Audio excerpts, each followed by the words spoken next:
I am Katharina Michio, and you are watching NY Mania. I'm Kayla Welsh, and you're watching NY Yankee Mania. Hi, my name is Maria Venuto, and you are watching New York Yankee Mania. I'm Marnie Schneider. I'm the author of Football Freddy, and I am so excited to be part of the New York Yankee Mania show. Hey, everybody, it's Ian Eagle. You are watching NY Yankee Mania, the best. And good afternoon to everybody. How are you guys doing today? Happy Sunday. And once again, guys, thank you for being here today. I am not Joe, unfortunately. My name is Evan, and I'll be giving you guys the play-by-play today on NY Yankee Mania, as Joe is tending to some family occasions. So unfortunately, he won't be able to call today's game. But fortunately, I will be here and giving you guys the guided tour today of the Yankees against the Mets today. So I appreciate you guys joining me for a little bit of baseball this afternoon, as we have the rubber match of the Subway Series, the Yankees and the Mets. What better way to end the week than to determine who will win the series today between the Yankees and the Mets? And you can hear it on two different channels. Of course, you have me from a Yankees perspective, but you also have Jason on World Sports Mania Entertainment, who is a Mets fan, who is our Mets reporter, our Mets play-by-play announcer. He is also streaming the game on World Sports Mania Entertainment. So don't be afraid to hop in both of our streams. Give us both a little bit of love. We would appreciate that, guys. Thank you very, very much. And to all my Yankee fan friends who are probably going to be in this chat for the most of the day today, I appreciate you guys already. Thank you for being here bright and early. Seems like you guys were very, very excited for this game, as I hope you guys would be too. Yesterday, myself, Jason, and Chef Nick streamed the game on World Sports Mania Entertainment. There were a lot of people there. We went over 100 subscribers on that channel, and that's a great accomplishment for the early stages that channel is still going through. That channel has been great for other play-by-plays. We've done some basketball on that channel, other Mets games, and some cooking shows too. A lot of other stuff that our great team here on NY Yankee Mania has done. So we appreciate the support on that channel, getting over 100 subscribers, and we appreciate everybody joining me today right now. So before we get into the lineups and the Yankees and all that stuff, I'm going to introduce you guys. So I will read the chat and see who's here today. So we got Nathaniel here. What's up, Kaz Welker? What's up, Travis? What's going on? What's going on to, how are you, John the Beagle Dad? What's going on, John? What's going on, Jordy? How are you? Evan, is there a show tonight? No, there is no 8 p.m. show tonight. However, right after the conclusion of this game, we might do a little roundtable. Myself, Jason, and Nathan might do a little roundtable, a little analyzation discussion about this whole series. We might recap a little bit of this series after the game today. So we'll keep you updated on that, Jordy. No worries about that. What's up, Chef Nick? Hey, my partner in crime yesterday, Chef Nick. What's going on? No, thank you, Chef, for a great stream yesterday. It's always a pleasure working with you and Jason as well. So thank you, Chef, for that. It was awesome, and I hope you're having a good day at work so far. Thank you guys for being here bright and early today. We appreciate that. Continue to like and subscribe to this channel. Things are only going upward. Throughout the day today, I'll be giving you guys scoreboard updates.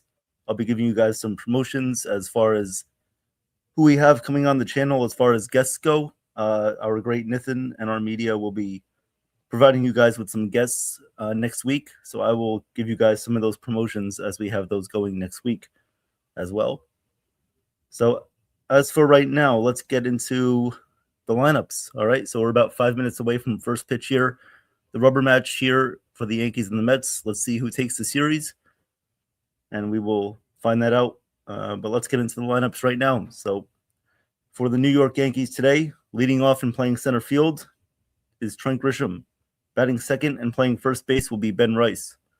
Batting third and DHing will be Aaron Judge. Batting fourth and playing left field is going to be Cody Bellinger. Batting fifth and playing second base will be Jazz Chisholm Jr. Batting sixth and playing third base will be Ryan McMahon. Batting seventh and playing right field is going to be Spencer Jones. Batting eighth and playing shortstop is going to be Anthony Volpe. And batting ninth and doing the catching on the day today is going to be JC Escara. So Austin Wells is taking an off day today. He will not be in the lineup. And on the mound today for the Yankees, making his third start of the year, starting in place of Ryan Weathers, is going to be Elmer Rodriguez Cruz. Elmer Rodriguez Cruz, so far he has a 5.19 ERA. And so, what we've seen out of him so far this year is a little bit of command issues. He's been off a little bit on his command. His velocity is there.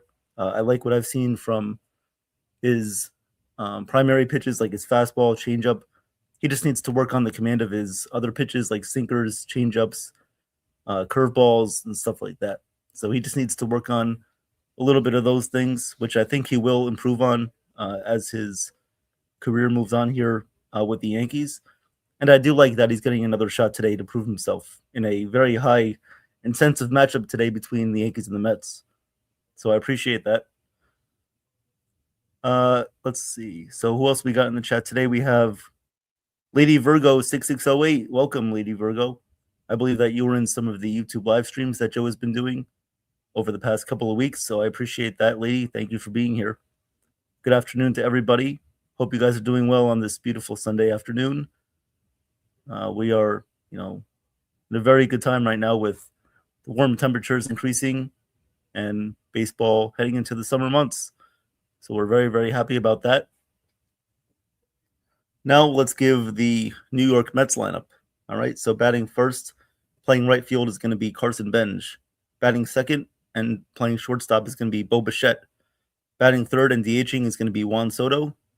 Batting cleanup and playing first base is going to be Mark Vientos. Hitting fifth and playing left field will be MJ Melendez. Batting sixth and playing third base is going to be Brett Beatty.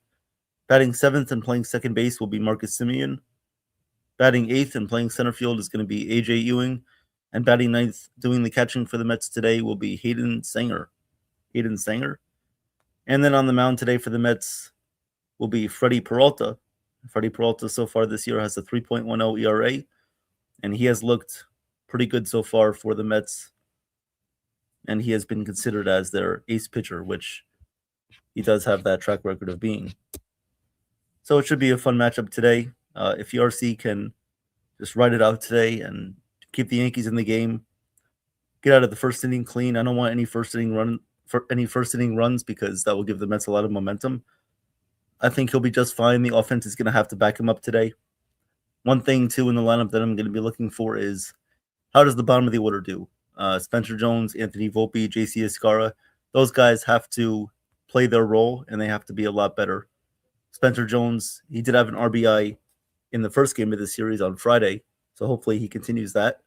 As far as Anthony Volpe goes, continue to work counts, just try to get on base, use your speed.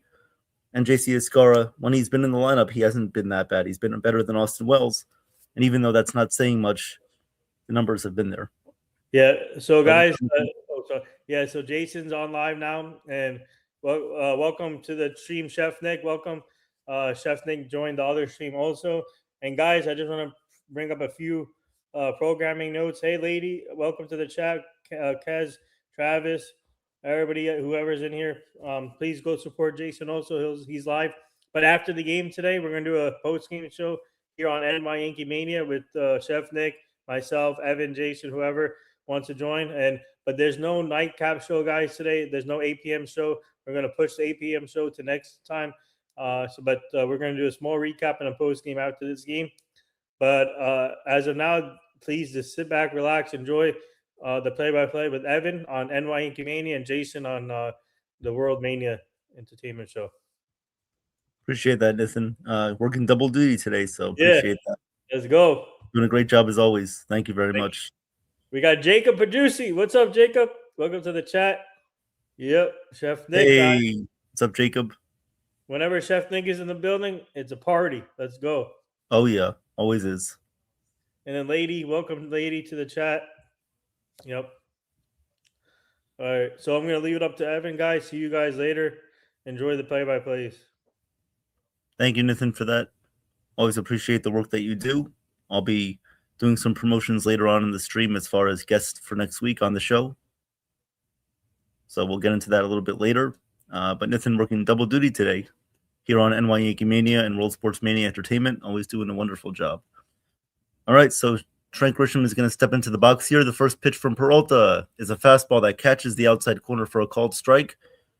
And we're underway here at Citi Field for the rubber match between the Yankees and the Mets this afternoon. Here comes the second pitch on the way from Peralta. He sets, fires, and the pitch is fouled away by Grisham. So quickly, the count is 0-2. 0-2. And guys, I only want to say this once, but just keep it about the game today. We appreciate that. Just keep it about the game. That's it. So I appreciate that. Everybody here is respected. Everybody likes each other here. And that's all I'm going to say about that. So just keep it about the game, and that's it. Here comes the 0-2 pitch from Peralta. The pitch way outside, missed with the changeup. And the count is now 1-2. 1-2 on Trent right now. Trent only hitting 174 this season so far. The 1-2 pitch coming up from Peralta. The pitch hit on the ground right to second base, and Simeon has it. Throws to first to Vientos in time to get Grisham at first base. And there's one out here in the top of the first, and that will bring up Ben Rice. What's up, Damon? What's going on? Yes, the Yankees have to capitalize in this game. Maybe you should have thought about going to the game too. Maybe that would have helped them a little bit more. But, too expensive, I guess. Tickets right now, not cheap. Yes, thank you, Chef. All right, here comes the first pitch to Rice. The pitch called strike with a fastball. 0-1. 0-1. 0-1 coming up to Rice. Here comes the 0-1 pitch. Peralta fires, pitch down low, missed with the changeup, and the count is now even at 1-1. 1-1 here on Rice. Welcome, Yankees Groovy Alien. How are you doing today? All right, the 1-1 pitch coming up. Peralta fires, and the pitch is outside, just missed on the outside corner with a fastball. The count is now 2-1 on Ben Rice.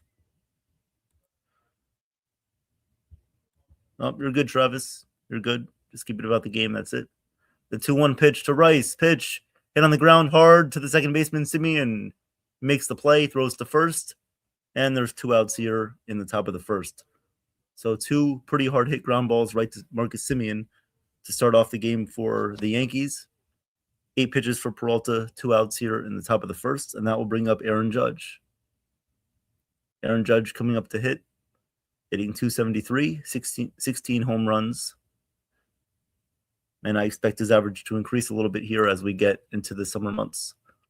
Here comes the first pitch from Peralta. The pitch inside, missed with the fastball. Count is 1-0. 1-0 here on Judge. Yep. As Chef says, you guys are the chefs, or you guys are our sous chefs, and we are your executive chefs. So there you go. You guys are awesome at what you do, supporting us. Appreciate it. The pitch to Judge, outside, missed with a curveball. Count is now 2-0. Yep, you guys are my chefs. That's what Chef says. What does the chef say? All right, here we go. The 2-0 pitch on the way to Judge. The pitch from Peralta. Called strike with a fastball in the outside corner, and the count is 2-1. 2-1 coming up right now on Judge from Peralta. Once again, top of the first inning, no score, 2 outs.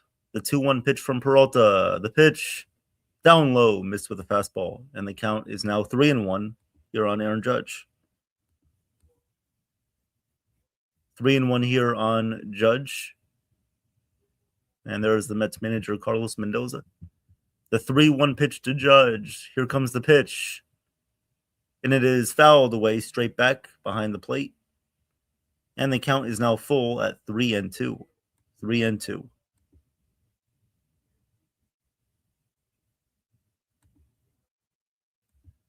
Any Mets fans that are in here right now, we welcome you to the stream. Thank you for being here. Appreciate it. We're going to get an honest perspective here today. The pitch to Judge. Just missed down low with the changeup. Great eye there by Aaron Judge, as that changeup was starting out in the strike zone, but it dropped just below the knees for ball 4. So Aaron Judge works his way on first base. That was an amazing take by Aaron Judge. Great swing decision right there not to fall for that pitch there, as that is Peralta's go-to pitch right there, which is a changeup. So Judge works a walk. Here comes Cody Bellinger up right now. The first pitch to Bellinger from Peralta. outside, missed with a fastball, and the count is 1-0. 1-0 here on Bellinger. He has a .429 batting average against Freddie Peralta in his career. Here comes the 1-0 pitch to Bellinger. Peralta sets, fires, pitch, inside, missed with a fastball, and the count is now 2-0 on Bellinger. 2-0. What's up, Sco? Thank you for being here. Thank you for being here as a Mets fan. We appreciate that. Here comes the 2-0 pitch on the way to Bellinger. The pitch from Peralta. Down low, missed with a changeup. Peralta's missing a little bit with his changeup right now, and the count is now 3-0 on Bellinger. He may be just working around him to get to Jazz, who's been struggling. The 3-0 pitch on the way from Peralta. The pitch, outside, missed with a fastball. Bellinger walks on 4 pitches. So the Yankees here with an early threat, runners on first and second, 2 outs. And Jazz Chisholm will be coming up to bat right now, who, if you guys didn't hear last night, I had a pretty good rant about Jazz Chisholm Jr. not coming through with runners on base and being a pedestrian like he always is. Some of the things that were said, I do kind of regret saying, but we'll see. Here comes the pitch to Jazz. The pitch, down low, missed with a changeup, and the count is 1-0. 1-0 here on Jazz.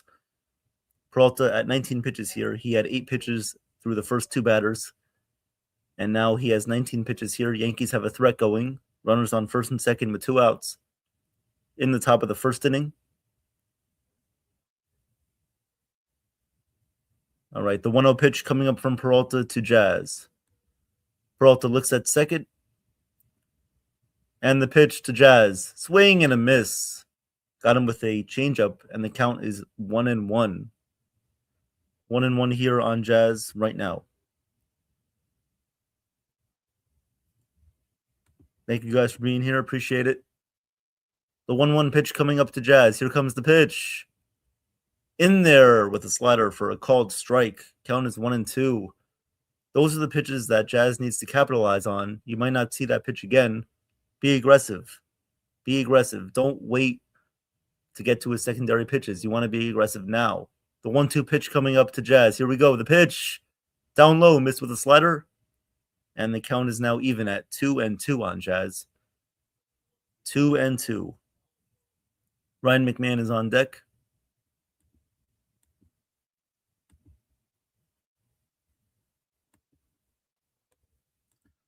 Thank you, Yankees Groovy Alien. Appreciate that. All right, the 2-2 pitch coming up here to Jazz as he calls his batter's timeout. So Peralta's at 22 pitches here in the top of the first inning, no score. Yankees have runners on first and second with 2 outs, and the count is 2-2. All right, here we go. The 2-2 pitch from Peralta. The pitch, swing and a miss. Struck him out with a high fastball. And that'll do it for the Yankees in the top of the first, as Freddie Peralta records his first strikeout of the game today against Jazz Chisholm Jr., who has been a disappointment all year long and continues to be one right now. So we'll go to the bottom of the first inning. No score here so far. And the Mets will come up in the bottom of the first inning against Elmer Rodriguez Cruz, who we hope has a bounce-back outing today, as both of his first 2 outings were against the Texas Rangers.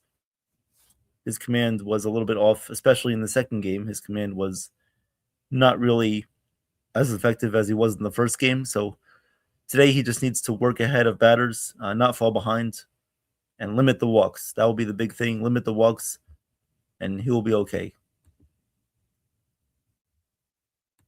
So we appreciate everybody being here this afternoon, whether you're a Yankees fan or a Mets fan. Doesn't really matter. We appreciate you guys being here, or even a fan of any team. We'll talk about any team that you guys are a fan of. But I know right now it's all about the Yankees and the Mets and who will win this game today and take the series this afternoon. So Carson Benj will lead things off here for the Mets. And want to welcome Mighty Funny to this chat. Welcome, Mighty Funny. Thank you for being here. Thank you for the compliment. Thank you very much. Thank you guys for being here with me today. A lot of people here. Remember to keep liking and subscribing to the channel if you have not. And we also have World Sports Mania Entertainment going live right now with Jason, giving you guys a Mets perspective. Yeah, we'll see if the Mets take the series. We'll see about that, Travis. Just have to wait and see, right? Let the games be played first before we make any conclusions. Yeah, I know Damon Jazz had a great game on Friday, and since then he's been disappointing. So here we go, ERC to Benj. Here comes the first pitch, and it's a ball down low, missed with a fastball, and the count is 1-0 here on Benj. Benj hitting 245. Here comes the 1-0 pitch. ERC fires, and the pitch is down low again, missed with the sinker. And the count is already 2-0. So this is exactly what you cannot do right here. You cannot fall behind the leadoff hitter right now. The 2-0 pitch to Benj. The pitch fouled away towards the left field stands, and that will go out of play. So the count is now 2-1 here on Benj. 2-1 count here on Benj.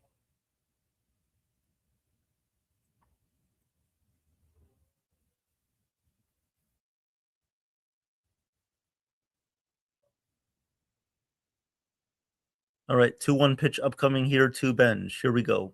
ERC fires, and the pitch is grounded in the hole, but Volpe has it on the run, throws to first in time to get Carson Benj. Good running throw there by Anthony Volpe to get Carson Benj at first base. So there's one out here in the bottom of the first. One away here, bottom of the first inning. And what's going on? Jake, what's going on? How are you today? How are you guys doing? All right, guys. I mean, I know ERC hasn't been the best, but let's just wait and see what happens. You know, today could be a different outing from him. It's been a while since his last start against the Rangers. He may have worked on some things. We'll see. So right now, here comes Bo Bichette up to bat. The first pitch is a called strike, and the count is 0-1 here on Bichette. Here we go. The pitch to Bichette, outside, missed with the sinker, and the count is now 1-1. 1-1 here on Bichette. 1-1. Here we go. The 1-1 pitch to Bichette. The pitch grounded right to Volpe again on the backhand. Sets, fires to first in time to get Bichette at first base. So here we go. 2 outs in the bottom of the first inning for the Mets. ERC at 7 pitches. And that's a good sign. That's what you want to see from ERC. You want to see him getting those ground outs. You want to see him have good depth on his sinker, on his slider, and he's going to get those ground outs. So that's what you want to see there from ERC. The strikeouts might not be his best strength, but as long as he's getting those ground balls, he's in a good spot. The pitch to Soto, called strike 1 with a sinker. Count is 0-1 here on Soto. Soto made his presence felt in the series already with a solo home run on Friday night, and then last night picking up a couple of hits. The 0-1 pitch to Soto, the pitch up high, missed with the changeup. Count is 1-1 here on Soto. 1-1. Here we go. The 1-1 pitch on the way to Soto. The pitch from ERC. Outside, missed with a curveball. Count is 2-1 right now on Soto. 2-1. Yep. Well, so far, guys, we just have to worry about beating the Mets today, not worry about the Blue Jays, the Rays. The pitch to Soto, grounded. That's going to be a base hit to right field. That was a middle changeup that ERC left right over the plate. And Soto picks up his first hit of the game today. First hit for the Mets this afternoon here. Base hit for Juan Soto. And so now will be Mark now coming up to bat for the Mets is going to be Mark Vientos, who had a big game last night. 3 RBIs with a double and a RBI groundout. So here we go. Here comes the first pitch from ERC to Vientos. The pitch to Vientos is hit in the air to right center field. Coming in is the right fielder, Spencer Jones, and he makes the catch. A sliding catch there by Spencer Jones. He came in a long way there as the wind was blowing a little bit inward, but Spencer Jones is able to get there and make the play. What a catch there from Spencer Jones. Makes a nice sliding grab. So that'll limit the damage here in the first. The Mets leave 1 runner on base. They do not score. We'll go to the top of the second inning, and there's no score here early on at Citi Field, 0-0. So how you guys feeling about the game today? Let me know your comments and your thoughts. Going by what you guys have already said here in the chat, I can already tell that you guys aren't feeling the greatest about this game, which is understandable. I don't have the best of feelings either. But let's just wait and see how it plays out. Should be interesting to see how this game plays out today. I'm very excited to. Yeah? Do you mind rewinding your TV a little bit? I could hear you like before I could call it. Okay. Do you mind rewinding a little bit? All right. Like 2 seconds, just no, like 5 seconds actually. All right. No problem. Mets fans, you know. Hey. Okay, thank you. All right. All right, guys. Sorry about that. That was Jason asking me to rewind my TV so that he could not hear what I call before he sees it. So we should be on a better track right now. Thank you guys for being here. Yeah, Damon. Yep. All right. So thank you guys for being here today once again. We'll see how the game plays out. It's going to all determine how ERC pitches, and we'll see how the bottom of the lineup does as well. Those are going to be the two deciding factors, bottom of the lineup and ERC. And we know the road ahead is not going to be easy. We know the Rays are a very tough team, along with the Blue Jays, who we play the next two series with at home at Yankee Stadium. The next two series will be against the Blue Jays and against the Rays. Seems like the Yankees can never really gain any ground on the Rays right now, because whenever they win, the Yankees win. Whenever the Rays lose, the Yankees lose. So they're never able to gain any ground on the Rays right now. But hopefully once we play them head-to-head, we can hopefully win that series. It's not going to be easy at all. But at least we have Cam Schultz on the mound for one of those games, so I'm looking forward to it. You guys can most likely hear Joe on the call with those 3 games against Toronto coming up next week. So here is Ryan McMahon. The first pitch to McMahon is a lazy fly ball to left field. Coming in is the left fielder MJ Melendez, and he makes the catch for the first out in the top of the second. So Ryan McMahon goes 1 and done. 1 pitch and 1 out. And that will bring up Spencer Jones right now. So we will see. Thank you, Mighty Funny. Appreciate that. Jason's actually older by 13 minutes. 13 minutes.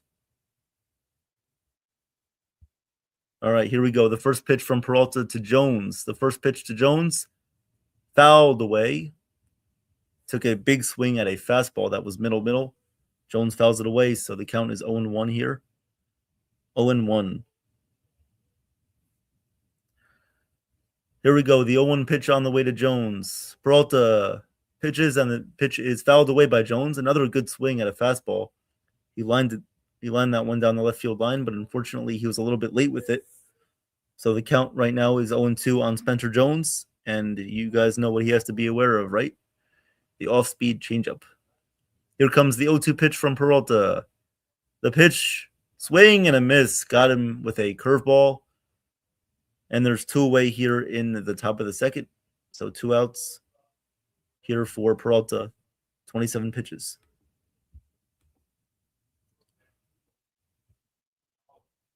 All right. So Anthony Volpe is up to bat right now. Anthony Volpe up to bat. 2 outs here. The first pitch to Volpe from Peralta. Fouled away. Right into the netting behind the plate. And the count is 0-1. 0-1 here on Volpe. 0-1. Peralta at 28 pitches.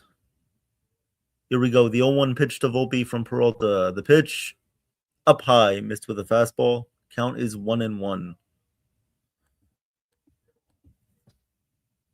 1-1 here on Volpe. Here comes the 1-1 pitch to Volpe. The pitch popped up, and it's going to go foul behind the plate. And the count will go now to 1-2 on Volpe. 1-2.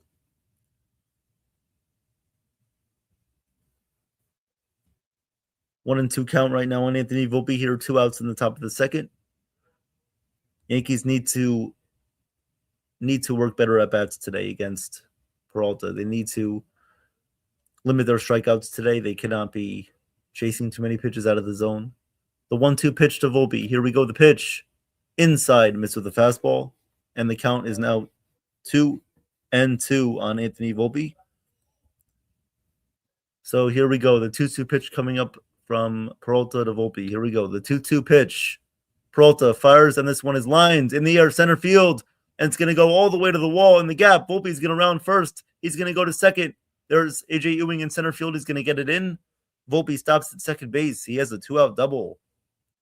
I believe that's the first hit for Anthony Volpe since returning to the Yankees this season. So Volpe has his first hit, and it is a 2-out double. A great swing there by Anthony Volpe. That was a great 2-strike hit as he just shortened up his approach and put that ball in play, not trying to do too much with it. And so Volpe has a 2-out double, so 2 outs, runner on second base. That's right. Volpe's back, baby. Volpe is back, and it's like he never left. Here comes JC Escara, the first pitch, up high, missed with a fastball. Count is 1-0 here on JC. So here we go, the 1-0 pitch on the way. The 1-0 pitch to Escara. Peralta sets, fires, pitch, hit in the air to center field, and going back a little bit is Ewing, but he makes the catch. And that'll do it for the Yankees in the top of the second. Once again, they leave another man on base in scoring position, and they do not score. So the Yankees will leave another runner on base there. Last night, I believe Jake said in the chat that the Yankees left 24 men on base, and they were not that successful with runners in scoring position, and that cannot happen today. Once again, the Yankees already have 3 runners left on base, and we're only through 2 innings here. So a not good scenario right now for the Yankees, as every opportunity is going to cost them in this game. And ERC has to go out there and just continue to do what he's been doing, so far in this game. Try to work groundouts, get ahead in the count, and all be okay. But the Yankees, if they're going to get runners on base today, they have to capitalize when they need to, or else the Mets are going to take this game. You can't overlook any bad team, like Chef Nick was mentioning last night. Even though they're the Mets, you cannot overlook any team in this league, even a team like the Rockies. It does not matter. You have to play everybody the same. Just pretend that everybody is at the same level as, one of the best teams in baseball, like the Braves or Dodgers or the Cubs. You have to look at every team like they're that team and not like they're a bad team. All right. So we appreciate you guys being here this afternoon. Once again, please remember to like and subscribe to NY Yankee Mania and World Sports Mania Entertainment. Appreciate that. We have a lot of stuff coming up for you guys on the channel as far as interviews go, play-by-plays, all that stuff. And once again tonight, guys, there will be no recap show at 8 o'clock. There will be a post-game between myself, Jason, Nathan, and whoever else would like to come up after the conclusion of this game today. So here we go. We're in the bottom of the second inning, and MJ Melendez will be leading off for the Mets against Elmer Rodriguez Cruz. So here we go. The first pitch on the way coming up to Melendez. ERC taking his last of his warm-up pitches here.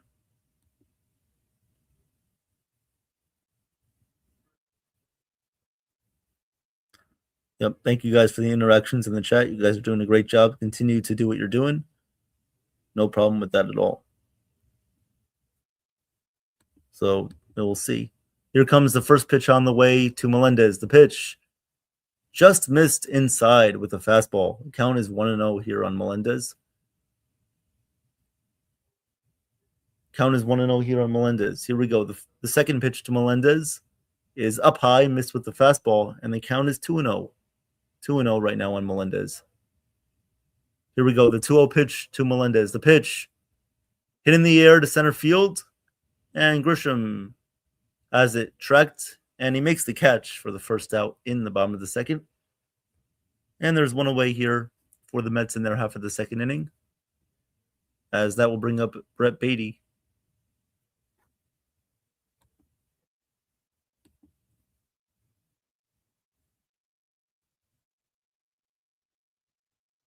So here we go.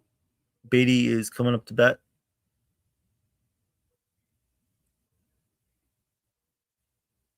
First pitch on the way from ERC to Beatty. The pitch down low, missed with a curveball, and the count is 1-0. 1-0 count here on Beatty right now. The pitch to Beatty, inside, missed with a fastball, and the count is 2-0. 2-0. 2-0 count here on Beatty. Here we go. The 2-0 pitch from ERC. The pitch, called strike, caught the top of the strike zone with a fastball, and the count is 2-1. The 2-1 pitch on the way to Beatty. The pitch, ground ball right to Jazz at second. He throws to first in time to get Beatty at first base. 2 outs here in the bottom of the second inning for the Mets. 2 away. 2 away. NYY Mania has a brand new series coming out next week called Bath Time with Evan, where he lights candles in the bath and talks everything Yankees baseball. Yes, thank you, Groovy Alien. Maybe I'll do that one time. We'll see. The first pitch on the way to Simeon. The pitch swung on and missed on a curveball. Nice curveball there from ERC, and the count is 0-1. The 0-1 pitch on the way to Simeon. Rodriguez sets, fires, and the pitch is down low, missed with a slider, and the count is 1-1. Yes, Travis, you have great takes as well.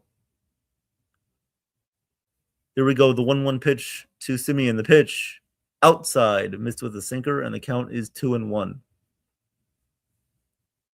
2-1 here on Simeon. 2-1 pitch coming up from Rodriguez. Here we go. The 2-1 pitch.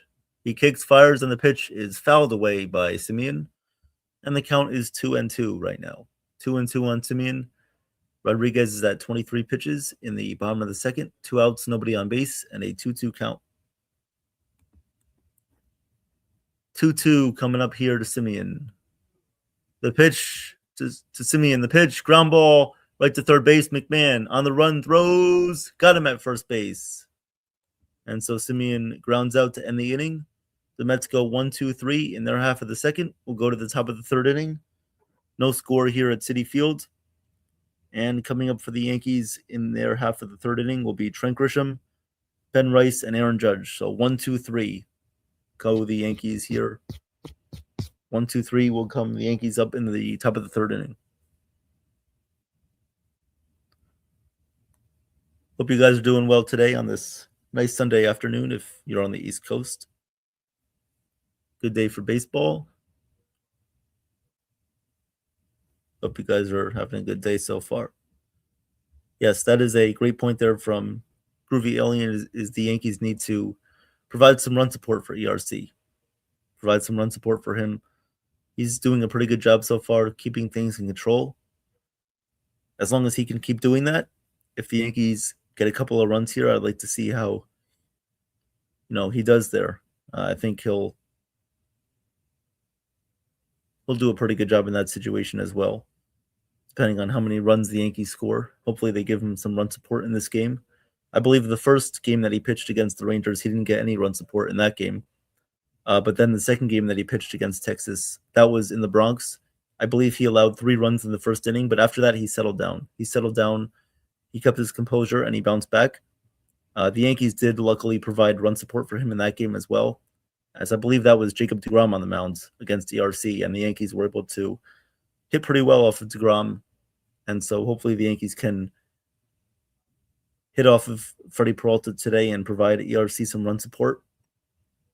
And we'll see how he does if the Yankees have a lead today. But Yankees have to do well offensively first. They have to do their part when it comes to providing the runs first.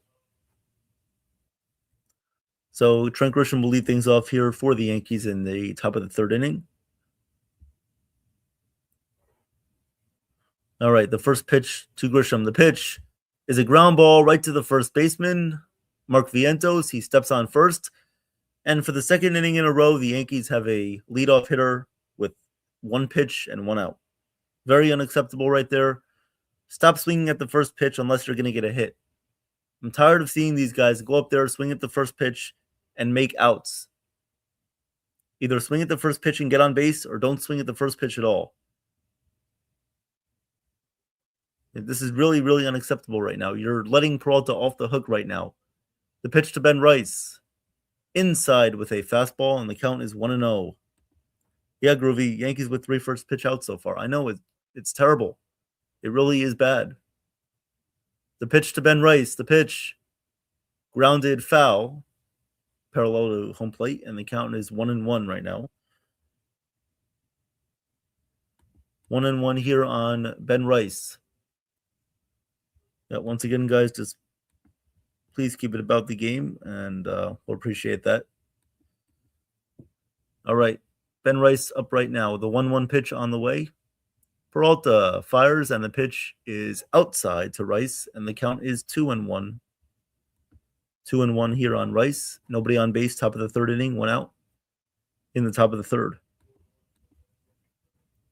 The 2-1 pitch to Rice. The pitch hit in the air to right center field and deep, going back on the warning track, on the wall. It is gone.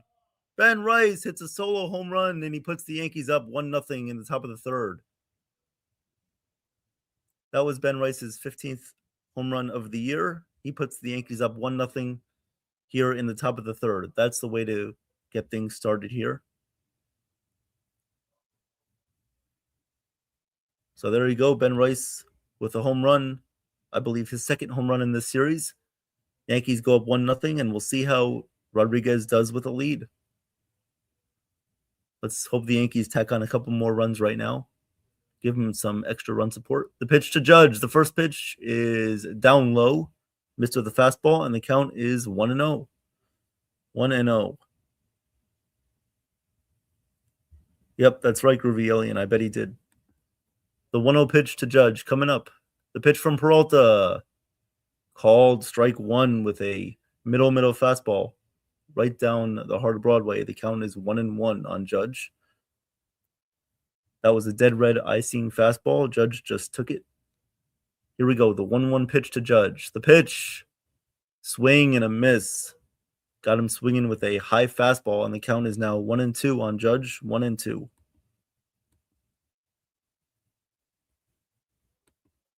One and two on Judge right now. The 1-2 from Peralta. The pitch. Down low. Missed with a slider. And the count is 2-2. 2-2.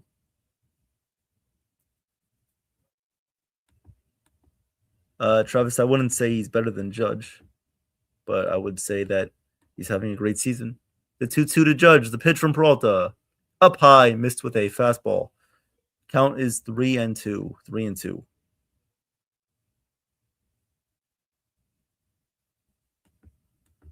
The 3-2 pitch coming up from Peralta to Judge. The 3-2 pitch. Fly ball, center field, right center field. And going back a little bit, but making the catch right near the warning track is going to be Carson Bench for the second out of the inning. 2 outs here in the top of the third. 2 outs, nobody on base. Ben Rice hit a solo home run. Yankees up 1-0.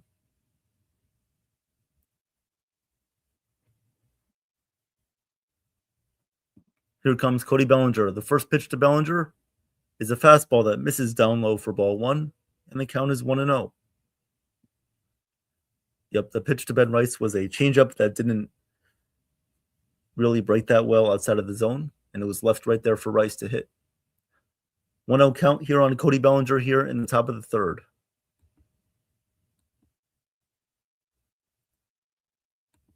The 1-0 pitch to Bellinger is popped up in the air behind the plate. Will it stay in play? No, it goes out of play. It hits the netting there right behind the plate. That goes out of play. And so that is a foul ball there by Bellinger. The count is now 1-1. 1-1 here on Bellinger.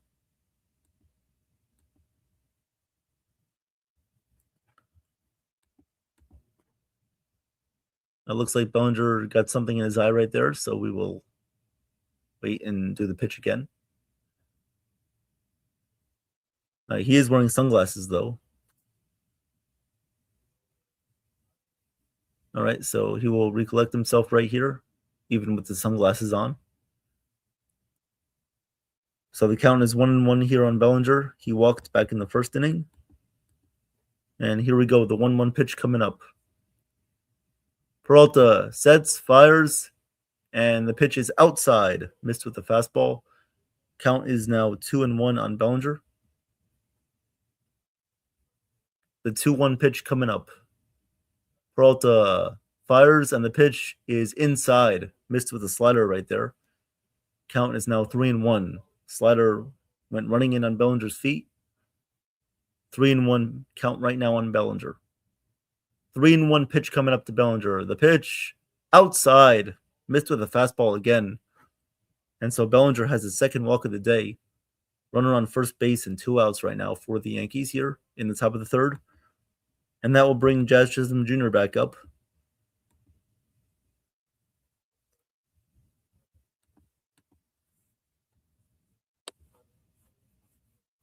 So Peralta, a little bit out of control today with his fastball, missing a little bit. Jazz Chisholm Jr. is up right now. The first pitch to Jazz. Up high, way high, missed with the fastball. Count is 1-0. Maybe it's just something that Peralta is doing mechanically that's causing him to miss with his fastball. Not really sure. There we go. The 1-0 pitch on the way from Peralta. The pitch outside, missed again with a changeup. And the count is now 2-0 here on Jazz. And if I'm Jazz right here, I need to have a very patient approach. Don't go swing happy right here. Stay within yourself and find a pitch that you can drive. Do not feel the need to swing right away. The 2-0 pitch to Jazz. The pitch from Peralta just misses outside with the fastball. And the count is now 3-0. 3-0 on Jazz.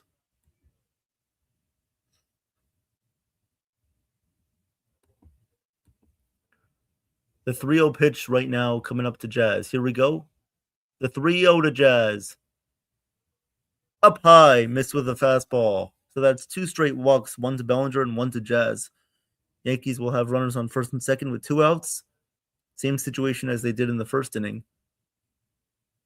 And they need to capitalize on this right now. Peralta is walking a lot of hitters. You need to capitalize on this. Make him pay for these mistakes, especially with 2 outs. That's what the Mets did to the Yankees last night. If you're the Yankees, you need to do the same thing right now. You need to capitalize on these walks that Peralta is letting you have, especially with 2 outs. Right now is the time. Right now, it's either now or never. Now or never is the time right now. The Yankees are either going to capitalize right now or you're going to let the Mets escape. And I'm going to tell you guys again, I called this when the Yankees were playing the Rangers again last week, that if the Yankees do allow the Mets to go unscathed here, the Mets will at some point take the lead in this game. I can almost guarantee you that. So you better capitalize right here, right now, as Ryan McMahon is going to step into the plate. And do not swing at the first pitch. Wet flower. The first pitch up high, missed with the fastball. Count is 1-0. Count is 1-0 here on Ryan McMahon, a.k.a. the wet flower, who has very soft, weak swings sometimes, which is why I call him that. The 1-0 pitch on the way here to McMahon. Here we go. The 1-0 pitch. Inside, missed with the fastball. And I don't know what Freddie Peralta is doing right now. If he drank some hydraulic acid, if he drank some hydraulic acid before the game today, or I don't know what happened, but it seems like he's way off in his command right now. Hydraulic acid, yeah. The 2-0 pitch on the way to McMahon. The pitch outside again. That's 3 straight balls here to Ryan McMahon. And this is insane. Freddie Peralta cannot find the strike zone right now. He's about as lost as a dog on a road with a maze right now. And so the count is 3-0. Here we go. The pitch to McMahon. The pitch from Peralta. And that's a called strike on the bottom of the zone, as the crowd gives him a sarcastic applause there, and the count is 3-1. 3-1. Here we go. 3-1 count here on Ryan McMahon. The 3-1 pitch from Peralta. The pitch grounded to second base, and right there is Simeon. Throws to first base, and that'll do it for the Yankees in their half of the third inning. So once again, the Yankees leave more guys on base. All 3 innings, they've had at least 1 guy on base, and they can't do anything with it. However, Ben Rice does hit a solo home run in this inning, and the Yankees go up 1-0. But you let the Mets escape once again. You let them escape, and I guarantee you guys, the Mets are going to get a threat going pretty soon, and they're probably going to take the lead because the Yankees do not know how to score with runners in scoring position. I mean, seriously, Ryan McMahon, I mean, what are you doing? The count is 3-1 unless it's a perfect pitch. Drive it in the gap somewhere. Instead, you hit a weak ground ball. I mean, that's pathetic. You really need to look yourself in the mirror and start producing. Too many guys on this team that are automatic outs that you know that are going to not come through in certain situations. And it's frustrating. You need to perform better with guys on base. Make some adjustments in the bottom of your lineup.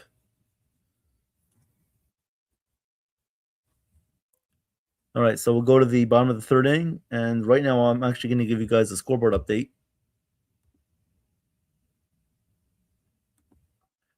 So here we go. You guys are listening to the Yankees against the Mets right now. Yankees are up 1-0 in the bottom of the third inning. Rays lead the Marlins 5-2 in the bottom of the sixth. Orioles lead the Nationals 4-1 in the top of the third. Phillies and Pirates are scoreless. They're going to the top of the fourth. Braves lead the Red Sox 5-0 in the top of the third. Guardians lead the Reds 2-1 going to the bottom of the third. Blue Jays lead the Tigers 2-0 in the top of the third. Rangers and Astros are knotted up at 0-0 in the bottom of the first. Cubs lead the White Sox 2-0 in the top of the first. Brewers and Twins are tied up at 0-0 in the bottom of the first. Royals and Cardinals are tied at 0-0 in the top of the first. Coming up later today, you have the D-backs and the Rockies. You have the Giants and the Athletics, the Dodgers and the Angels, and the Padres and Mariners. So here is A.J. Ewing, the first pitch from ERC. In there for a called strike one with a curveball. Count is 0-1 here on Ewing. Here we go. The second pitch to Ewing. The pitch is a ground ball up the middle. That's going to be a base hit by Ewing. And so he has his first hit of the game today. So the Mets have a leadoff single here in the bottom of the third inning. Nobody on, one out. Oh. Runner on first base and nobody out here. Runner on first base, nobody out for the Mets in the bottom of the third. So this is what ERC cannot do. Don't allow these guys to get on base. And here is Hayden Sanger up to bat right now with the first pitch coming up from Rodriguez. The pitch, a bunt attempt from Sanger. He pops it up, and it's going to be caught by Omar Rodriguez Cruz. That was a major break there for ERC. That was a major break as Sanger just popped up a bunt, and ERC was there to catch it. So there's one away here in the bottom of the third. One away. Yep, I agree with you, Travis, there. Yep. Good news is that there really is no good news, but the Rays are winning again, so the Yankees have to win today. The pitch on the way to Benj. The first pitch, outside, missed with a sinker right there, and the count is 1-0. 1-0 count. Yes, Garrett Cole will be back pretty soon. I believe he's going to make one more rehab start with Scranton, and then he'll be called back up. The 1-0 pitch on the way to Benj. Here comes the pitch. Oh, ERC is going to look back at first base, and he's back in there safely. Yep, that's right, Chef Nick. No lead is safe. All right, so Carson Benj is up right now. There's one out here in the bottom of the third. AJ Ewing is on first. The 1-0 pitch from ERC. The pitch in there for a called strike, and stealing second base is Ewing. He got in there safely. He stole second base. JC Escara was not even able to attempt to throw there, as looked like he was double clutching, trying to get the ball out of his glove. So that's a stolen base there for AJ Ewing, and the Mets have a runner on second base with one out. So their first opportunity with a runner in scoring position. So here comes the 1-1 pitch on the way from Rodriguez to Benj. The 1-1 pitch popped up in the air to shallow left field. Out goes Ryan McMahon and Anthony Volpe. Anthony Volpe is going to come over and make the catch for the second out of the third inning. So there we go. Anthony Volpe makes the catch. And there are two outs in the bottom of the third inning. The Mets have a runner on second base with two outs. Two outs, runner on second. And Bo Bichette will come up right now. Good opportunity for Bo Bichette to get the run in right here. Hopefully ERC can get out of this. But Bo Bichette, he's looking for those RBI opportunities, and right now is one of them against a rookie pitcher. So here we go. The first pitch on the way from ERC to Bichette. And ERC is going to step off the mound here. So we'll wait a second. He steps off. Here we go. The first pitch coming up from ERC to Bichette. The first pitch called strike one on the inside corner with a sinker, and the count is 0-1 here on Bichette. Nice pitch there from ERC. Very nice location. The 0-1 pitch coming up here from Rodriguez to Bichette. The 0-1 pitch from ERC. He sets, fires, and the pitch is down low, missed with a slider. But luckily, JC Escarra was able to keep it in front of him, so there's no advancement by Ewing at second base. Runner on second base, 2 outs here for the Mets.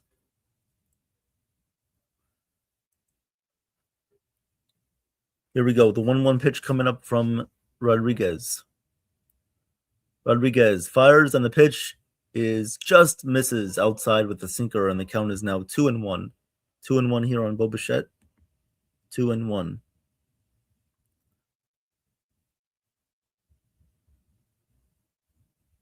All right. The 2-1 pitch coming up here from Rodriguez. The 2-1 pitch called strike 2 with a sinker on the outside corner, and the count is now 2-2. That was a good pitch for Bichette to drive to right field. However, he did not swing, so the count is now 2-2 right now on Bichette. 2-2 pitch coming up. 2-2 on the way. The pitch from Rodriguez. He sets, fires the pitch. Lined foul down the right field line. So the count remains at 2-2 on Bichette. What's going on, D-Rod? How are you doing today? How are you? Okay. Looks like you guys are being funny in the chat right now, telling some jokes to each other. All right, the 2-2 pitch coming up from ERC. The pitch to Bichette. Ground ball right to Volpe. He has it, throws to first. Got him in time. Nice play by Volpe right there to stay low on that ground ball. And ERC works out of a little bit of trouble here in the third inning. Yankees up 1-0 right now. We'll go to the top of the fourth. And coming up to bat for the Yankees here in the top of the fourth inning, I will let you guys know. Coming up to bat will be Spencer Jones, Anthony Volpe, and JC Escarra. So the bottom 3 of our lineup is going to come up to bat in the top of the fourth inning. Once again, hope you guys are doing well. If you guys are just joining me, the Yankees have a 1-0 lead in the top of the fourth. Ben Rice hit his 15th home run of the year. So the Yankees lead 1-0 going to the top of the fourth inning. Hope you guys are doing well. If you guys are into the NBA, there is a Game 7 tonight between the Cavaliers and the Pistons at 8 p.m. If you guys want to tune into that. Should be a fun game. Whoever wins that game tonight will go on to face the New York Knicks in the Eastern Conference Finals. So very exciting times for Knicks fans. Yep, good to meet you too, D-Rod. Good to meet you. Hope you guys are doing well. Need to tack on some more runs here, definitely. Need to get some more runs, put a little bit of pressure off of ERC. So far, ERC is doing well. I like what I've seen from him. I've liked his command on his sinker. I've liked what I've seen from his off-speed pitches so far today. Getting those ground balls is key. Needs to get those ground balls. Needs to work out of trouble. And cannot fall behind hitters. Cannot allow too many walks. And so far, he's doing a good job of that. So let's hope that he keeps it up. And we'll see him have a good outing today. Sunday game after a night game. How many players have hangovers? Hangovers. Hopefully not many, D-Rod. Hopefully not many. All right, so Spencer Jones will come up here in the top of the fourth. The first pitch to Jones. Swing and a miss on a slider. And the count is 1-0 here on Jones. 1-0.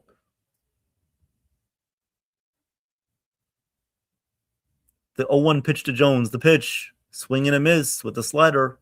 Count is 0-2. So Spencer Jones in his first at bat struck out on a curveball. And so now he will be facing more off-speed pitches as pitchers are trying to get a tendency on what he can do well and what he can't do well. And so far, this is one thing that he can't do well is hit off-speed pitches. The pitch to Jones, down low, missed with a slider. And the count is now 1-2 here on Jones. 1-2. 1-2 here on Spencer with Anthony Volpe on deck. Oh, yeah. Erod works perfectly fine, D-Rod. Like A-Rod, Erod. The 1-2 pitch to Jones. The pitch way up high. Missed with a fastball, and the count is now 2-2. 2-2 here on Jones. 2-2 count. Peralta at 63 pitches here in the fourth. 2-2 pitch to Jones. The pitch. Ground ball, foul outside of first base. And the count remains 2-2.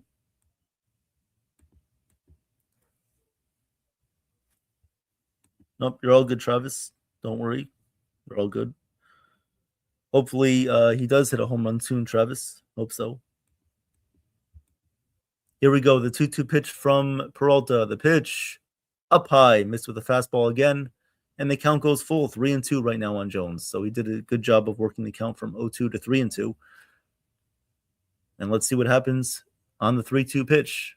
The full count pitch here to Jones. Peralta fires. Pitch. Struck him out swinging with the slider. That is Spencer Jones' second strikeout today already. That pitch was never in the strike zone. He should have never swung at that. Has to learn to lay off of those pitches because that one was never in the strike zone. It was never relatively close. You have to lay off of those.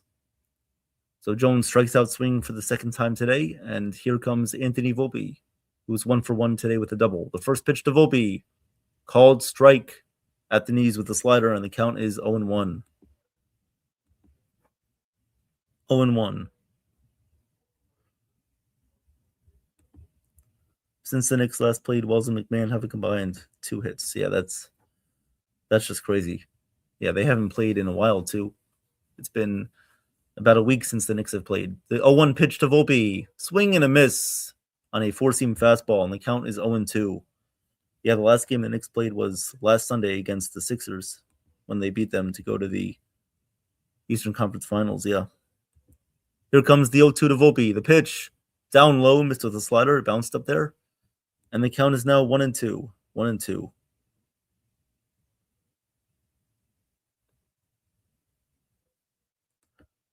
All right, here we go. The 1-2 pitch to Volpe. The pitch, swing and a miss. Peralta got him with a high fastball. Volpe strikes out. And Volpe goes down swinging. So 2 outs here in the top of the 4th inning. I believe that is Peralta's 4th strikeout. It is. That was his 4th strikeout of the game. We know Spencer Jones has 2 of them. Volpe has 1. And so that was his 4th strikeout. So here comes JC Escarra up to bat. The pitch to Escarra. In there for a called strike 1. Count is 0-1 on JC. JC lined out back in the 2nd inning. Here comes the 0-1 pitch on the way. The pitch from Peralta. Down low, missed with a slider, and the count is 1-1. 1-1 here on Escarra.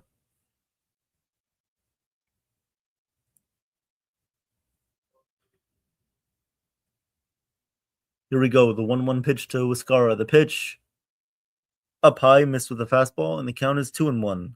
2-1. 2-1 here on Escarra. 2-1 count right now. Here we go. The pitch to Escarra, grounded up the middle, but Simeon is right there. He has it. He throws to first in time to get Escarra at first base. And so that'll do it. Yankees go 1-2-3 in their half of the 4th inning. We'll go to the bottom of the 4th. Mets will come up here. Coming up for the Mets in the bottom of the 4th inning is going to be Juan Soto, Mark Vientos, and MJ Melendez. So we'll see how ERC does once again when he comes back out. Hope you guys are doing well today. Appreciate the interactions in the chat. And I appreciate you guys being here for the play-by-play today.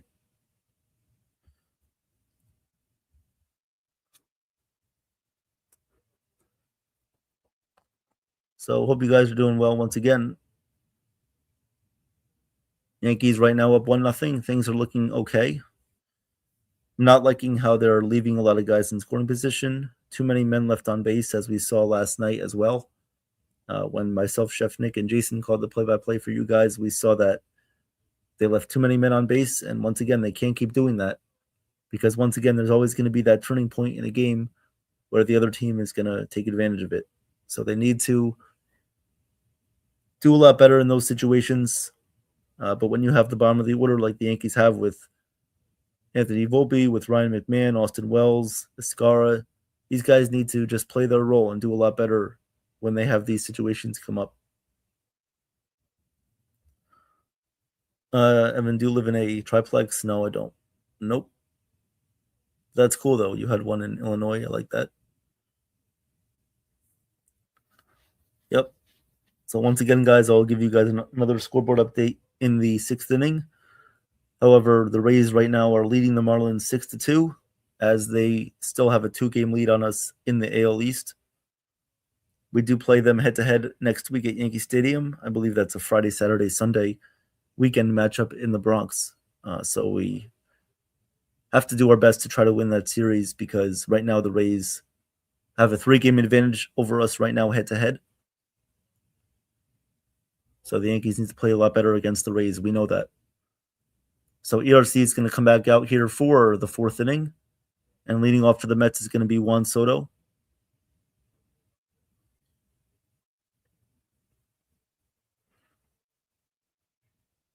All right, so Juan Soto will lead off here in the bottom of the 4th inning. Bottom of the 4th inning, Soto will lead off right now against ERC. He's 1-for-1 with the single. The first pitch to Soto is a curveball that misses inside, and the count is 1-0 here on Soto. 1-0. 1-0 pitch coming up from Rodriguez. The 1-0 pitch to Soto. In there for a called strike. That was another curveball. So the count is now 1-1 here on Soto. 1-1.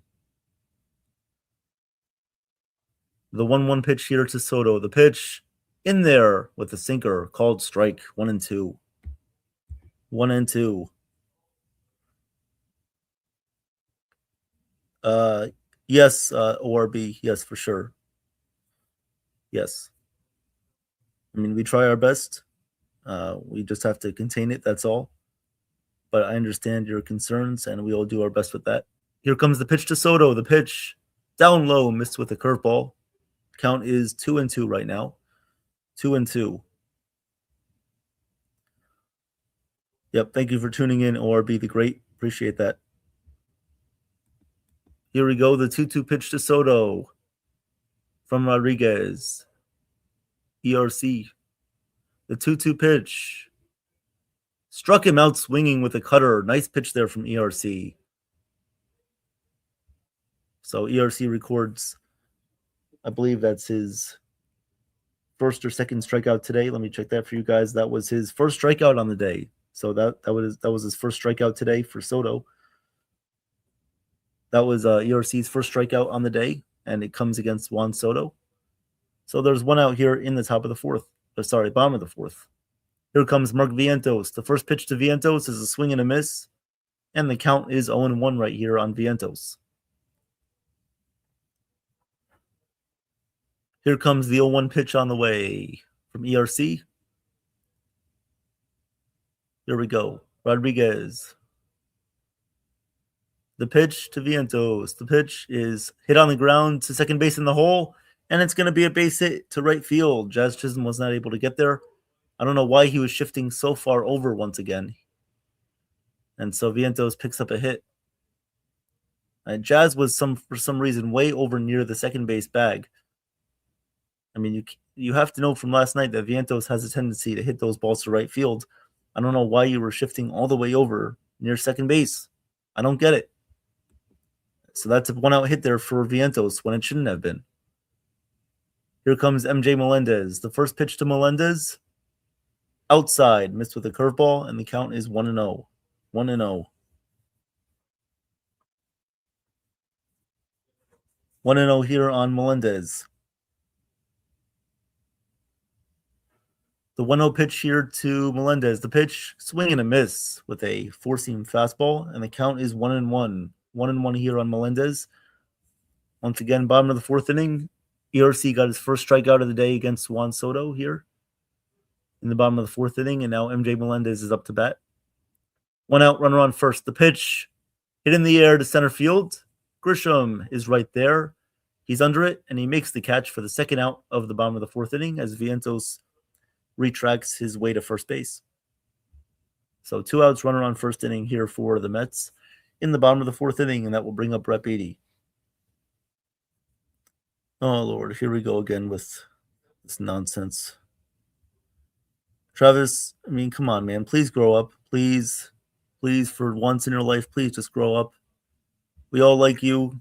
This isn't third grade. Some of us are adults here. We would appreciate a little bit of kind-hearted senseness, please.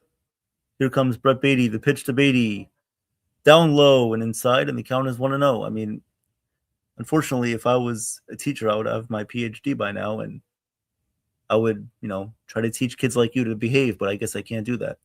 The pitch to Beatty is looped over the head of Anthony Volpe. That's going to be a base hit into center field. Grisham is going to fire that one in, and Brett Beatty has another hit today for the Mets today. I should say he didn't have one before. And so the Mets have first and second right now in the bottom of the fourth inning here for the Mets. So they have runners in scoring position, and we'll see how they do with guys on base.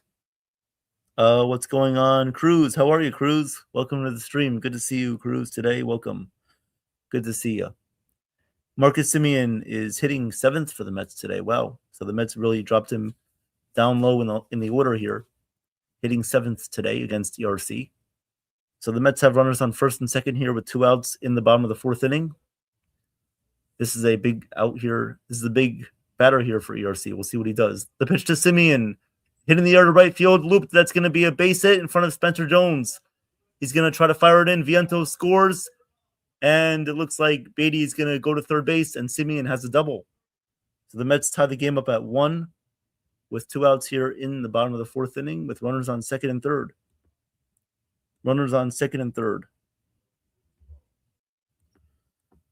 So Marcus Semien does provide the Mets with their tying run of the game. And so the game is now tied up at 1 here in the bottom of the fourth inning with runners on first and second. Second and third now. Beatty is at third and Semien is at second. Good piece of hitting there from Marcus Semien, driving the ball to right field. Luckily, Spencer Jones was able to play the ball well out there in right field, getting it in and not allowing another run to score.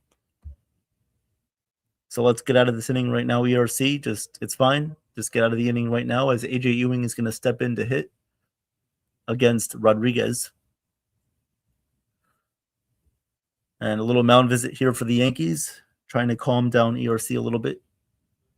AJ Ewing will step up right now to the plate. He's 1 for 1 with a single back in the third inning, and he also stole a base.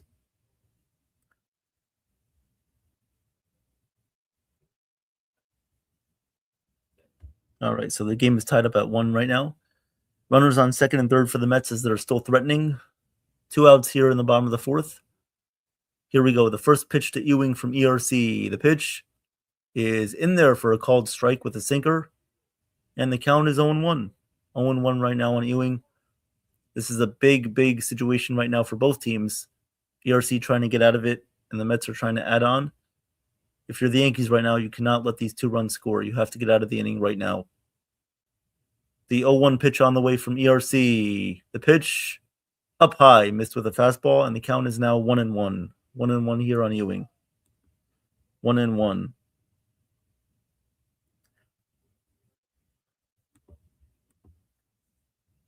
Hayden Sanger is on deck.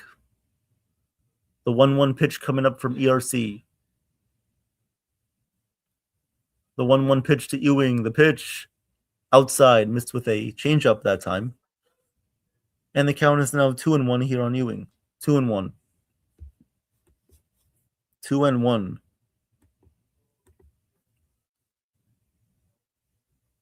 2-1 count right now on Ewing. The pitch from Rodriguez. Down low, missed with the changeup. And so Rodriguez right now is losing a little bit of control. So the count is now 3-1 right here on Ewing. 3-1 count.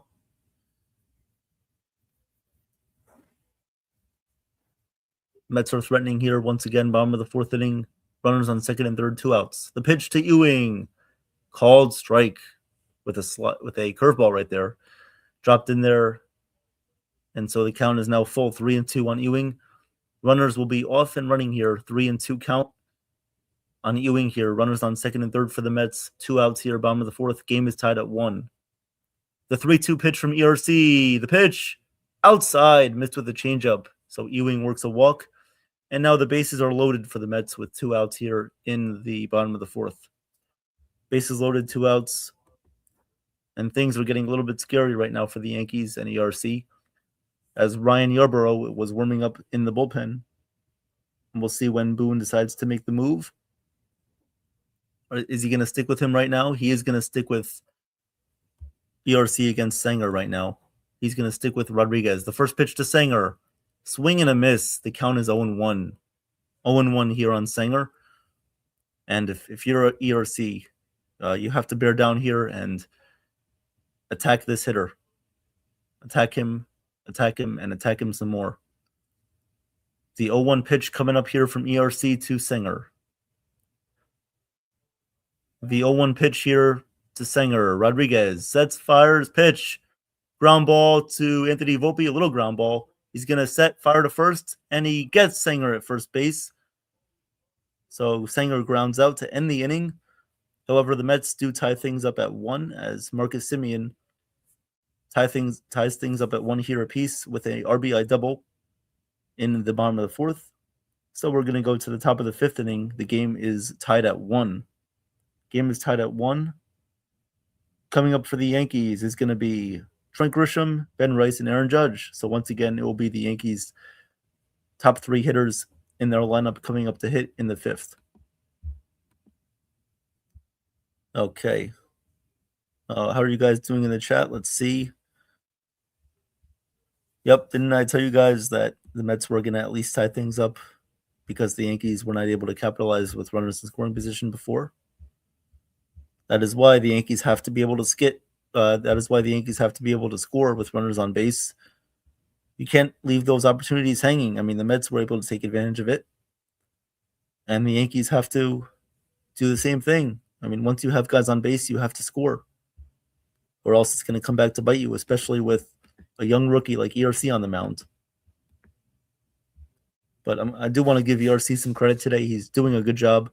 I don't know if he's going to come back out for the 5th inning or if he's going to go to or if Boone's going to go to the bullpen with Yarborough. But either way, I'll be satisfied with ERC's performance today. I think he did a good enough job in today's game, and we'll see what Boone does. If I was Boone, I would see how he does with the first couple of hitters in the 5th. If he allows them to go on base, I would pull him after that. But we'll see what Boone does. This game right here is going to come down to a lot of tactical things that both managers are going to do. Luckily, the Yankees did not use Bednar yesterday. They didn't use Fernando Cruz. They didn't use Fernando Cruz either. So luckily, they'll still have those guys available today if they need to. But Ryan Yarborough could be a very good asset for the Yankees to use today. So let's hope the Yankees get a rally going a little bit here in the top of the 5th inning. As you guys see right here, Carlos Agrange is still down there in the minors along with Chase Hampton and Oswaldo Cabrera. Garrett Cole as well will be making one more rehab start for Scranton, and then he'll be on his way up. Here comes the pitch to Grisham. The first pitch from Peralta is a fastball that misses outside, and the count is 1-0 here on Grisham. 1-0 count. Come on, Trent Grisham, Trent Grisham right now hitting 169 at the leadoff spot. The 1-0 pitch to Grisham. Fastball that catches the outside corner, and the count is 1-1 here on Trent. I mean, a 169 at batting average in the leadoff spot is just plain unacceptable. I know he sees a lot of pitches, but right now he is not doing the best of jobs. The pitch to Grisham. Up high, missed with the fastball, and the count is now 2-1. 2-1 here on Grisham, and the Mets are going to challenge this. Looks like Sanger is going to challenge this pitch, which I doubt that's going to be overturned. And the pitch is definitely going to be confirmed as a ball. So the count is now 2-1 on Trent Grisham. 2-1 count.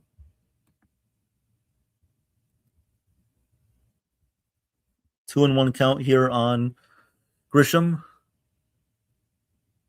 The 2-1 pitch coming up from Peralta. The pitch outside, missed with a slider, and the count is 3-1. 3-1 here on Grisham. 3-1. 3-1 here on Grisham. The 3-1 pitch from Peralta. Hit in the air to left field and pretty deep. Going back is the left fielder Melendez, but he has a beat on it, and he makes the catch on the warning track. So Grisham hit it hard to the opposite field, but Melendez was there to make the catch on the warning track. So there's one out here in the top of the fifth. One out in the top of the fifth. One out.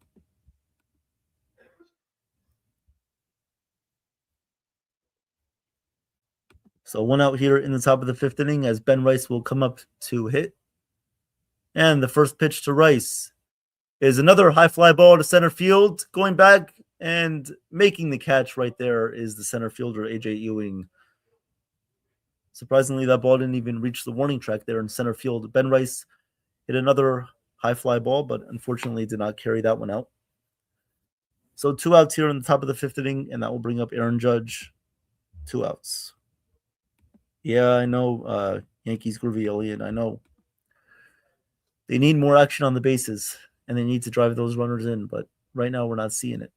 The first pitch to Judge in there for a called strike. That was a nice slider on the inside corner. And the count is 0-1. 0-1 here on Judge. The 0-1 pitch from Peralta. The pitch inside, missed with a fastball, and the count is now 1-1. 1-1 here on Judge. We apologize. Don't worry about it. We're here for you. So don't worry about it. It's all good. The 1-1 pitch on the way to Judge. Outside, missed with the slider, and the count is now 2-1. 2-1 here on Judge. The 2-1 pitch to Judge. Here we go. Peralta fires, and the pitch is way inside. Missed up and in with the fastball, and the count is now 3-1 here on Judge. 3-1.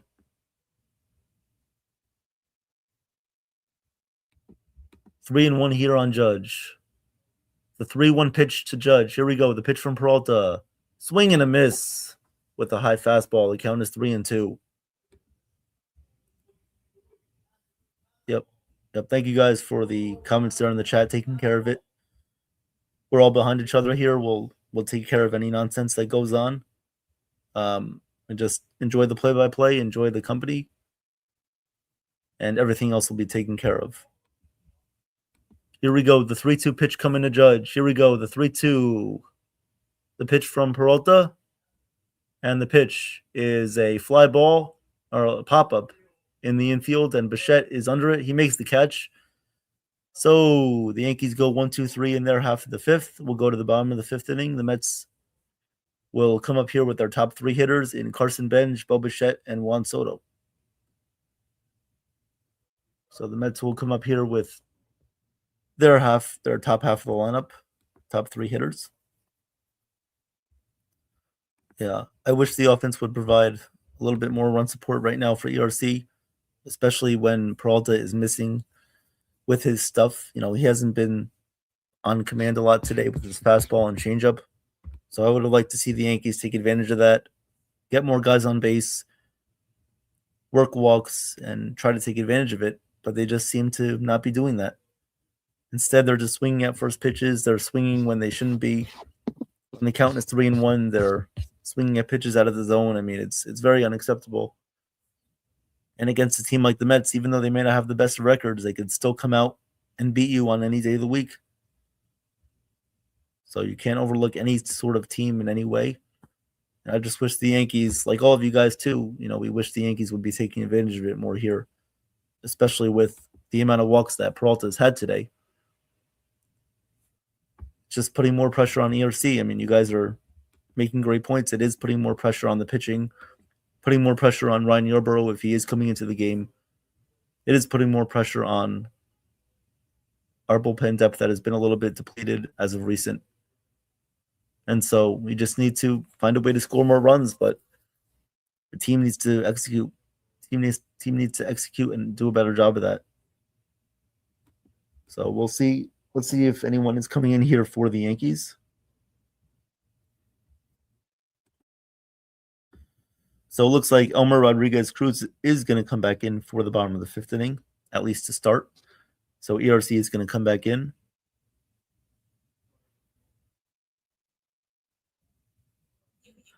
Yep. So I appreciate you guys today. Thank you for being here. ERC is in the game right now, staying in the game in the bottom of the fifth. The first pitch to Benj, outside, missed with a curveball, and the count is 1-0. 1-0 here on Benj. The 1-0 pitch to Benj, way outside, missed with a curveball. So the count is now 2-0 quickly here on Benj.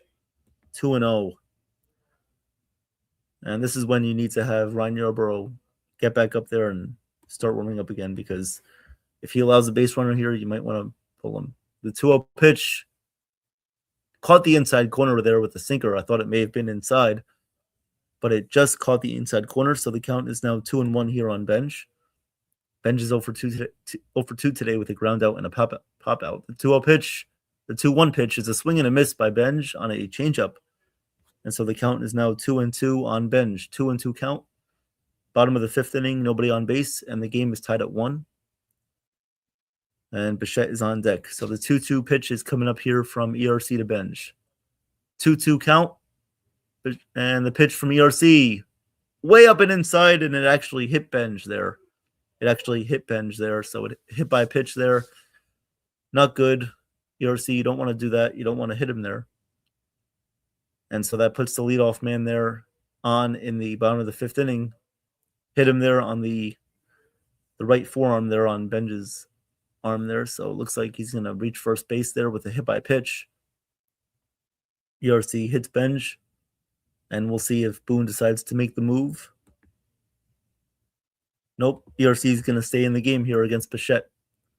The first pitch to Bichette is way down low, missed with a changeup, and the count is 1-0. 1-0 here on Bichette. Count is 1-0.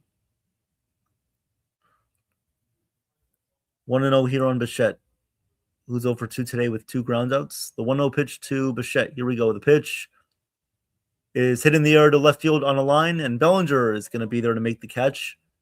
And there's 1 out here in the bottom of the fifth. 1 out. 1 out here in the bottom of the fifth inning.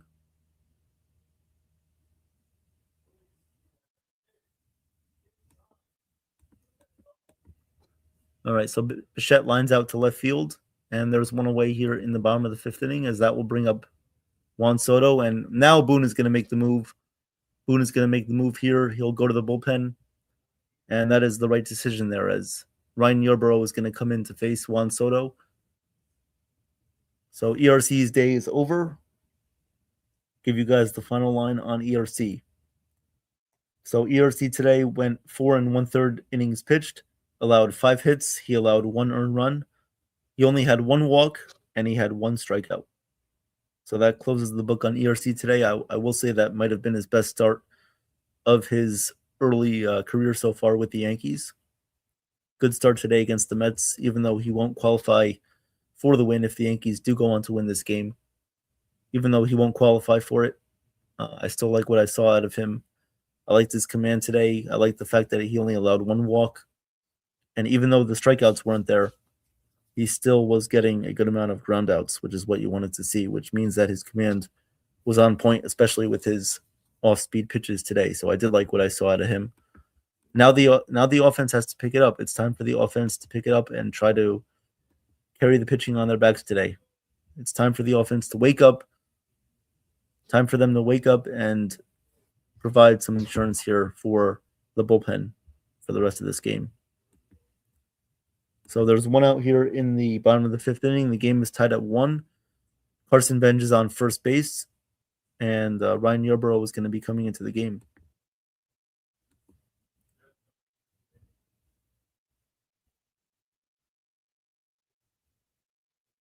All right. So I hope you guys are doing well. Appreciate it. Yep, I agree, D-Rod, that Erod definitely pitched a lot better than Rodon did last night. That's for sure. What Rodon did last night was just inconceivable. I don't know what he was doing last night, causing himself 2 runs. And so we'll see what happens. But ERC, good job today. So Ryan Yarbrough is going to come in here to face Juan Soto. Juan Soto is 1 for 2 today. And he was also the only strikeout victim of ERC's day. So ERC's only strikeout came against Juan Soto. So here we go. Ryan Yarbrough in the pitch. The first pitch on the way from Yarbrough to Soto. The pitch is grounded very slowly, weakly. It's going to be a fair ball. And Soto is out at first base. Nice play there by Escara to pick the ball up and throw to first. And he gets Soto in time at first base. So there's 2 outs here with a runner on second base. 2 outs, runner on second. And that will bring up Mark Vientos here against Yarbrough. So Mets have another chance here with a runner in scoring position against the Yankees today. Ryan Yarbrough is into pitch right now, and Mark Vientos is the batter. The first pitch from Yarbrough. Yarbrough fires, and the pitch is outside, and the count is 1-0 here on Vientos. 1-0. 1-0 here on Mark Vientos, who is 1 for 2 today with a single back in the 4th inning. The 1-0 pitch from Yarbrough. He fires, and the pitch is lined to left field. That's going to be a base hit in front of Bellinger. And Benj is going to stay at third. He's not going to round third. He's going to stay right at third base. It was hit hard enough where Benj was unable to go from third to home. So he will hold up at third base. He's going to hold up at third. And Vientos has another hit today. So the Mets have runners on first and third with 2 outs. First and third with 2 outs here. So the Mets with another threat going, and we'll see what they will do here in the inning. Luckily, that was hit hard enough where Benj wasn't able to round third. So the Mets are going to bring up a pinch hitter here, as it looks like Tyrone Taylor is going to come up to pinch hit for Brett Beatty, I believe. Yeah, so it looks like Brett Beatty, no, not Brett Beatty, MJ Melendez. MJ Melendez is going to come up and pinch hit here for, or Tyrone Taylor is going to come up to pinch hit here for MJ Melendez. The pitch to Taylor is inside, but looks like Escara is going to challenge that one. That did look like it caught the inside corner, so we'll see what the ABS replay shows. The pitch is going to be overturned. It was a called strike. ABS shows that it was a strike on the inside corner, so the count is 0-1 here on Taylor. Yeah, once again, Tyrone Taylor is pinch hitting here for MJ Melendez. And warming up in the Yankees bullpen is Jake Bird. So here is Tyrone Taylor. The 0-1 pitch to Taylor from Yarbrough. The pitch is lined to center field. That's going to be, it's a nice running catch by Trent Grisham. He dives and makes the catch in center field. What a play by Trent Grisham, who made a nice diving play out there in center field, saving another run from the Mets. Wow, what a play. I definitely thought that ball was getting down for a base hit, but Trent Grisham dove and made the play. He's made a lot of those nice catches this year in that same pursuit. So good job there by Trent Grisham making the catch and saving a run. Big, big, big play. You guys need to save that play in your minds for sure. When we look back on later in the game, you might go back and remember that play. So just keep that play in the back of your minds. We might have to remember that play going forward in this game. So we'll see what happens. Nice play by Trent Grisham there. So the Yankees are going to come back up here in the top of the 6th. And let's see. The Yankees coming up here will be Cody Bellinger, Jazz Chisholm Jr., and Ryan McMahon. So the Yankees' middle of the lineup is going to come up here to face Freddie Peralta, unless the Mets decide to make a pitching change. Wow, that was an amazing catch by Trent Grisham. Saved the run there, possibly more. And we'll see how that plays out.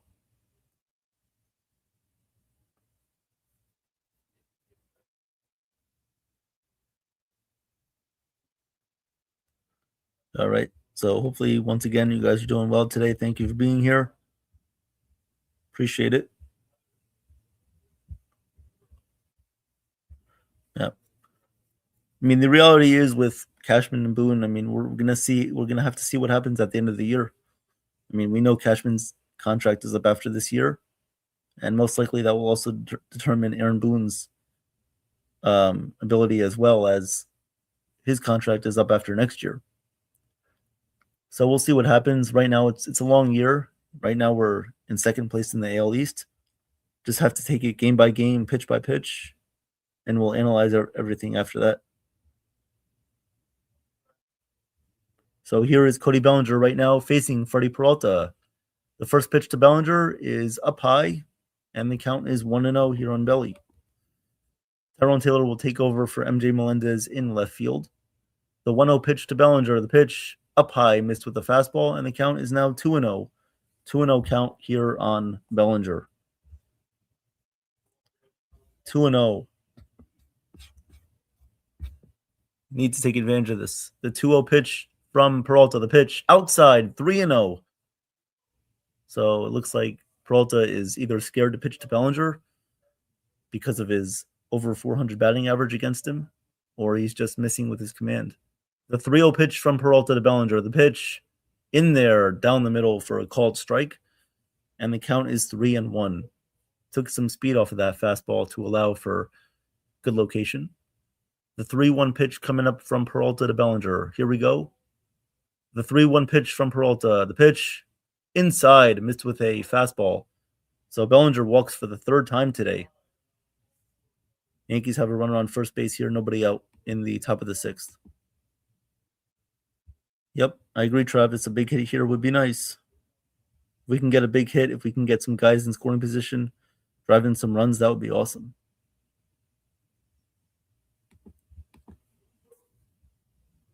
So here is Jazz Chisholm Jr. Here we go. The first pitch from Peralta. Swing and a miss by Jazz on a slider. And the count is 0-1. Jazz with a walk back in the third inning today. Come on, Jazz. Let's do some damage here. The 0-1 pitch coming up from Peralta. The pitch to Jazz is outside. Missed with a changeup.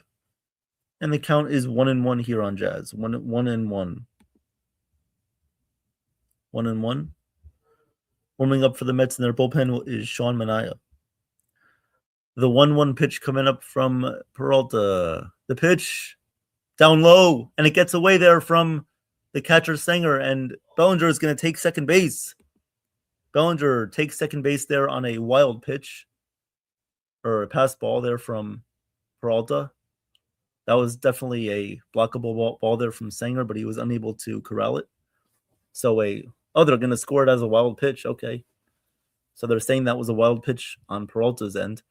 So the count is now 2-1. And right now, you have to take advantage of this right now. This is very, very critical. You have to take advantage of this right now. The 2-1 pitch coming up from Peralta. The pitch outside, missed with a fastball, and the count is 3-1. 3-1 on Jazz.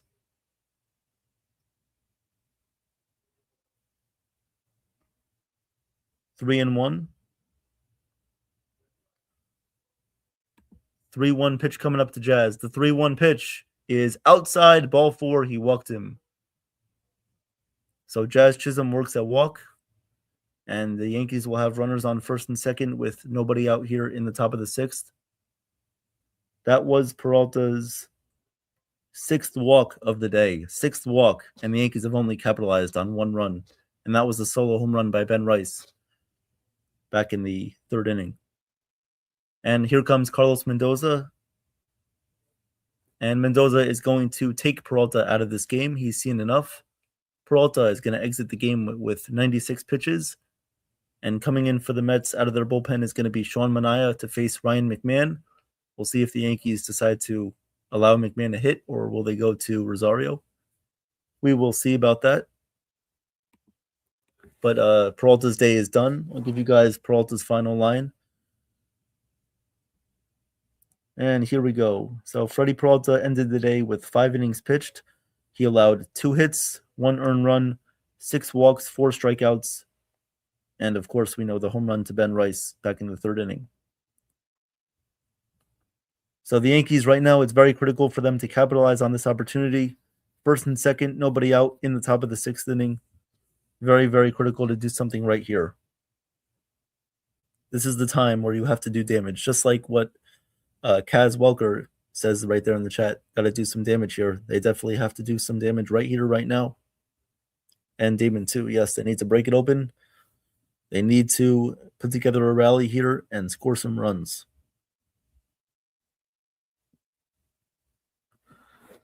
So thank you guys for being here. Appreciate it.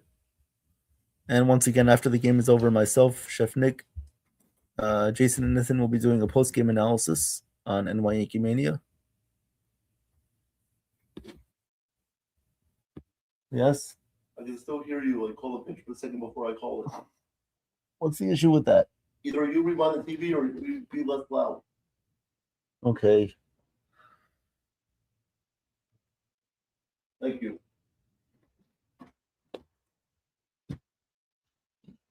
All right. So yes, once again, guys, we'll have a post-game analysis after the game's over. Myself, Jason, Nathan, and Chef Nick will be doing a little post-game as there is no 8 p.m. show tonight. So that's why we're doing a little post-game analysis for you guys right after this game is over. Back to your room, yeah. Back in your corner. Yeah, Travis, Jason's dancing at the top steps, but he's not going to be dancing for much longer. And Sean Manai is going to come into the game here out of the bullpen. We typically know him as a starter, but he's going to be out of the bullpen today. He's been out of the bullpen for the Mets this whole year. Actually, give me guys. Give me 1 second, guys. Just plugging my computer in.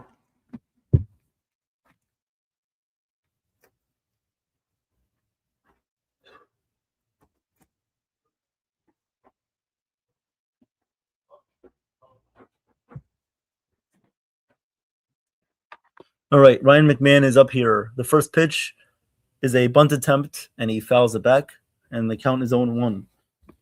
Count is 0-1 here on McMahon. 0-1. 0-1 count on Ryan McMahon from Manaya. Here we go. The 0-1 pitch to McMahon.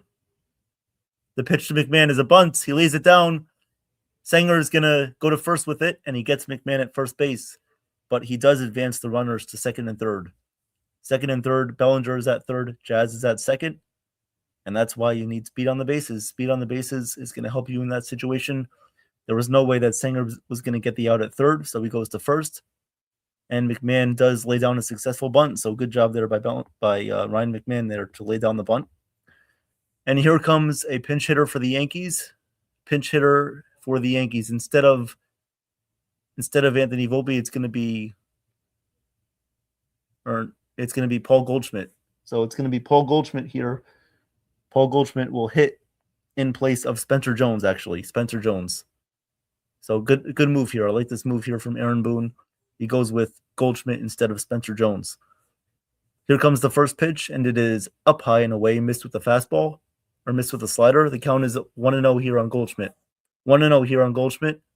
Big situation. Second and third, 1 out. The pitch to Goldschmidt. Up high, missed with a fastball. 2-0. 2-0 count on Goldschmidt. Yankees have runners on second and third with 1 out. Count is 2-0. Big situation here for the Yankees. Paul Goldschmidt pinch hitting for Spencer Jones here. 2-0 count here on Goldschmidt. The 2-0 count, the 2-0 pitch coming up from Manaya. The pitch from Manaya. Swing and a miss by Goldschmidt, and the count is now 2-1. 2-1 here on Goldschmidt. 2-1. Volpe's on deck. 2-1 pitch coming up here from Manaya to Goldschmidt. The pitch fouled away by Goldschmidt, and the count is now 2-2. 2-2 on Goldschmidt. Big situation right here for the Yankees. You have to find a way to get some runs in right now. 2-2 pitch coming up from Manaya. The pitch from Manaya. The pitch down low in the dirt. It gets away from Sanger. Wait, but they're going to say it hits Goldschmidt. It hit Goldschmidt on the foot. It hit Goldschmidt on the foot, so bases are going to be loaded here for the Yankees.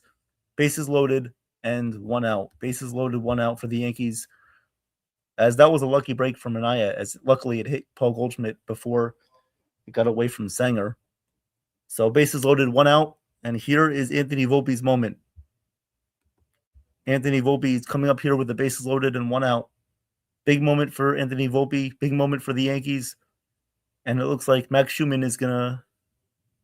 Nope, I thought Max Schumann was coming in to pinch run for Goldschmidt, but he's going to... Yes, Max Schumann is pinch running for Goldschmidt. Max Schumann is coming in to pinch run for Paul Goldschmidt here. Bases loaded here in the top of the 6th inning. Here comes Anthony Volpe. Big situation in this game. Here comes the pitch to Volpe. It's lined. It's a base hit to left field. 1 run is going to score. Jazz is rounding third. He's going to score. 2 runs come in for the Yankees. Going to third base is Schumann. He's in there safely. Yankees take a 3-1 lead. Runners on the corners and 1 out here for the Yankees. Big hit by Anthony Volpe. Puts the Yankees up 3-1. Now that's what I'm talking about. There you go, kid. Give him a chance. That was a middle slider there from Volpe, who just hit it on a line to left field. And that's what you should do. So there we go. Love seeing that from Anthony Volpe right there. Yankees are finally taking advantage of what they've been given. Bellinger scores, Jazz scores, Schumann aggressive base running goes to third. And the Yankees, it is very important to still capitalize on this opportunity right here. They still need to capitalize. Runners on the corners and 1 out. I want more. I don't want to stop. I want more runs. Here comes Ahmed Rosario. He's going to pinch hit for JC Escara. Rosario is going to pinch hit for Escara. And so here is Rosario. Here is Sean Manaea. The first pitch to Rosario is a high fly ball into right field. That should be deep enough to score Schumann. Schumann is going to tag up from third. The throw there from Benj is not in time. And Volpe is going to go to second base. So the Yankees lead 4-1. It's an RBI sac fly from Ahmed Rosario. There you go. That's what we need to do right there. Big situational hitting right there from the Yankees. Good job of situational hitting from Ahmed Rosario. Max Schumann, aggressive base running. He scores from third. Anthony Volpe also tags up to second base. So Yankees lead 4-1 right here in the top of the 6th inning, as Trent Grisham will come up to bat against Sean Manaea. That exactly, Yankees Grivielli, that is how you win games right there. That's how you win. That is exactly how you win. You get them on, you get them over, you get them in. Big hits, RBIs, sac flies, all those things. Here we go. The first pitch to Grisham is a swing and a miss on a high fastball, and the count is 0-1 here on Grisham. 0-1. 0-1. Oh, I almost knocked my water over. Oh, damn. This is nonstop action here. The 0-1 pitch to Grisham. The pitch is fouled away right behind the plate, and the count is 0-2. 0-2 here on Grisham. Yankees once again have scored 3 runs in this inning. Anthony Volpe came up big with a 2-run single, and Ahmed Rosario with a sac fly. Yankees up 4-1. Yeah, if only they could show this more consistently, Travis. I agree. If only they could show this all the time. The 0-2 pitch to Grisham is fouled away, and the count is remaining right now at 0-2. 0-2 here on Grisham.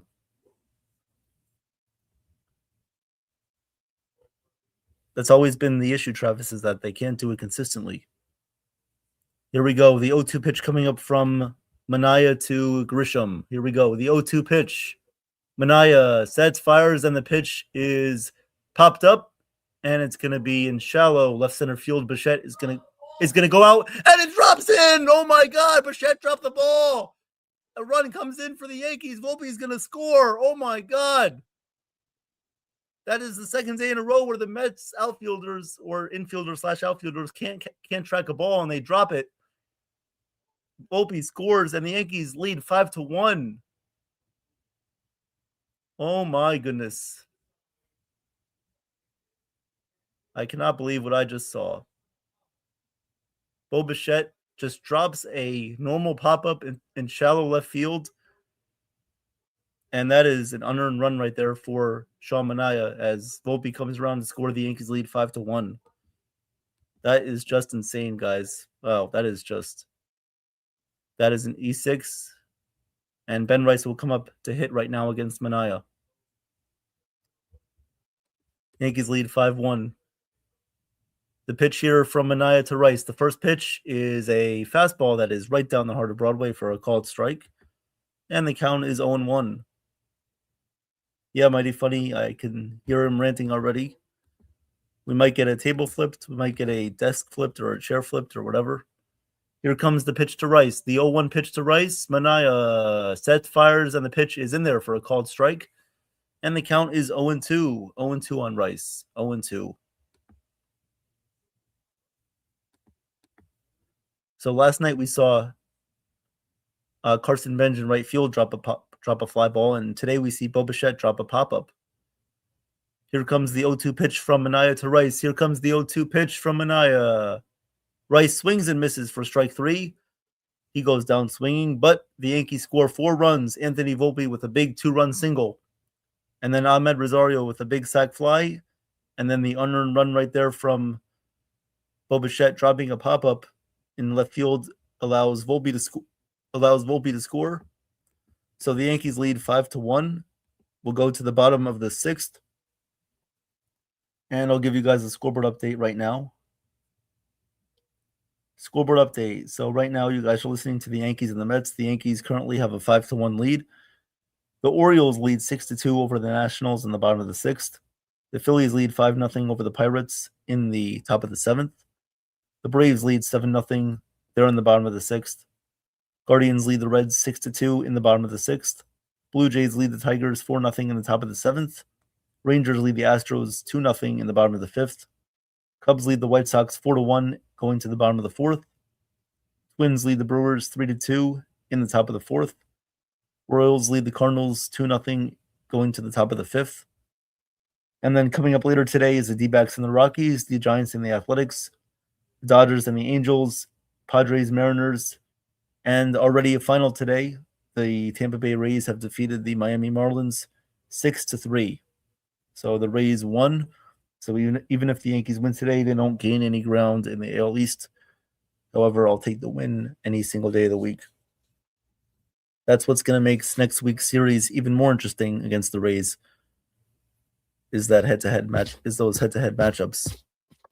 So the Rays, I know a lot of people say that the Rays have pitching depth issues. Honestly, I don't really see it. I know they have some bullpen.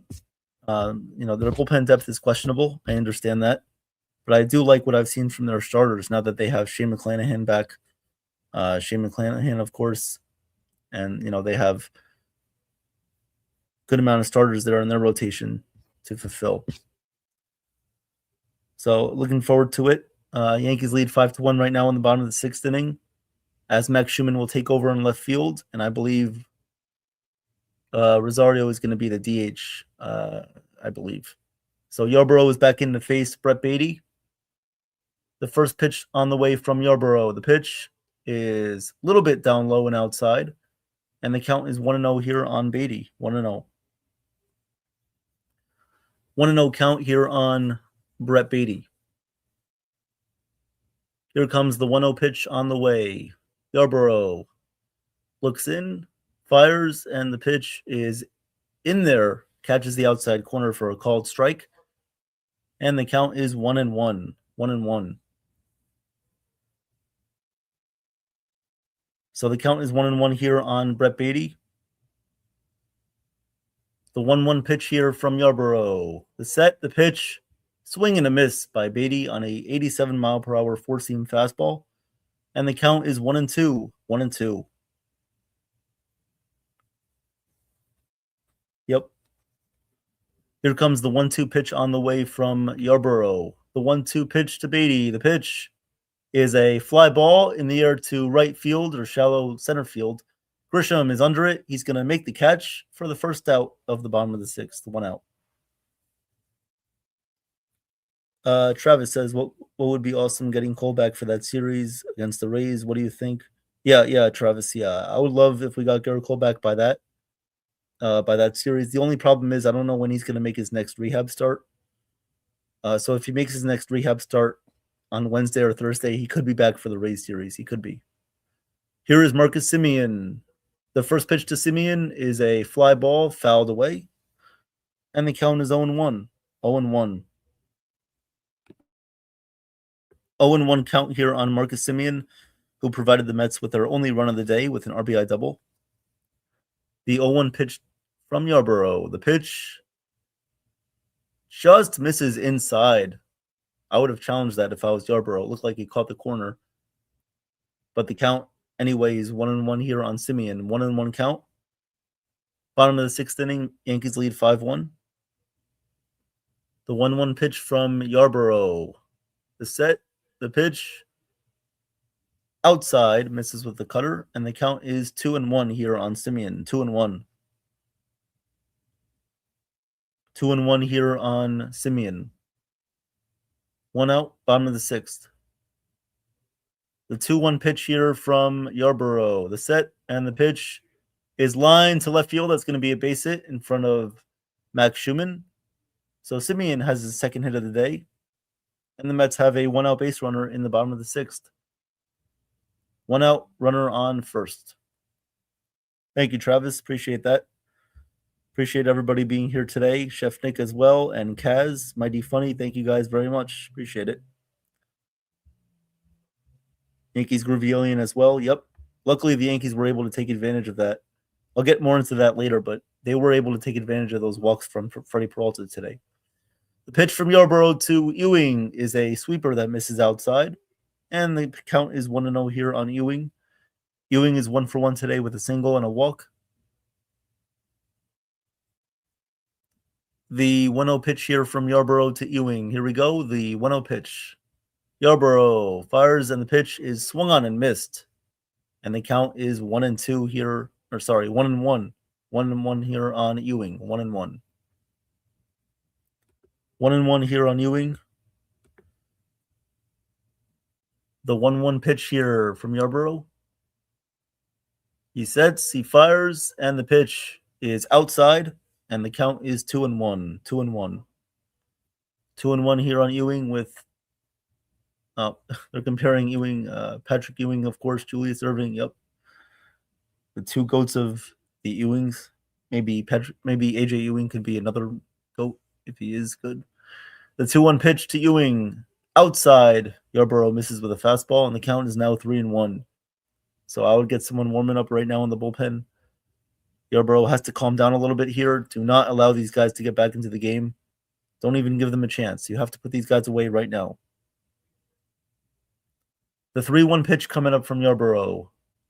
He fires, and the pitch is a little bit outside, but it apparently caught the outside corner. The umpire calls it a strike. No challenge there from Ewing, and the count is now full at 3-2. 3-2 count. Well, that ball definitely looked to be outside, but the umpire called it a strike. No challenge. So 3-2 count here on Ewing from Yarborough. 1 out, runner on first. The 3-2 pitch, Yarborough is going to step off. Yarborough is going to step off of the pitcher's mound right there, so we'll wait to do the 3-2. Thank you, Mighty Funny. Appreciate that. The 3-2 pitch from Yarborough. He fires, pitch, fouled away from Ewing, and the count is remaining now 3-2.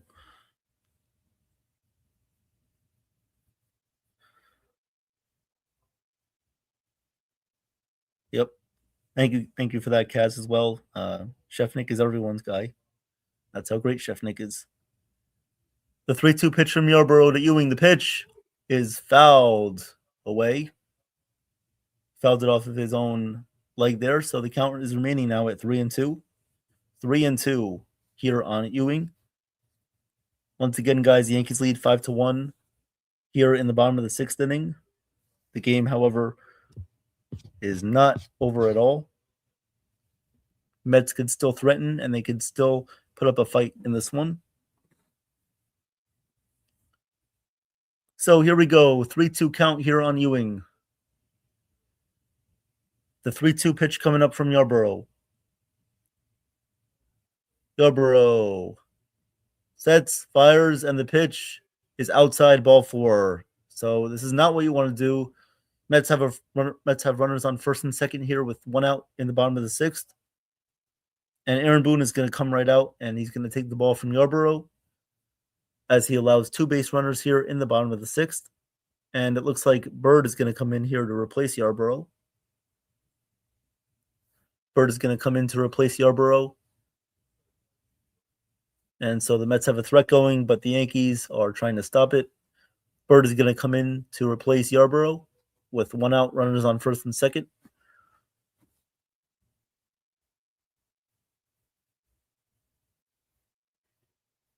Yep. So thank you guys once again for being here. We're in the bottom of the 6th. Why was Yarborough even in this game? Well, because he was replacing ERC after he couldn't even get through 5. So he came in to replace ERC after he left after 4 1/3. So I guess it was the right option. It was the right option to put Yarborough in. I mean, you're not really going to get anyone else out of the bullpen to give you the length that Yarborough does. I mean, he only got the Yankees through an inning and a third, but still, at least he provided them some length. So once again, bottom of the 6th inning, Mets lead 5-1. Yankees lead 5-1 right now in the bottom of the 6th inning for the Mets, and they have runners on first and second with 1 out. Yankees need to end this threat right now, move on to the 7th. So far, it's been a good game today. A couple of errors by the Mets. Freddie Peralta looked like he didn't have his command today. He walked a lot of hitters. Yankees did end up taking advantage of it, which I like to see. And so hopefully they can go on forward and win this game in a smooth fashion. So appreciate you guys today. D-Rod says that he was a line cook for a year in the East Village. Then he became the manager. Okay. Awesome. Oh, yeah. No worries, Jake there. Yeah. No worries at all. If you want, just stick around with us. We'll give you all the action. If you don't want to watch the game, that's fine. Here comes the pitch from Bird to Terens. The pitch is in there for a called strike, and the count is 0-1. So Luis Terens is going to come in here to pinch hit for Hayden Sanger, as he will replace him. I don't know why Sanger was in the lineup to begin with. If any Mets fans here want to explain that one to me. Here comes the 0-1 pitch from Bird. The pitch is a check swing on a slider outside. He did not go around. And the count is now 1-1 here on Terens.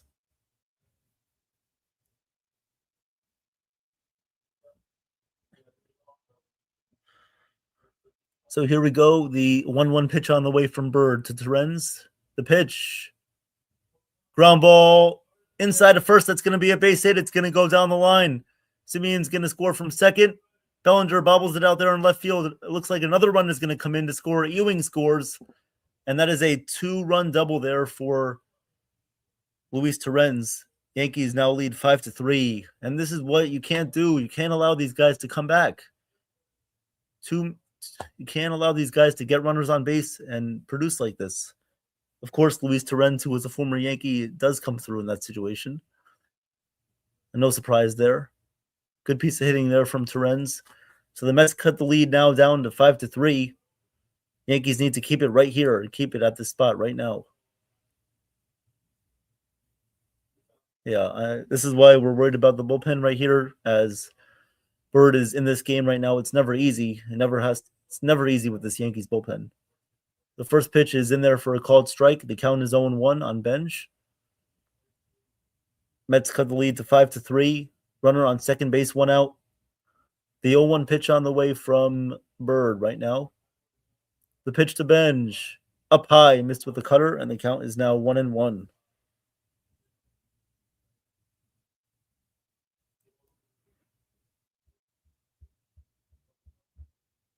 So here we go. Yankees bullpen is at it again today. The 1-1 pitch on the way is a swing and a miss by Benj, and the count is now 1-2. Yep, and we still have 3 innings left to go. So what are they going to do? Luckily, they have Fernando Cruz available. Luckily, they have Benar available. But this bullpen never seems to just get the easy outs. I mean, you can't trust them in the lead. The 1-2 pitch fouled away by Benj, and the count remains at 1-2. So 1-2 here on Benj. 1-2. 1-2. Let's hope that Bird just gets out of this inning. Keep it right here. Keep it right here. It's never easy against this team. The 1-2 pitch to Benj. He did go around on a check swing. No, the umpire said he doesn't go around. Definitely looked like he did go around on that slider down in the dirt. But the third base umpire says he did not go around.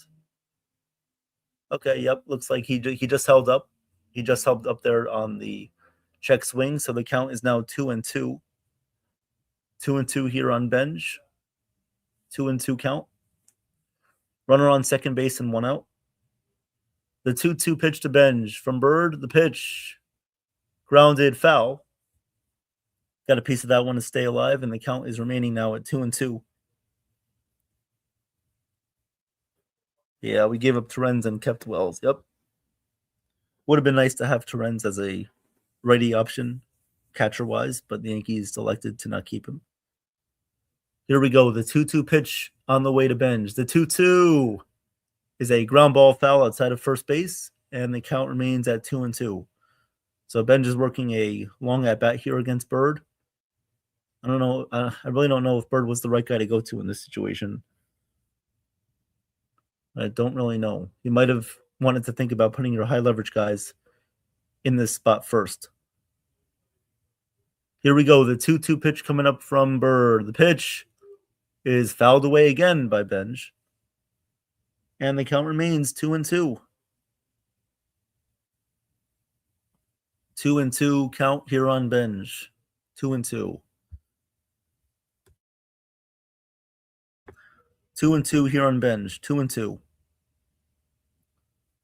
Fouling off a lot of pitches. Here we go. The pitch from Bird is another foul ball from Benj. So he keeps working the count, keeps fouling these pitches off. Count remains here at 2-2. 2-2.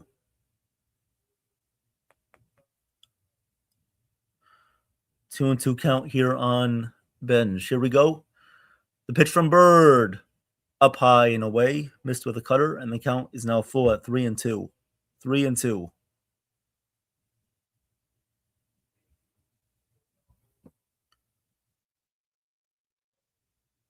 Hey, John. How you doing? I hope that the Yankees hold the Mets. The 3-2 pitch from Bird is a swing and a miss. Big pitch there from Bird. He got him swinging with a sweeper down low. And there are 2 outs here in the bottom of the 6th inning. That was a big out there from Bird. Big out. Now you have to get this 3rd out, get out of the inning, and move on. This bullpen is running out of depth quickly. And hopefully Jake Bird can sustain it a little bit here. Would have liked to see Yarborough go a little bit further, but Bird does get the out. So 2 outs here for Bo Bichette. The first pitch to Bichette is a foul ball. And so the count is 0-1. 0-1. 0-1 here on Bo Bichette. Yankees need to hold the lead right here. Mets are looking to cut into the deficit even more. So here we go. The 0-1 pitch on the way from Bird. The pitch is inside. It missed with a cutter. And the count is now 1-1. 1-1 here on Bichette.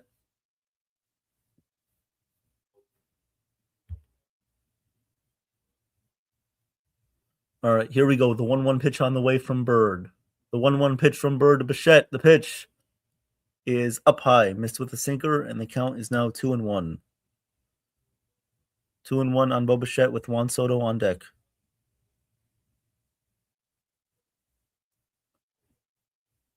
Here we go. The 2-1 pitch from Bichette. From Bird. The 2-1 pitch from Bird is hitting the air to right center field. Grisham is backing up, but he makes the catch there a few steps before the warning track. So Jake Bird comes in. He gets 2 big outs, but he also allows 2 runs.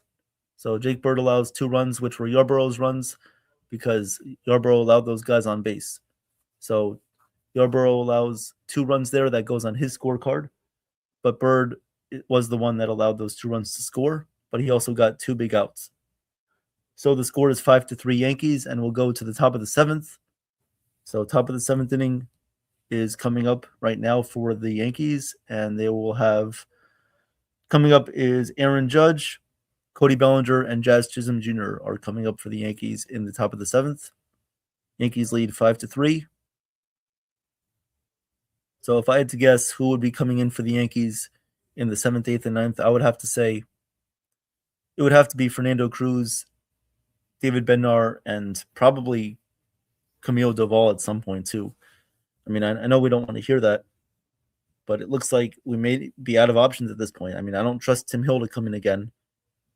I don't trust him. I don't really trust Doval either, but if he's going to have to come in for maybe an hour or 2 in the 8th inning, I wouldn't mind that. But we'll see what happens. But I do think that Fernando Cruz is going to come into the game at some point today, along with David Bednar as well. So Yankees need to find a way to win this series today, hopefully, and go into next week.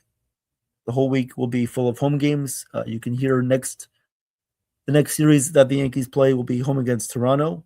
So you guys can hear that game tomorrow night with Joe on the call here on NY Yankee Mania. So you can hear that game called right here with Joe tomorrow night. So once again, we thank you guys for being here today. Appreciate it. So thank you guys for being here. And coming up for the Yankees right now, Aaron Judge. And for the Mets, coming in to pitch for the Mets is remaining to be Sean Manaea. So Sean Manaea is still in the game for the Mets today in this inning. First pitch to Aaron Judge is a ball that's way inside, goes to the backstop, and the count is 1-0. 1-0 here on Judge. Judge is over 2 today with a walk back in the first inning. Here we go. The 0-1 pitch on the 1-0 pitch on the way from Manaea. The 1-0 pitch to Judge. The pitch fouled away by Judge. Took a big swing at a fastball high in the zone, and he fouled it away. And the count is now 1-1 here on Judge. 1-1. The 1-1 pitch to Judge. The pitch. Ground ball right to Bichette at shortstop. He throws to first in time to get Judge at first. And there's 1 away here in the top of the 7th. 1 out.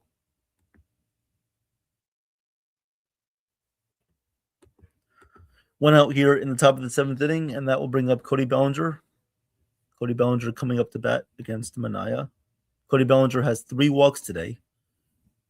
3 walks. Here comes the first pitch to Bellinger. It is a ground ball foul outside of first. And the count is 0-1. So 0-1 count here on Bellinger. Manaea at 20 pitches so far in the last couple of innings. The 0-1 pitch is a line drive base hit into center field by Bellinger. So he gets on first base with a line drive single. His first ball put in play today, as he had 3 walks before that. So 1 out runner on first base for the Yankees, and that will bring up Jazz Chisholm Jr.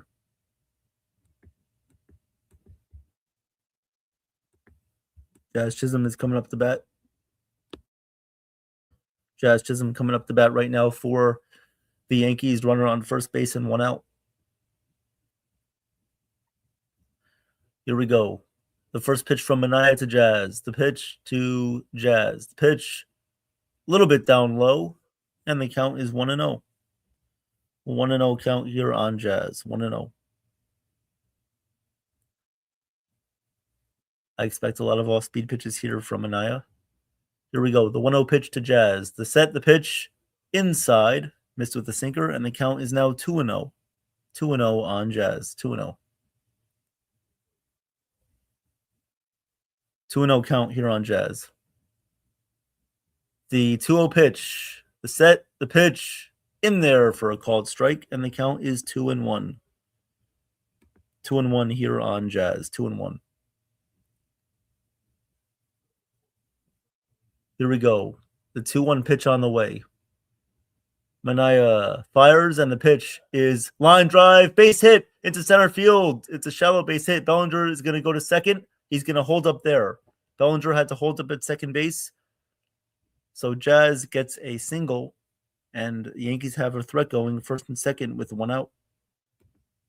That ball was hit not so hard by Jazz, so Bellinger had to hold up, made sure that it went through the infield. So Bellinger stopped at second, and Jazz has a single. First hit of the game for him. First and second, one out for the Yankees here in the top of the seventh. 5 runs, do I think it will be enough? Well, we'll just have to wait and see. It'll depend on how Bednar does. It will depend on how Fernando Cruz does. You know, as Chef Nick says, it's the bridge to Bednar. If Cruz does well, I think that will be okay. So here's Ryan McMahon. The first pitch is up high and inside for a ball. 1-0 here on Ryan McMahon. 1-0 pitch on the way, coming up from Minaya. Here we go.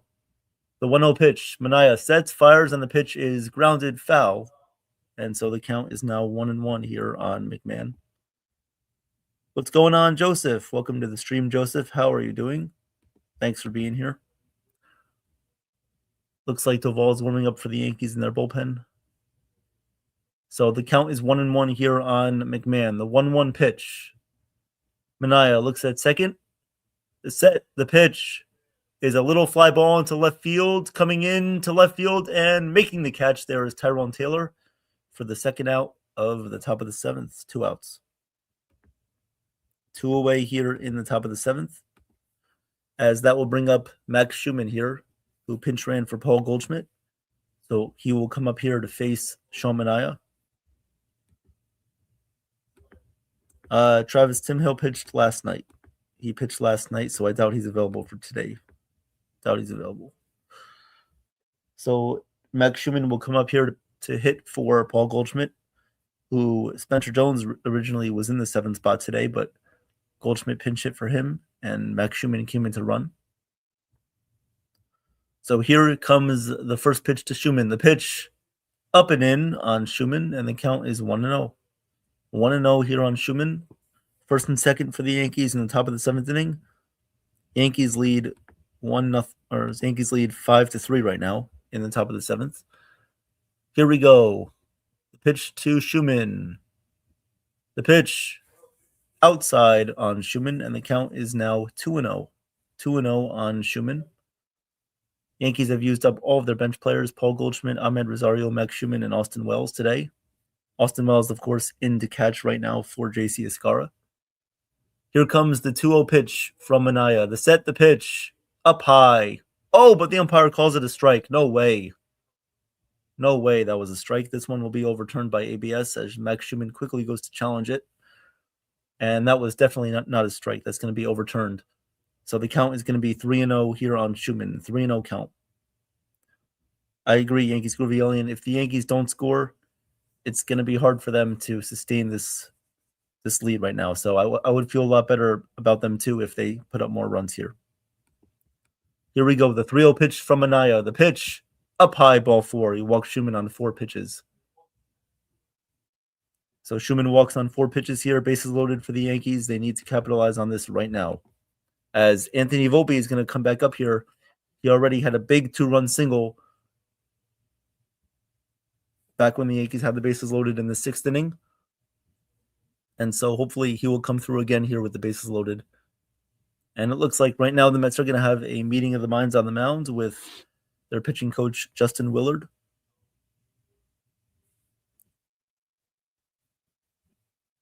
Yes, so Volpe is going to come up here in a big situation against the Mets once again. Bases loaded, 2 outs, 5-3 game in the top of the 7th. Volpe is coming up to hit. He's 2 for 3 today. Already had 1 big hit in scoring position, with runners in scoring position today, with bases loaded actually. Had a nice single. So let's hope that he does it again, and let's extend this lead. Here comes the first pitch on the way from Minaya. So Minaya, here we go. The pitch from Minaya is a fastball that's right down the middle, and the count is 0-1 here on Volpe. 0-1. 0-1 pitch coming up from Minaya. Here we go. Minaya sets, fires, and the pitch is fouled away by Volpe. And the count is now 0-2. 0-2 count on Volpe. 0-2. 0-2 count on Volpe. Bases loaded, 2 outs. Top of the 7th. 5-3 game. There we go. The 0-2 pitch from Manaea. The pitch up high, missed with a fastball, and the count is now 1-2. 1-2 on Volpe. 1-2. 1-2. 1-2. Here we go. The 1-2 pitch from Manaea. He looks in. He sets. He fires, and the pitch is up high. Missed with a fastball. The count is now 2-2. 2-2 on Volpe right now. 2-2. Here we go. The 2-2 pitch coming up from Manaea. The 2-2 on the way. Manaea sets, fires, pitch. Inside. Inside. And the count is now full at 3-2. Full count. Volpe works the count back to full 3-2. Everybody's going to be running here. Schumann at first, Chisholm on second, and Bellinger on third. 3-2 full count pitch. Here we go, guys. Here we go. The full count pitch. The 3-2 on the way. Manaea sets, fires, pitch. Ball 4. He walked him. Anthony Volpe works a 4-pitch walk there as he battled back from an 0-2 count, and he walks. I don't know what Sean Manaea was doing. The count was 0-2. All he had to do was throw another pitch in the zone, and Volpe works a 4-pitch walk there. 4 straight balls. Yankees lead 6-3. We'll take it. We'll take it. Here we go. Here's Austin Wells now.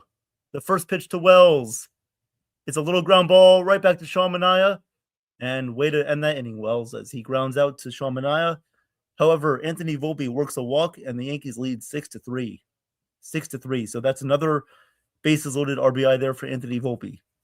That's 3 RBIs for Anthony Volpe today, as he has accounted for 3 out of their 6 runs today. So hopefully that does help the Yankees bullpen a little bit. But it was a gifted run right there from the Mets. A big gifted run from the Mets right there. Yankees lead 6-3. Okay, please watch the language. The bros, please watch the language, please. Even if you do not like the Yankees, do not be using that sort of language here in the chat. We would appreciate that. You can not like the Yankees, but doesn't mean you have to go saying these type of things in the chat here, as we have had a very friendly chat today. Everybody been contributing today, and we appreciate that. And we don't need that. So thank you very much. Kaz, you missed a bases loaded walk. Or no, I'm sorry. You probably saw the bases loaded walk, but there's, someone came in here and started cursing, so we don't appreciate that. So just watch the language, please. It's all good, guys. Don't worry about it. I appreciate it. Ken is one of our friends here as well.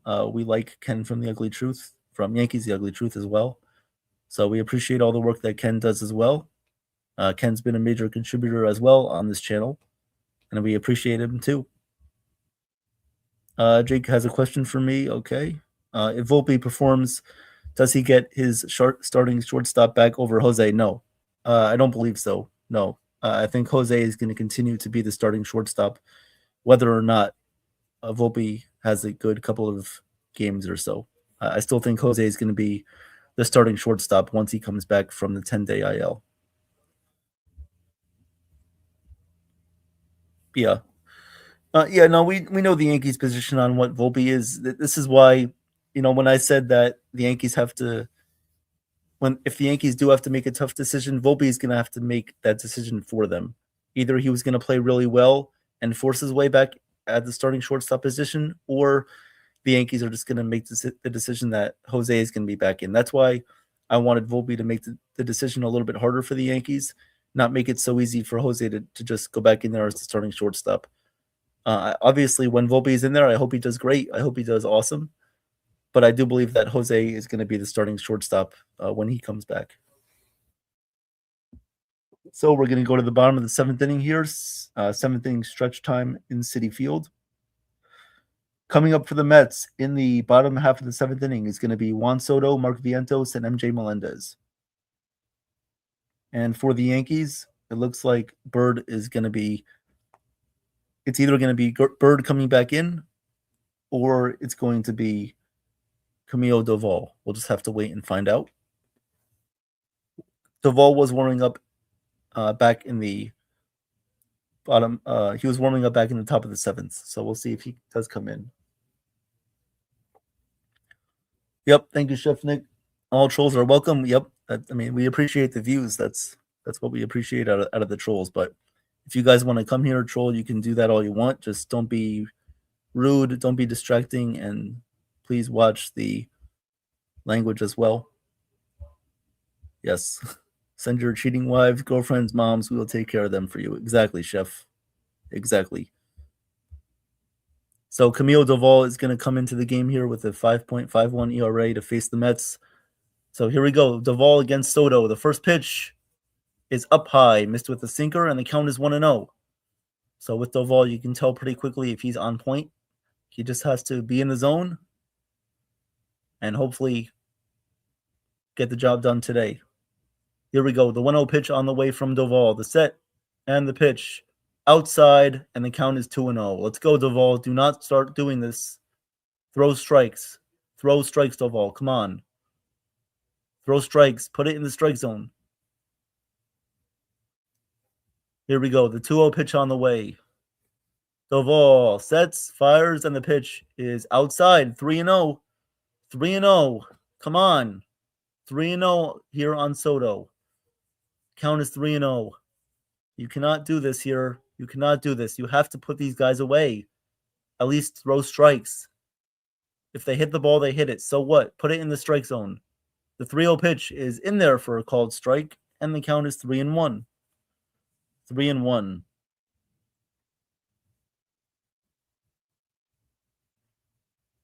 That's a good one, D-Rod. Like that. The 3-1 pitch on the way from Doval to Soto. The 3-1 pitch is a swing and a miss. Swing and a miss there from Soto on a high sinker. And the count is now 3-2. Full count on Soto. Yeah, I know, Jake. I'm worried too. I'm not feeling very confident with Doval on the mound. If he puts the ball in the strike zone, then we'll be okay. You just can't be out of control. So the count is now full 3-2 right here on Juan Soto. A big at-bat in this inning. The 3-2 pitch, the set, the pitch. Grounded, foul outside of first, and we'll do the 3-2 again. We'll do the 3-2 pitch once again here from Doval. 3-2 on the way. Soto was 1 for 3 today. Here we go. Doval looking in. Doval at the set. Sets. Fires. Pitch. Grounded right to second. Jazz is there. He throws to first in time to get Soto. So a big first out there from Doval. And that was a big out right there. Cannot understate how big of an out that was. Doval working back from a 3-0 count. Gets Soto to ground out. 1 out here in the bottom of the 7th.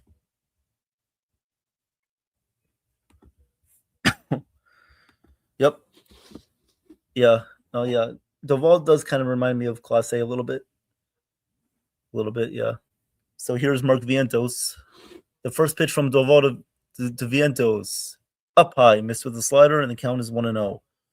1-0 here on Vientos. 1-0. Yep, I agree there, D-Rod. Hopefully that was Soto's last at bat of the series. Here we go. The 1-0 pitch from Doval is in there for a called strike, but looked to be a little bit down low, so Vientos is going to challenge that one. We'll see what the ABS shows. And the pitch shows that it was a ball, so the call will be overturned. The Mets win the challenge, and the count will be 1-1 here on Vientos. Grab some pine, no El Soto. That's right, Yankees Groovy Alien. Grab some pine and kiss your family goodbye in his private jet. Here we go. The 2-0 pitch is in there for a called strike, and the count is now 2-1 here on Vientos. 2-1.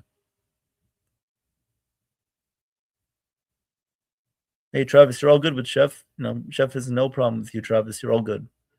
Here we go. The 2-1 pitch to Vientos. The pitch is up high, And the count is now 3-1 here on Vientos. 3-1. 3-1 here on Vientos, who is 2 for 3 today. 3-1 pitch coming up from Doval. Here we go. Doval sets, fires, and the pitch is in there for a strike. And the count is now 3-2. And Fernando Cruz is going to be warming up, probably the next guy out of the Yankees bullpen today. Vientos takes his timeout. He will step off. All right, 3-2 pitch coming up here from Doval to Vientos. Here we go.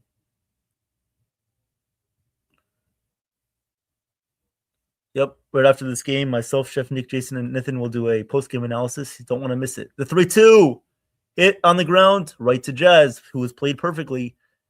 Has it, throws to first, and gets Vientos in time for the second out of the inning. 2 outs here for the Mets in the bottom of the 7th inning. I am liking what I'm seeing right here from Doval, getting these ground outs, putting the ball in the strike zone, and good things will happen. It's just like when you put it in play. It's just like when you roll the ball on an arrow on a bowling lane and hit your target. Good things are going to happen. Well, good things are happening right here too. You put the ball in the strike zone, good things are going to happen, and don't allow any walks. The 2-out pitch here to Taylor. The first pitch is up high and away, and the count is 1-0. Here we go. Count is 1-0 here on Tyrone Taylor, who came in to pinch hit for MJ Melendez. The 1-0 pitch is drilled in the air to left field. Going back is Schumann, and he leaps, and he makes a nice leaping catch there in left field.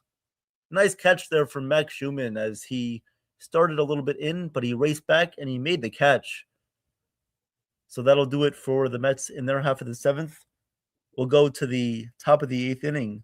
Yankees are coming back up, and it will be the top 3 hitters in the lineup. It will be Trent Grisham, Ben Rice, and Aaron Judge. And that will be what the Yankees have for themselves in the top of the 8th inning. Appreciate you guys for being here today. Thank you very much. Once again, guys, Jason is doing the game right now on World Sports Mania Entertainment from a Mets perspective. And so I appreciate you guys joining me today for a Yankees perspective game today. Yep. Just keep it clean in the chat, Travis. That's it. Otherwise, you're doing well. So thank you. Thank you for being here. Never sober and always with another woman, just the way Chef taught me. Yep. No, Chef will teach you well. Chef will teach you well when it comes to that stuff. Always take his advice.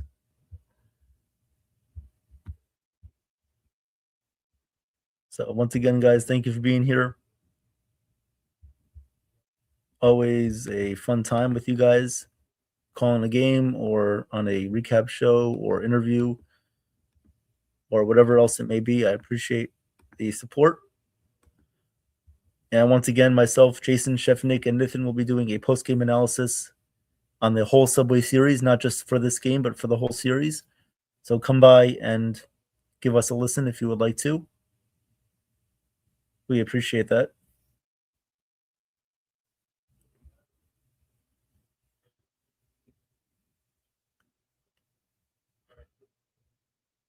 All right. So coming up here for the Yankees is going to be Trent Grisham.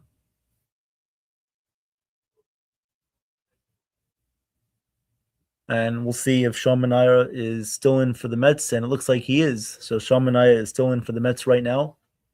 Grisham, the first pitch is fouled away right back behind home plate, and the count is 1-0. Or, sorry, 0-1. 0-1 here on Grisham. 0-1.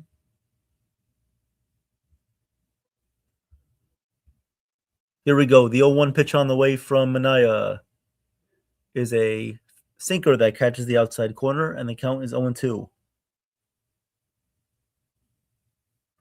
0-2 here on Grisham. Yeah, Chef. You don't want hydrochloric acid either. Here comes the 0-2 pitch on the way from Manaea. The pitch up high, missed with a fastball, and the count is now 1-2. 1-2 here on Grisham. The 1-2. And Grisham swings and misses for strike 3. Swings at an outside sweeper down low in the zone, and the count, or there's one out here in the top of the 8th inning. Jason, y'all should do a twin pod. Jason and y'all should do a twin podcast. Yeah, like what Alex and Luca did back in the day with their Big Blue in the Bronx podcast. There, yes. The pitch to Ben Rice is hit on the ground to first base, and right there is Vientos. He steps on first, and there are 2 outs here. Yeah, I know you meant Evan Jacob. I know you meant me. No, you're all good. It's like an interchangeable process, so it's okay. I've heard it a lot. So here is Aaron Judge. He will come up to bat with 2 outs here in the top of the 8th inning. He's 0 for 3 today with a walk back in the first inning. And here we go. The first pitch on the way from Minaya is inside on Judge, and the count is 1-0. 1-0.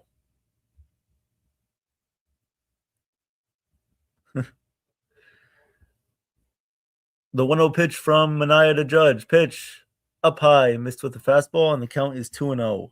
2-0 here on Judge.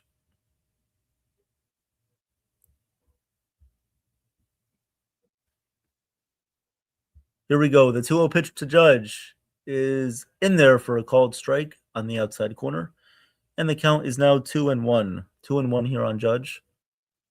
Anybody else surprised in the chat that Judge has not hit a home run yet in this series? The 2-1 pitch to Judge is swung on and missed, as that was a nice sweeper there from Sean Minaya. He got Judge to go around there on a little sleeper there. So the count is now 2-2. The pitch in there for called strike 3. Judge down looking on a fastball.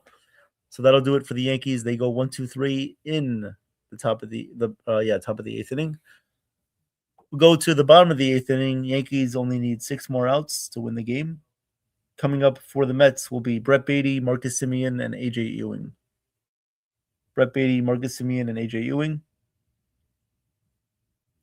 So that's who will come up for the Mets in the bottom of the 8th.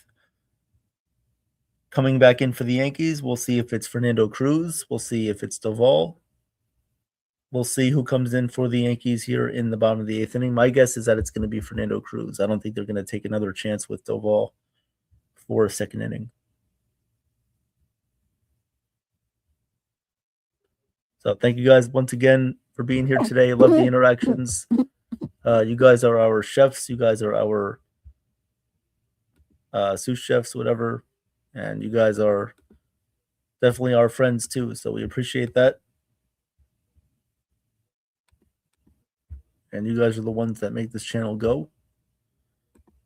Remember to continue liking and subscribing as well if you are not subscribed. I'm pretty sure you all are. But anybody listening that has not come into the chat, if you are not subscribed, please subscribe to NY Yankee Mania. We appreciate the support. We also thank you guys for getting us over 100 subscribers on World Sports Mania Entertainment as well. As last night we went over 100 subscribers with myself, Chef Nick, and Jason calling the Yankees and Mets game. So that was a lot of fun. We thank you guys for that. Just continuing to grow the channels here, continuing to have awesome interviews, which we thank Nathan for getting us a lot of the guests here on the channel. And so we'll just keep rocking and rolling, as Chef says as well. So Fernando Cruz is going to come in here to pitch for the Yankees in the bottom of the 8th inning. Yankees are up 6-3. Brett Baty will come up to bat for the Mets.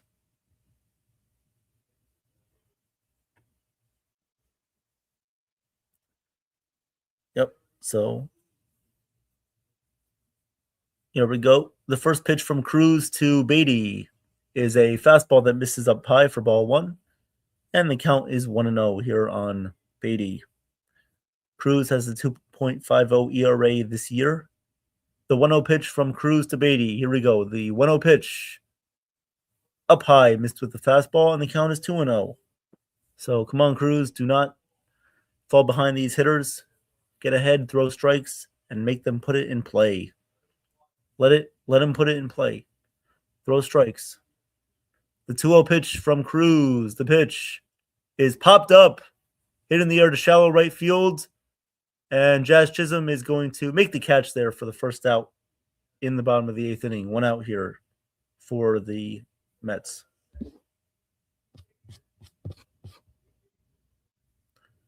Okay, Marcus Semien will come up to bat right now. Marcus Semien has accounted for one of the 3 runs that the Mets have today with an RBI double. I'll get to that in 1 second, Joseph. 1 second. All right, the first pitch from Cruz to Semien. Here we go. The first pitch is popped up on the infield, and Cruz, Rice coming in. Rice is going to make the catch as Cruz falls to the ground on the grass. And there are 2 outs here in the bottom of the 8th inning. 2 outs here. Joseph, Evan, do you have any thoughts about calling Giants games? Just making sure, Joseph, you're talking about the New York Giants, right? The football team, right? Not the baseball team. If you're talking about the football team, then yes, I'm thinking about calling some Giants games this year. Yes, as long as the schedule works out, and we can, as long as it doesn't really interfere with a lot of Yankee games, then yes, I can call some Giants games if you like. Here is AJ Ewing. The first pitch is in there for a called strike, and the count is 0-1. Yeah, I did call. Yes. Yes. Awesome that you're a Giants fan too, like me. Yes, so I did call some Giants games last year on the channel. They were a lot of fun. Even though they weren't good last year, I did enjoy it. Here is the pitch to Ewing, and it is outside for a ball, and the count is 0-1. Sorry, 1-1. 1-1 here on Ewing. Here we go. The 1-1 pitch on the way from Cruz to Ewing. Here we go. Cruz sets, fires, and the pitch is down low in the dirt. Gets away from Wells. Doesn't matter. Nobody's on base. And the count here is 2-1 on Ewing. 2-1. Thank you, Travis. Thank you for being here. The 2-1 pitch coming up from Cruz to Ewing right now. The 2-1 pitch. Cruz fires, and the pitch is fouled away by Ewing. And the count is 2-2. 2-2. Thank you, Joseph. No, I appreciate that. Thank you very much, guys. You guys are making my life easier. Because if there was nobody here, I would have no one to talk to. Then I'll be like a lost dog out in the real world. The 2-2 pitch from Cruz. Pitch inside. Missed with a splitter, and the count is now 3-2. 3-2 here on Ewing. Bottom of the 8th inning, 2 outs. You guys should do Game 7 together tonight. I don't know, Travis. Probably not. The 3-2 pitch here from Cruz. The pitch just missed inside, ball 4. Wells is going to want to challenge it. I have a feeling that it's not going to be called a strike. It's going to stand as a ball. That did miss the inside corner. It looks like it will be ball 4. And the pitch is inside. It's confirmed by ABS that it was a ball. So the Mets have a 2-out base runner here, 2 outs runner on first, and that will bring up Luis Torrens here in the bottom of the 8th inning. In the bottom of the 8th, Luis Torrens coming up to bat.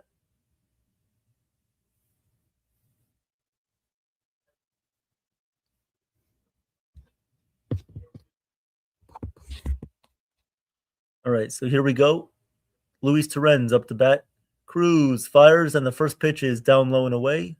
Missed with a slider, and the count is 1-0. 1-0 here on Luis Torrens.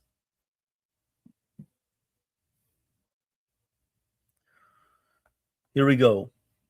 The 1-0 pitch on the way from Cruz. The pitch in there for a called strike, and the count is 1-1. 1-1 here on Luis Torrens. Mets have the top of the order up next, Carson Bench.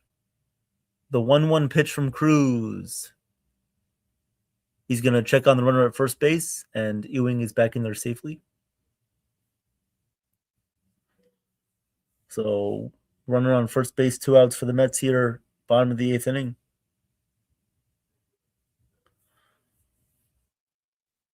Yeah, Kaz, well, that's why we have World Sports Mania Entertainment, for basketball games. The 1-1 pitch, Cruz is going to check on Ewing again at first base. He's back in there safely. Yes. No, I think both of us calling one game today is probably enough, Travis. We'll do another basketball game soon. I'm sure Jason will do one soon. So here we go. The pitch from Cruz is hit in the air to center field, and Grisham taking a few steps to his right, but he makes the catch. And that'll do it for the Mets in their half of the eighth inning. We'll go to the top of the ninth. Yankees are up 6-3. And I bet all of you guys are feeling a little bit better about this one, as am I. 6-3 Yankees. We're going to the top of the ninth inning. Coming up for the Yankees is going to be Cody Bellinger, Jazz Chisholm Jr., and then it will be Ryan McMahon. So Bellinger, Chisholm, and McMahon are coming up here for the Yankees in the top of the ninth. Yeah, Kaz. I don't know if you've heard, but we have a channel called World Sports Mania Entertainment. We have done other occasional games here on NY Yankee Mania, including football, basketball, and even a hockey game too. I did a hockey game, but that's why we have the World Sports Mania Entertainment channel, which covers wrestling, covers football, basketball, and other baseball games as well. So we have Jason, of course, who is our Mets reporter here on the channel. He also calls games on World Sports Mania Entertainment. For basketball, other baseball games like Mets games, he does Mets games on that channel too. And he also covers baseball as well, like overall baseball too. So tune into that channel as well, as we'll have more games coming up on that channel. And it should be a lot of fun coming up here with the Mets season, coming up with the Yankee season. I mean, these two teams don't match up again until September. So we have a long way to go until these two teams match up again in 4 months. So looking forward to it. Thank you, Cruz. I appreciate that, Cruz. That makes me feel very good about the job that I'm doing on the channel, having you guys give compliments like that. I appreciate it. Happy to be doing it for you guys. Obviously, today wasn't really planned. Joe was planning on calling this game for you guys, but he had to attend to some family occasions. So luckily, I was able to step in and provide the game for you guys today, which I'm very happy about. Here we go. The first pitch to Bellinger was a ball, 1-0. The second pitch is going to be popped up on the infield. Vientos is coming in, and he makes the catch right by the pitcher's mound. And there's one away here in the top of the ninth.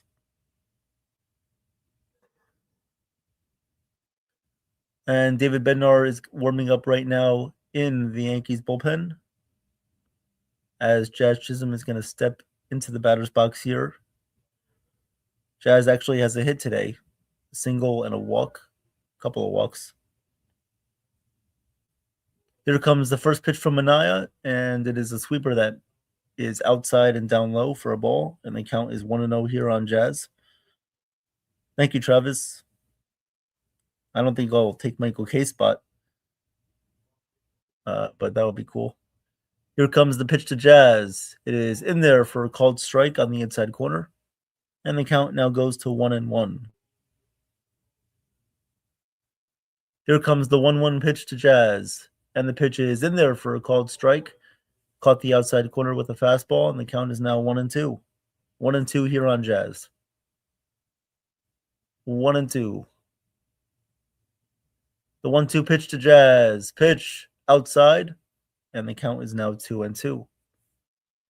1 out, top of the ninth inning. Yankees up 6-3 over the Mets.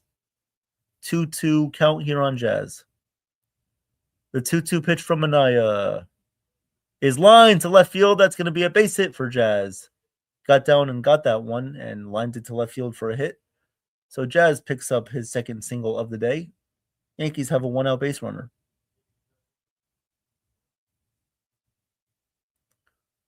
If I'm Jazz, I'm keeping that same approach for as many at-bats as I can. Player of the week for the Yankees is Cam Schlittler. Of course, pitched on Friday night against the Mets. In that game, he was awesome. Here comes Ryan McMahon up to bat. The first pitch from Anaya. The pitch is a ground ball right to second base, on to second for one, back to first, and that's an easy 4-6-3 double play there for the Mets. So the Yankees do not score in their top of the ninth inning, and so we'll go to the bottom of the ninth inning. Mets are down 6-3. David Bednar will come in to try to close the game for the Yankees. So Bednar will come in, try to close this one out for the Yankees today against the Mets. Let's see, coming up for the Mets in their half of the ninth inning will be their top of the lineup. It will be Carson Bench, Bo Bichette, and Juan Soto. So the top of their lineup will be coming up to bat against David Bednar here. David Bednar trying to close it out. Yankees are looking to take 2 out of 3 from the Mets today. And then these two teams will meet back up in September. Yep. Also, guys, if you are interested, we are having a couple of interviews on the channel next week. Tomorrow, I believe at 1 p.m., we're going to be having Travis Hafner, brought to you guys by Nathan and his team, who do a great job of providing guests for the channel. They will be giving us Travis Hafner for tomorrow. So we have Travis Hafner on for an interview tomorrow at 1 p.m. on NY Yankee Mania. So stay tuned for that. I believe that interview will be led by Joe on the channel, so don't miss it. Travis Hafner, former baseball player for the Indians and for the Yankees as well, so don't miss out. Appreciate you guys for being here today. Everybody that's contributed to the stream, thank you. Thank you very much. Jake says they need to have a new third baseman and catcher by the deadline. This isn't going to cut it in the postseason if they get there. I very much agree with you on that. Very much agree with that point right there.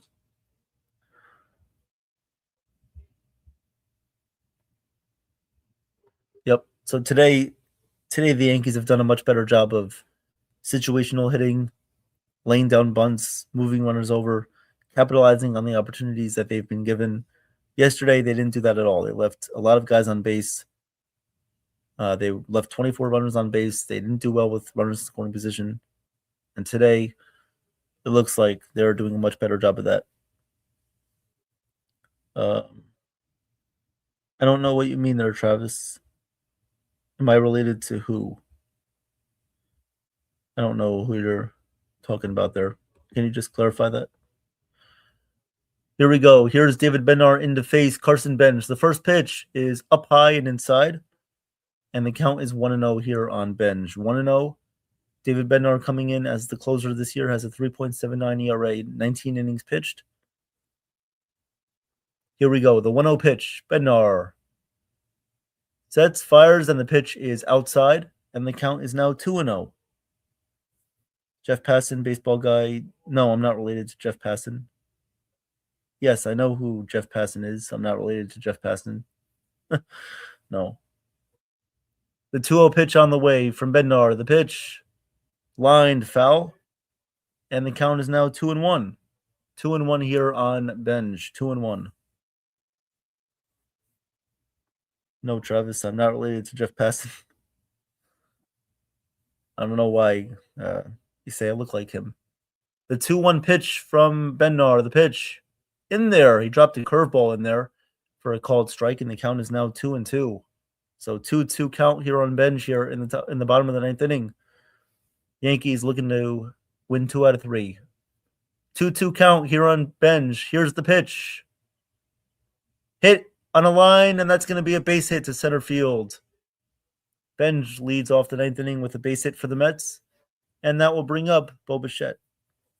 1 out, or nobody out. Nobody out, runner on first base for the Mets. Leadoff single by Bench. Mets have a leadoff hit, and here we go. It can never be easy.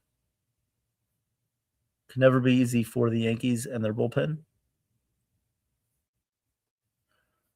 Bo Bichette is up right now, and Juan Soto is on deck. Here we go. Another big situation here in this game. The first pitch to Bichette is a ground ball up the middle, and that's going to be a base hit to center field. What is going on? Bench goes to second. Bichette has a hit, and now the Mets have runners on first and second with nobody out here in the bottom of the ninth inning. So the Mets quickly have the tying run up the bat right now. It is Juan Soto. And, I really don't want to be starting this now. Come on, Bednar. Come on. You can do it. Yeah, sometimes Bednar does do this where he allows a couple of guys on base, but he usually works his way out of it. So hopefully today he can just work his way out of it and we'll be fine. Here we go. Bednar against Soto. The first pitch to Soto. Grounded foul outside of first base there. A little ground ball. So the count is now 0-1 here on Soto. 0-1. Count is 0-1 here on Soto.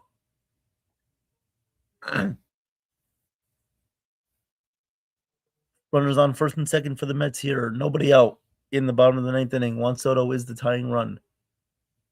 The 0-1 pitch. Bednar looks at second. Sets, fires. Pitch is in there for a called strike with a splitter, and the count is 0-2.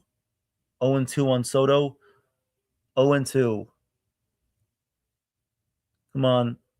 Come on, Bednar. You got this. 0-2 on Soto. Here we go. The 0-2 pitch. Bednar sets, fires, pitch is popped up, and that's going to go foul out of play. That's going to go foul out of play. So the count remains at 0-2 here. 0-2. 0-2 on Soto.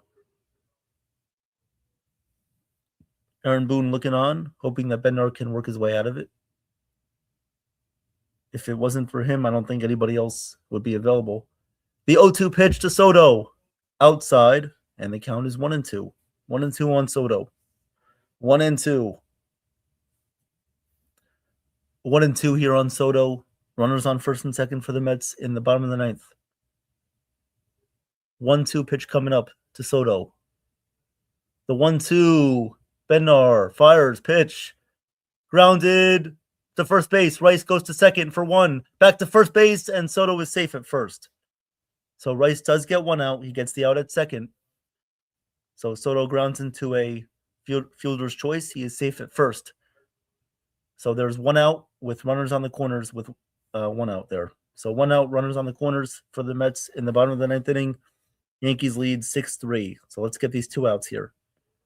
Hey, at least we got through the top three hitters in their lineup, right? We got through the top three hitters. Now they're done. Now let's just get through the last couple of hitters here for the Mets in the middle of their lineup. This will bring up Mark Vientos, who continues to be the tying run here for the Mets. The Mets still have the tying run up here. Here comes the first pitch from Bednar to Vientos. The pitch, swing and a miss. Got him with a curveball. He went fishing there out of the zone, and the count is 0-1. Yep. At least we got through the first three hitters in their lineup, right? So let's just be positive here. There's one out, runners on the corners. It would be worse if this was a 1 or 2 run game. At least we have a little bit of cushion here. But we do have to be careful because Vientos is still the tying run. Runners on the corners with one out here. 0-1 count on Vientos from Bednar. Bednar fires, pitch is swung on and missed. Got him with a curveball, and the count is 0-2. So common sense will tell you to go with that pitch again because he's been fooled on 2 straight pitches, 2 curveballs. Let's go, guys. I need you to get hype and get loud right now. Be loud and be proud right now as the Yankees are looking to take 2 out of 3. Vientos is the tying run. Runners on the corners with one out here. 0-2 count. The 0-2 pitch from Bednar. Pitch. Swing and a miss. Got him with a high fastball. 2 outs here in the bottom of the ninth inning. Soto did steal second base on defensive indifference, but there are 2 outs here in the bottom of the ninth inning for the Mets. 2 outs, nobody on base. Vientos goes down on 3 pitches. Yankees are 1 out away. However, the Mets still have the tying run up. It is Tyrone Taylor. Tyrone Taylor, who has hit the ball pretty hard today with 2 lineouts, is coming up here as the tying run. 2 outs for the Mets in the bottom of the ninth. Here we go. The first pitch to Taylor. High fly ball to left field and deep. That's on the back on the warning track. It's gone. It's a 3-run home run. The Mets tie the game. It's a fair ball. The Mets have just tied the game on a 3-run home run from Tyrone Taylor. The Mets tie the game right there. The Mets tie the game on a 3-run home run from Tyrone Taylor. Game is tied at 6. I cannot believe this. The Mets tie the game at 6 there on a 3-run home run from Tyrone Taylor. And that was a middle curveball that Bednar just left right over the zone. And Taylor crushed it to left field, and it was gone. It was a fair ball. Mets tied the game at 6. And that just deflated the whole inning right there. Here comes Brett Beatty. The pitch to Beatty is down low, and the count is 1-0. And here we go. Of course. I cannot believe this. Of course you have to allow a 3-run home run right there.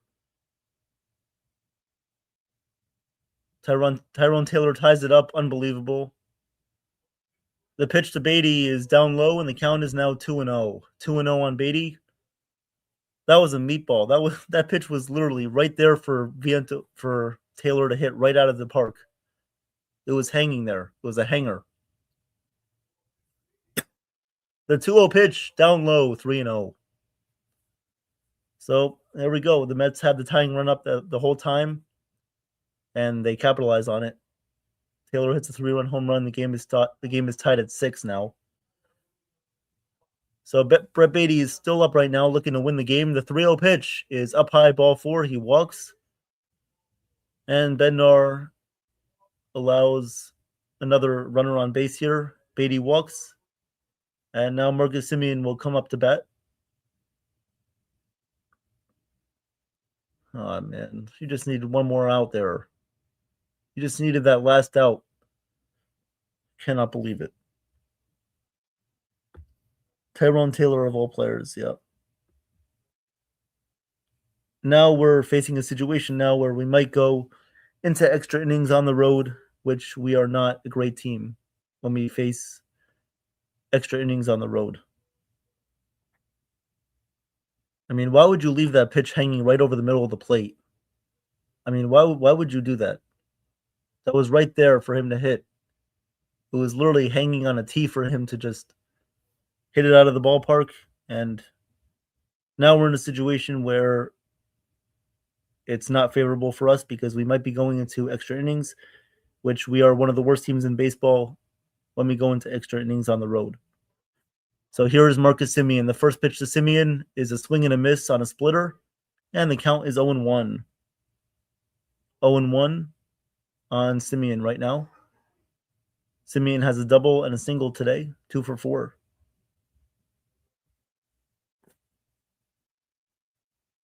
Here we go. The 0-1 pitch is outside, and the count is now 1-1 here on Semien. 1-1.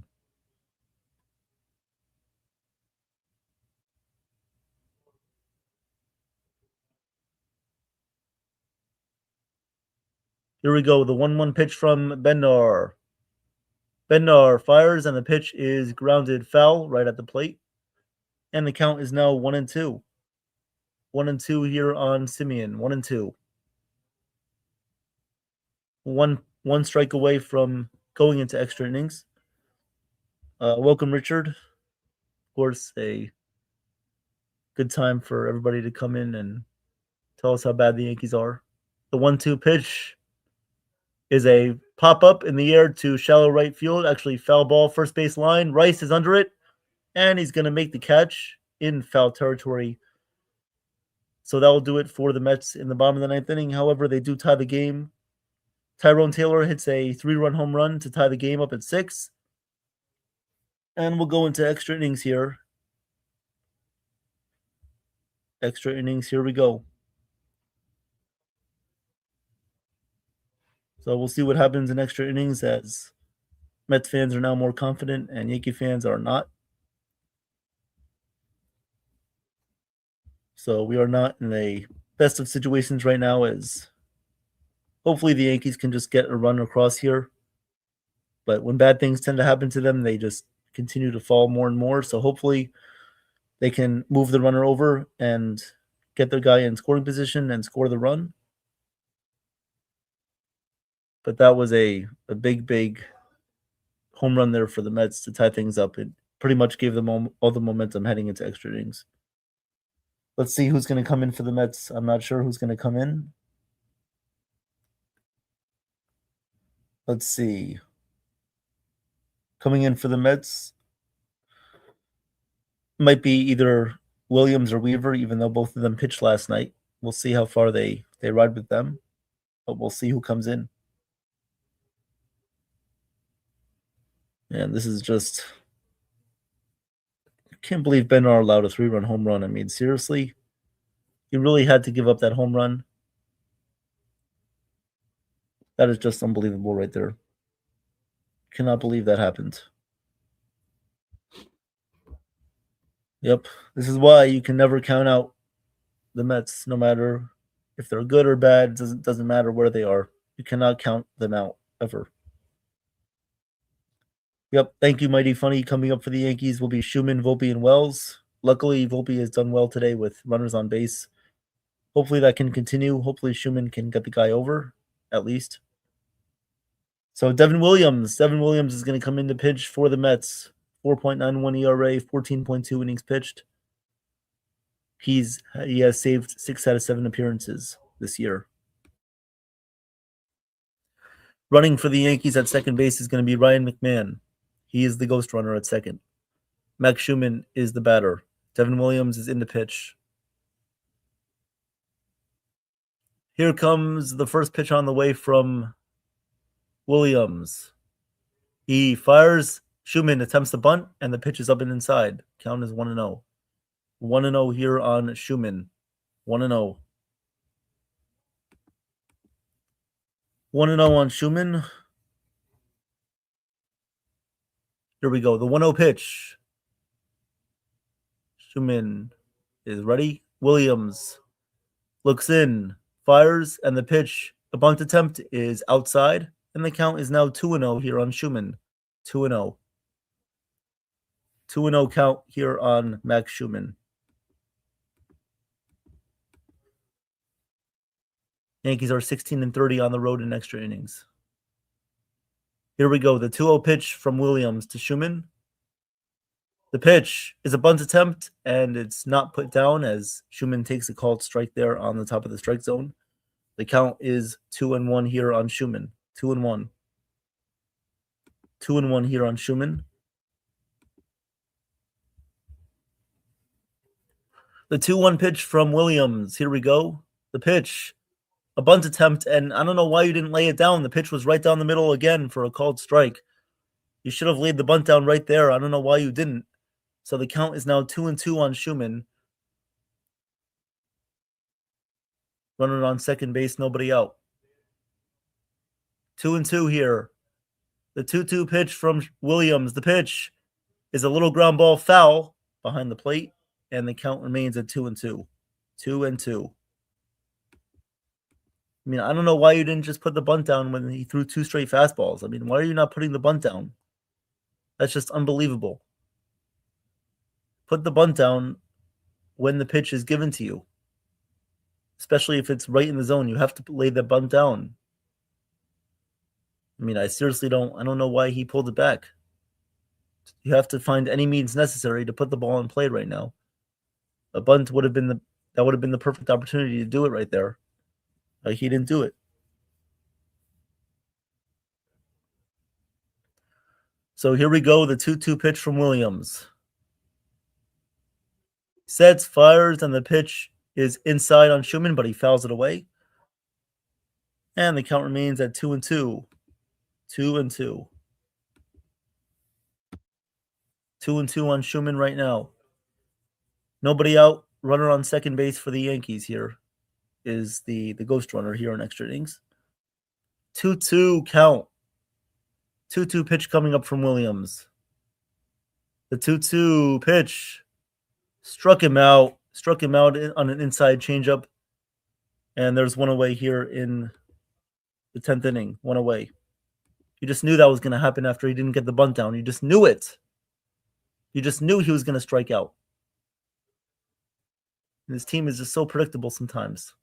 So predictable.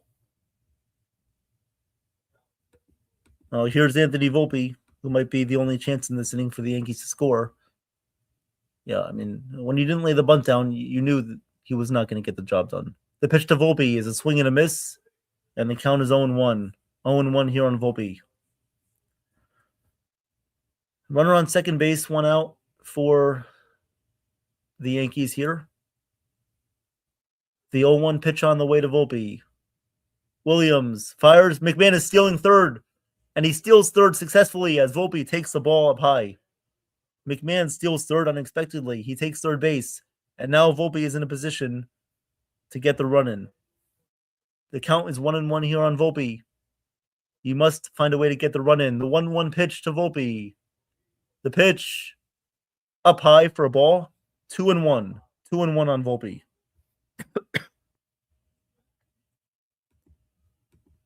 The count is 2-1 here on Volpe. 2-1 with Wells on deck. The 2-1 pitch from Williams. The 2-1 pitch from Williams. Outside. Outside. The count is now 3-1. 3-1 on Volpe.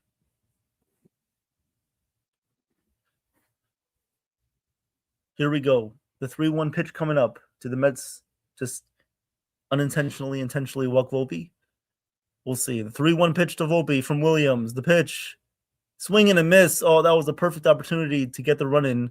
But Volpe swings and misses on a fastball. And the count is now full at 3-2. 3-2 count on Volpe with a runner on third base. The runner on third is McMahon. Volpe trying to get the run in. Count is 3-2 here on Volpe. Big pitch right here. The 3-2. The pitch from Williams. Ball 4 missed outside.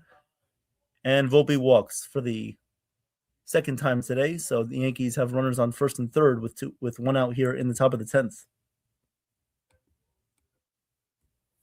And looks like the Mets might make a mound visit here. Mendoza is going to make a mound visit here out to Devin Williams. Mendoza is going to make a mound visit. Doesn't look like he's going to take Williams out of the game just yet, as Austin Wells is going to come up here. I don't know. Yeah. Unfortunately, the Yankees have used up all of their bench players today, so they have no other option. They have to use Austin Wells right here. Come on, Wells. Get the run in. Big opportunity for the Yankees right now to get the run in. Devin Williams in the game. Austin Wells is up at bat. Volpe is at first. Ryan McMahon is on third. Wells needs to find a way to get the run in. Devin Williams in the game. Runners on the corners with 1 out here for the Yankees. Here we go. The first pitch from Williams. He sets. He fires. The pitch is grounded right to first base. Vientos on to second. Back to first. And that's a double play. That's a double play for the Mets right there. Double play. A double play for the Mets. You just saw that coming from a mile away. Wells hits a first pitch double play. I mean, he swings at the first pitch, and even worse, he grounds into a double play. So it's like he did 2 bad things there in 1 at bat. Swings at the first pitch and then grounds into a double play. And the Mets right now are set up to win. Mets are set up to win right now. The Mets are set up right now to win. Mets are set up to win this game right now. Yeah. I mean, Wells, you got to replace him. Wells is just terrible. This guy is worse than Raj on a line cook in Hell's Kitchen. I mean, seriously. This guy needs to be replaced right now. I mean, he's like a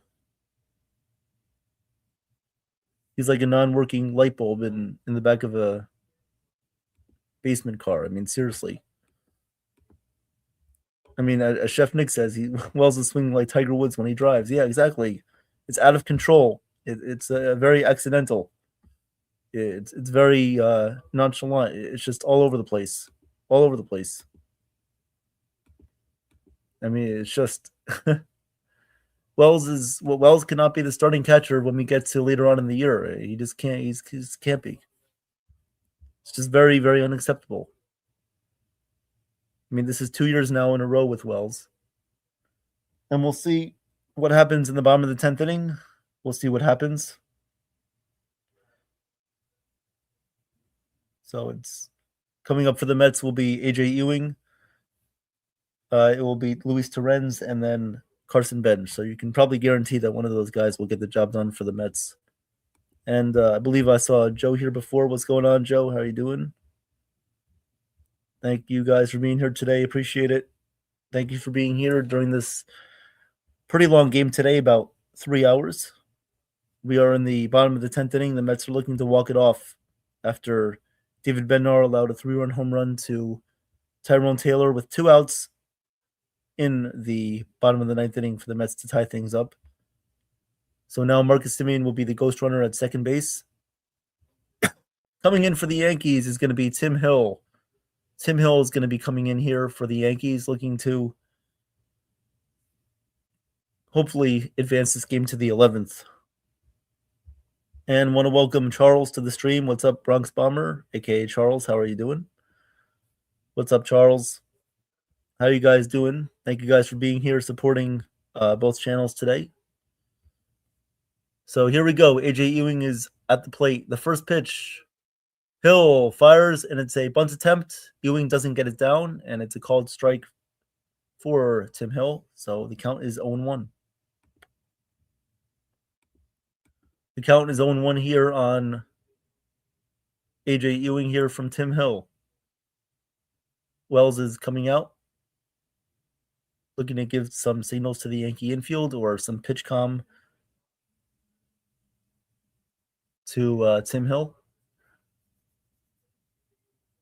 Here we go. The 0-1 pitch on the way from Hill. The pitch is outside, and the count is now 1-1. 1-1 here on Ewing, as he showed bunt once again, but he did not lay it down or attempt. Luis Torrens is on deck. Mets looking to win it here in the bottom of the 10th inning, as Wells will be coming out here again, and he is giving some signals to the Yankee infield as well as some pitch comm notifications to Tim Hill. So here we go. The 1-1 pitch coming up here from Hill. The 1-1 pitch is a bunt attempt. He gets it down. Wells fields it.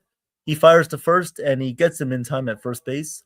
However, Marcus Semien does advance to third base, so the Mets are in a position now where they have a runner on third and 1 out. And up to bat will be Luis Torrens. And I do not feel good about this, guys. I do not feel good at all. Luis Torrens is a contact hitter, former Yankee, who already has a couple of RBIs today. So hopefully this works out in the Yankees' favor. Hopefully Tim Hill gets him. Looks like Boone is going to come out to the mound. If I were the Yankees, I wouldn't walk Torrens here, actually, no. So it looks like Boone is going to come out here and talk to the Yankee infield here. Looks like they're going to come in. They're going to play in here, the Yankee infield.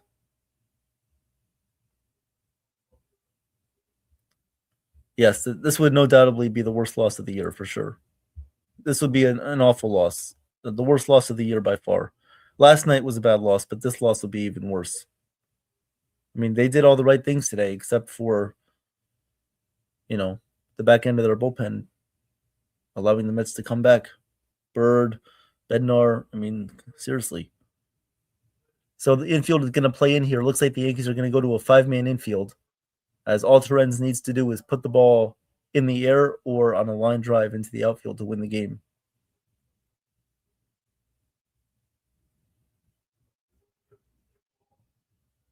So Torrens will come up to bat. Let's see what happens here. Runner on third is Semien for the Mets. Tim Hill is in. Here we go. The first pitch. Hill fires, and this one is inside on Torrens. And the count is 1-0. Yankees with a 5-man infield here, covering all bases in the infield. If they get a ground ball, they'll go home with it. Or if the runner is not advancing, they'll go to first. Here we go. The 1-0 pitch. Pitch is a line drive to left field. It's going to be a foul ball. It's going to be a foul ball down the left field line, and the count will now be even at 1-1. Here we go. The 1-1 pitch coming up.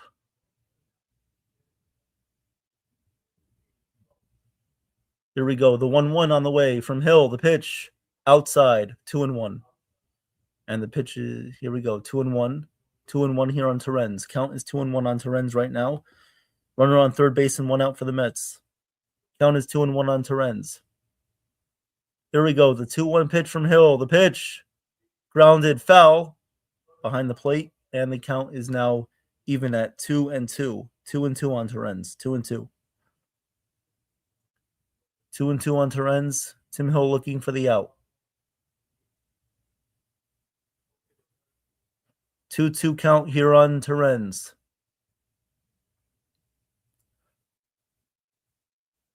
And Tim Hill's going to step off here. So we'll wait a second. It's been an amazing game. Great game here for, well-played game for both teams here. Mets having to come back. Seems like it's never easy for the Yankees, despite who it's against. Their bullpen is always going to give you a scare. And even against a team like the Mets, too, when it's never easy, they're always going to be in it.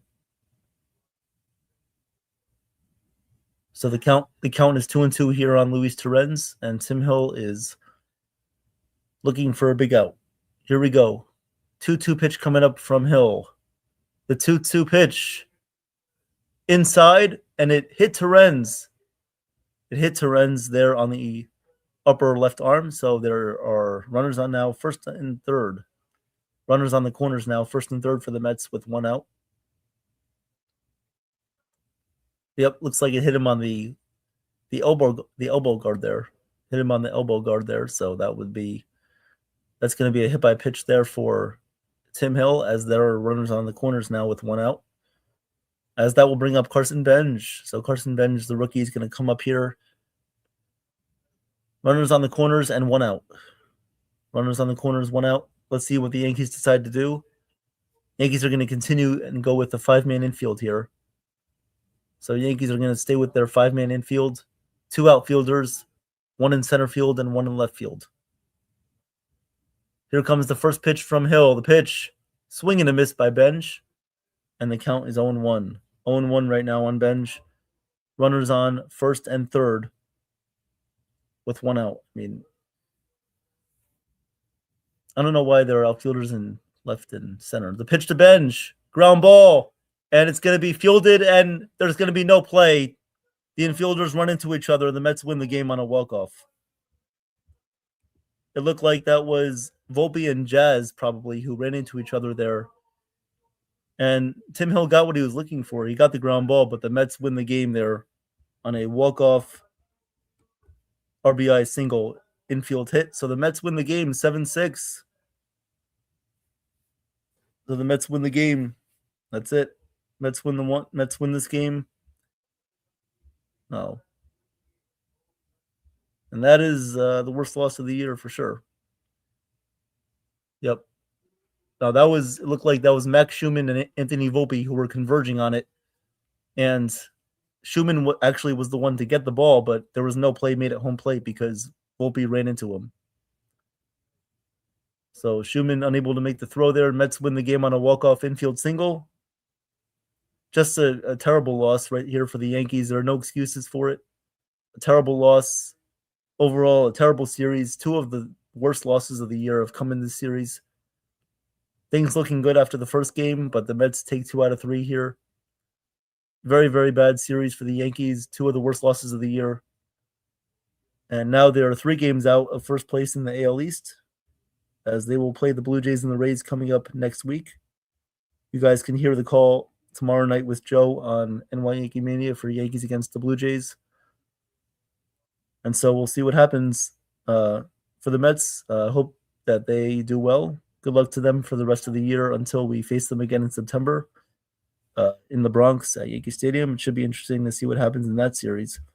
But so far, they have the upper hand. They go up 2 games on us so far, 2 out of 3.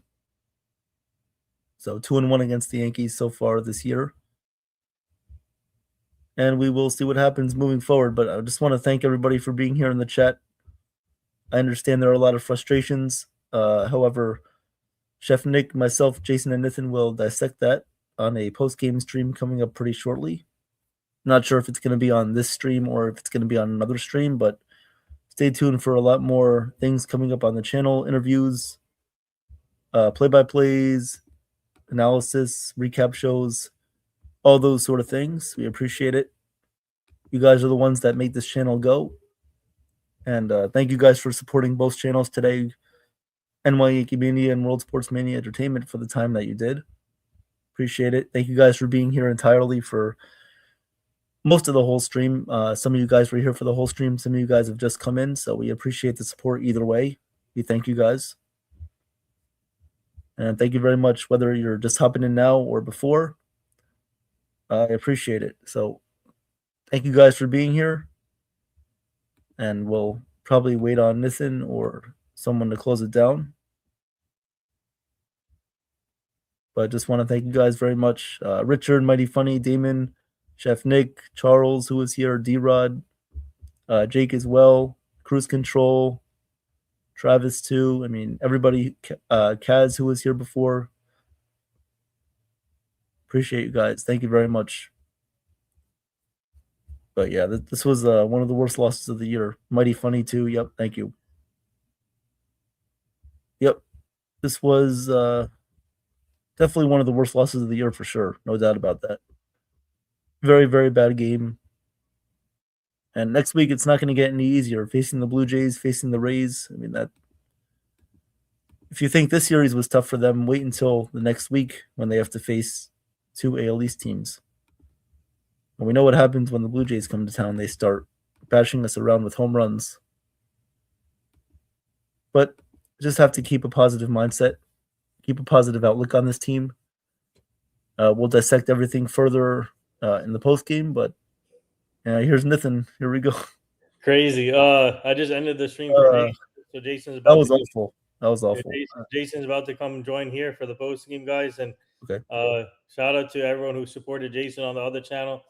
Yeah, Evan, this is horrible, and the Yankees should have won this game, obviously. But David and Ben are leaving a pitch right in the middle to a guy that doesn't even hit for power sometimes. Mm-hmm. But he showed it there, and obviously at the end of it, Tim Hill blowing. I mean, it's not Tim Hill's fault, but it's Benar's fault. But this is the game that the Yankees should have taken, and man, what an ugly game. I to be honest, this was a letdown game in my opinion. It was, definitely. It was probably the worst loss of the year too. It was they had this game in full control too. It's like I don't know. It's hard to explain, but they even took advantage of the opportunities that they were given today. They actually did what they didn't do yesterday, but they still find a way to lose. It's like no matter what happens, one thing goes right, one thing goes wrong. And today it was just a masterclass of disaster. Yeah, and shout out to everyone in the chat for supporting Evan on the play-by-play. Damon, Mighty Fun, Richard, D-Rod, Charles, Chef Nick. I think he's joining the post game pretty soon. Jordy's in here. John the Beagle Dad, what's up? Jake, what's up, everyone? Cruise Control, Travis. Yeah, everybody's in here today. So shout outs. Obviously, you wanted a better outcome, but Jason got the better outcome today. Obviously, this weekend, 2 out of the 3 for the Mets. But this game, the Yankees should have won, guys. I'm telling you right now, this is disappointing loss for the Yankees. And Ben Hart is going to be that pitch. He's going to be thinking overnight tonight when he sleeps. I think he needs to to a guy that. I mean, no disrespect to him. He's not even a talented. He's a good player, but he's not even a star player. And then you leave a pitch right in the middle. Anybody can hit that pitch in the major leagues. But that was. I don't know what happened with Benhart, but Benhart looked flat today, in my opinion. He had nothing. He had no command. What's worse is that he got 3 straight pitches to strike out Vientos on before with 2 curveballs and a fastball. So it's like he could have just went with 3 fastballs there on Taylor, who had hit 2 line drives earlier in the game. I don't know why you just left a hanging curveball to him. Obviously, he's a good hitter, I think, and he's going to hit that out any day of the week. But you should have just thrown 3 fastballs to him. I don't know why you just went with a curveball. It was too predictable. It was too predictable right there. Yeah, let's go. I want to get Jason's thoughts here on the Mets. And what did you like about today's approach from the line? Oh, by the way, I want to give a shout out first. Before I get to Jason, I want to give a shout out to Elmar Rodriguez. This is his best start. This was his best start, even though he didn't have the strikeouts to show for. But I think he showed better command and he worked quickly. today, and he looked sharp. He looked pretty good. So I want to give that to one positive that I like. That Elmer Rodriguez did improve a little bit his command, and obviously he didn't walk that many people. He had only one walk and then one strikeout, so his command looked a little bit better. I would love to see more strikeouts from him, but like I said, it's only his third start and he's young. But Jason, I want to get your thoughts on what did you like about the approach from your lineup today? Well, at the beginning of the game, I did not really like the approach that much, but as the game went on, I liked how they started to work more at bats. They could have done better against Cruz and who else came in? They could have done better against Cruz and Yarborough. Sorry, Ben, Cruz and Tim. Oh, not Tim Hill. Sorry, Duvall. yeah. Okay, yep. They could have done better against Cruz and Duvall, but nonetheless, I'm happy about how they worked Yarborough. I'm happy about how they worked Bednar. Shout out Tyrone Taylor for that home run in the 9th inning. That was, I have no words about that, but just happy for Tyrone and happy for Benj to get the walk off. And I could see they wanted this very bad. They played hard today. They never gave up. They kept crawling, fighting, scrapping.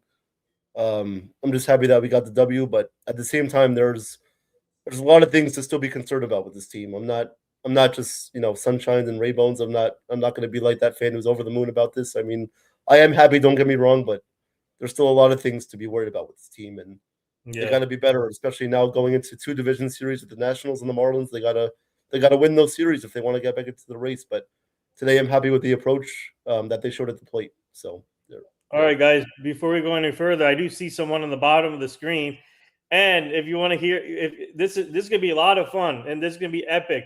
If you want to hear some real talk, and if you want to hear some intensity, and this is the guy right here. I want to introduce him.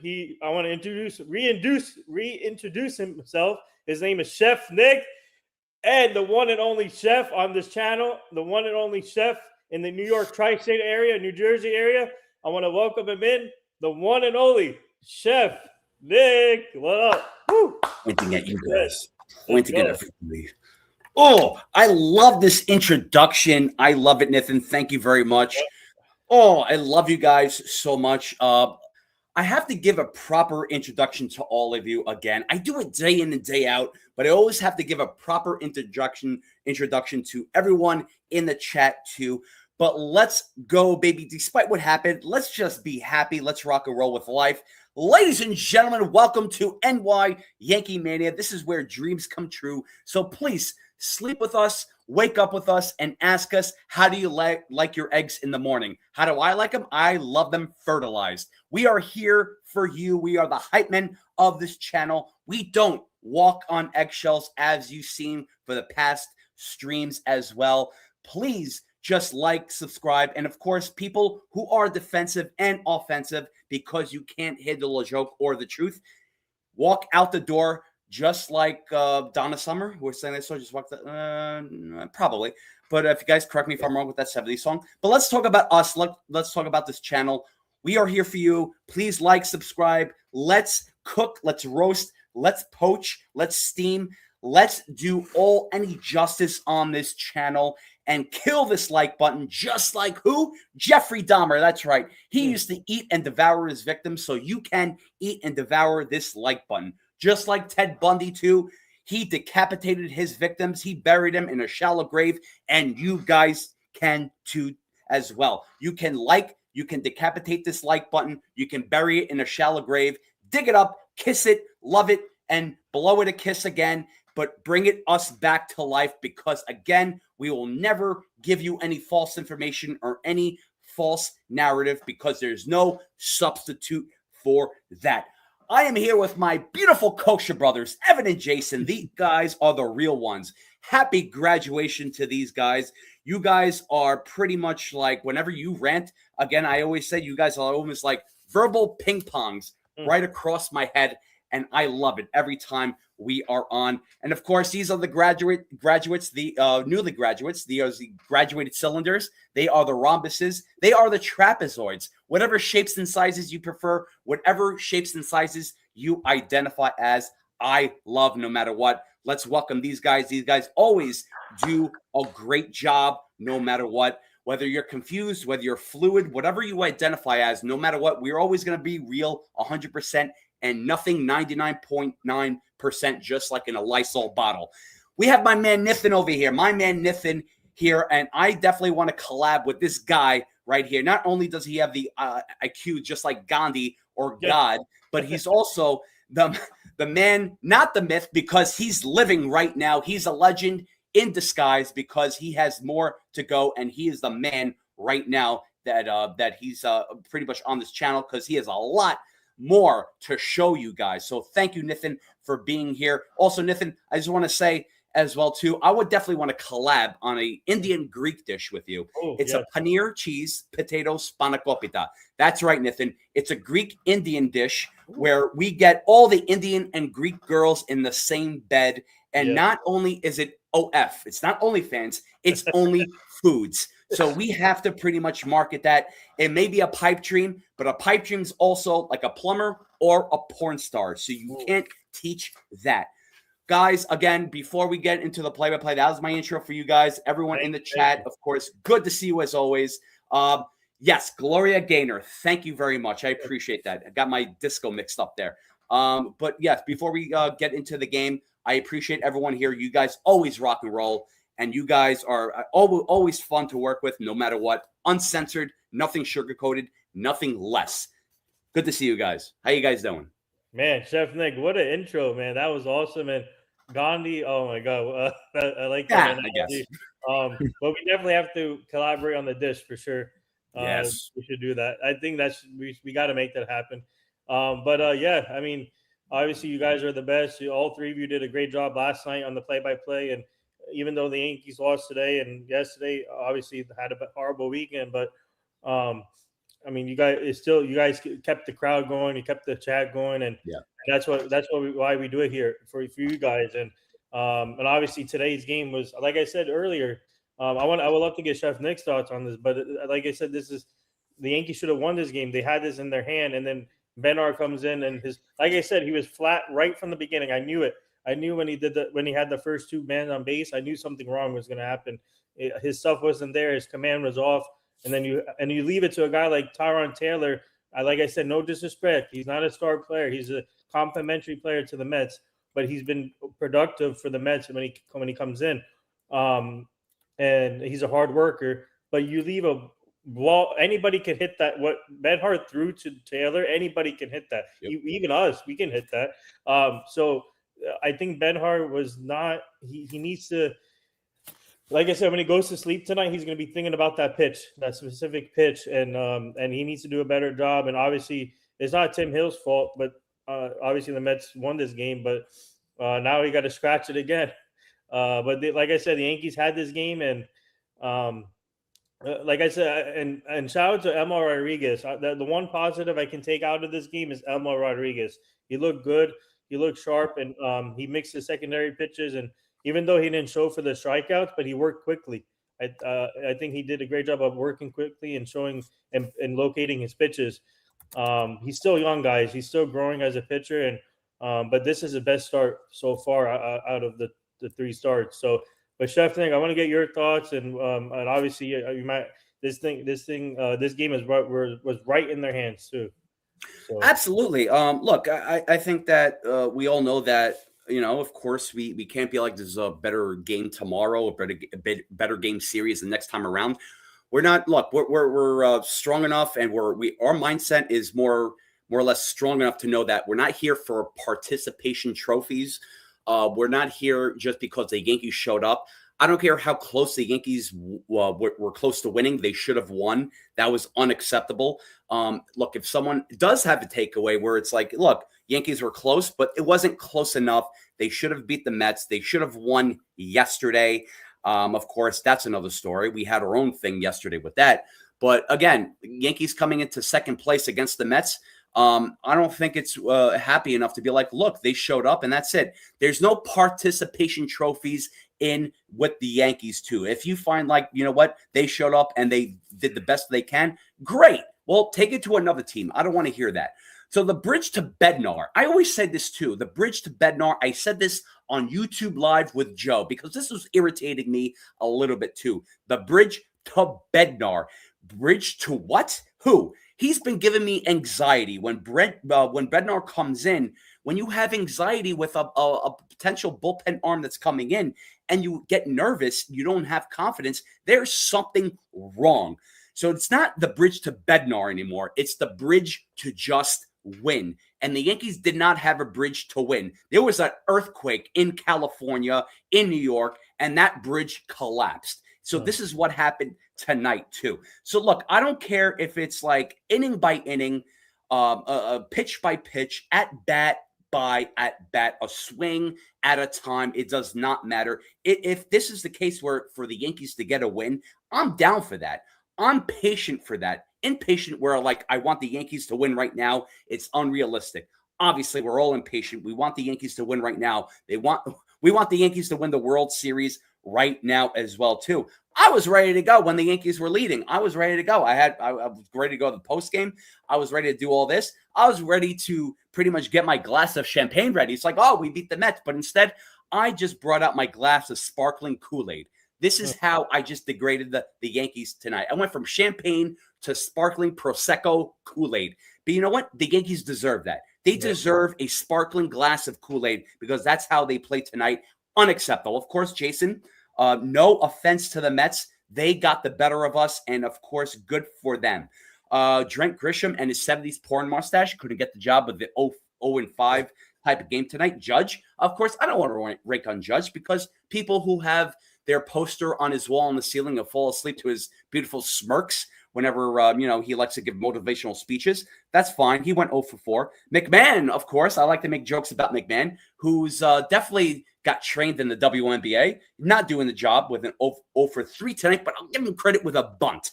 I'll give him credit with a bunt that helped the team, helped the Yankees pretty much get the runner in.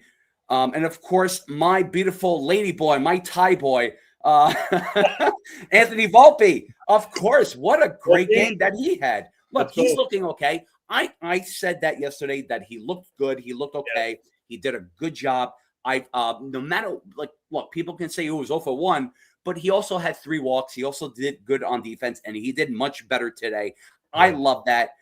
So kudos to Anthony Volpe. The only thing I'm very concerned about is Aaron Boone and his bulge in his pants, especially with his sunflower seeds, spinning continuously, just out like a money shot when Volpe continues to have his at-bats too. So that may get a distraction to Anthony Volpe. So let me, I definitely want to hear you guys' thoughts on this, but I'm almost done here. Elmer Cruz, absolutely good job tonight. Very happy for me, especially against the Mets. And guys, look, correct me if I'm wrong, man. If you Jake Bird, Duvall, Cruz, and even Bednar, it's almost like these Instagram, YouTube type of dating shows where they pop their balloons. It's almost like Bird, Duvall, Cruz, and Bednar are lined up against a woman who pops their balloon. I can't be with you because you guys are too wild. You guys are too inconsistent, and you guys can't perform. Wow. So this is like the same thing that they've been doing. They've been inconsistent. They've been wild, and I can't trust them. Who can I trust? Tim Hill? Hedrick? Yes? Okay, bring them on. I love that. I love I can trade 2 people that I never thought I would trust before. It's almost trusting your hottest fat friend, but not putting that out there. Rodon. Look, Rodon, I want to point out yesterday that I was very upset with Rodon, especially when we called it live, Jason and Evan. We seen it live where it's just like play by play, error by error. It was unacceptable in that spot. But people are like, once Rodon and Cole comes back, it's going to be a different scenario. And I said, this is my prediction. This is what my prediction. I'm getting it right now, is the fact that this offseason, what I said, you can't count on them to perform in a timely ace-like type of way because they need to get back in their groove. You saw what Rodon did yesterday. Not good, not acceptable. Cole had a setback.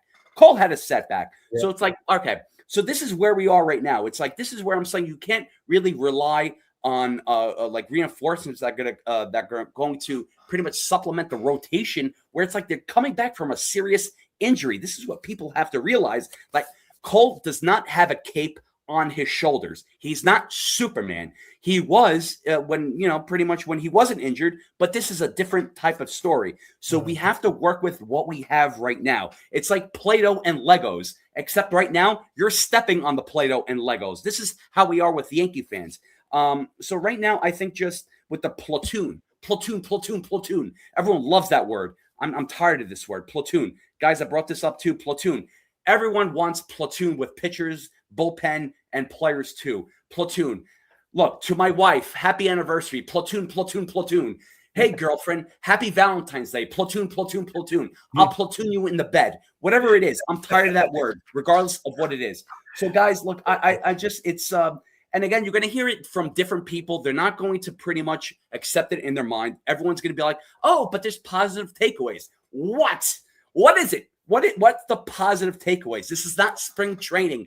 This is real life right now. The Rays. And again, guys, of course, some guys corrected me yesterday where it's like the Devil Rays. It was a stingray. I get it. But I was making a joke. The Devil Rays are so deadly that they killed the crocodile hunter, Steve Irwin. I know it was a stingray, but I said Devil Ray. I was just trying to make a point where the fact that the Devil Rays are right behind us and they're going to sting us no matter what. Well, actually, they're in first place, believe it or not. So, but they're right ahead of us, and they could potentially be behind us. That's what he or she said. Whatever floats your boat. But I think that right now we need to take this seriously. And I said this before too, guys, that the Mets, we can't take them lightly. It does not matter what team it is, just the way we're playing. I'm allowed to be angry. I'm allowed to be passionate.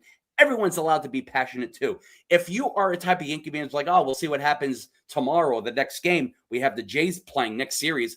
All right, great. Well, let's see how we play against the Jays.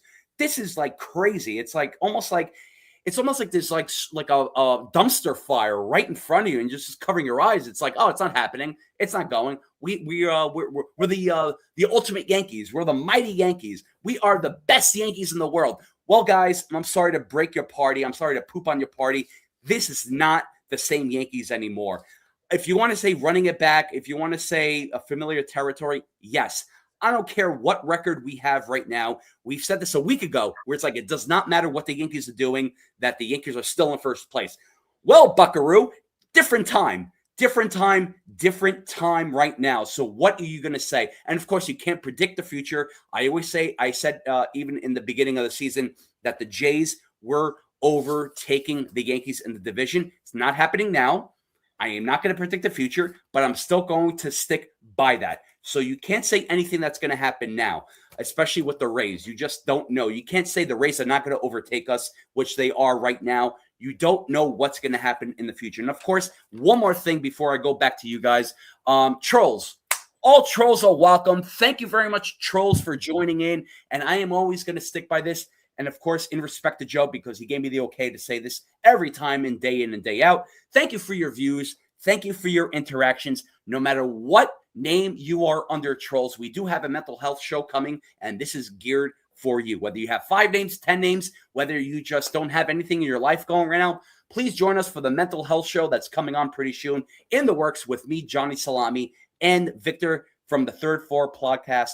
Also, too, whether you're from Tasmania, Croatia, Armenia, wherever you're from, always bet your ass on NY Yankee Mania. We're always going to give it to you no matter what. So, trolls, please send all your wives, all your cheating wives, all your cheating girlfriends, your moms, your aunts, your grandmas, all the way over here. We'll take care of them more than they can never take care of you because you guys have issues. But we're here for you.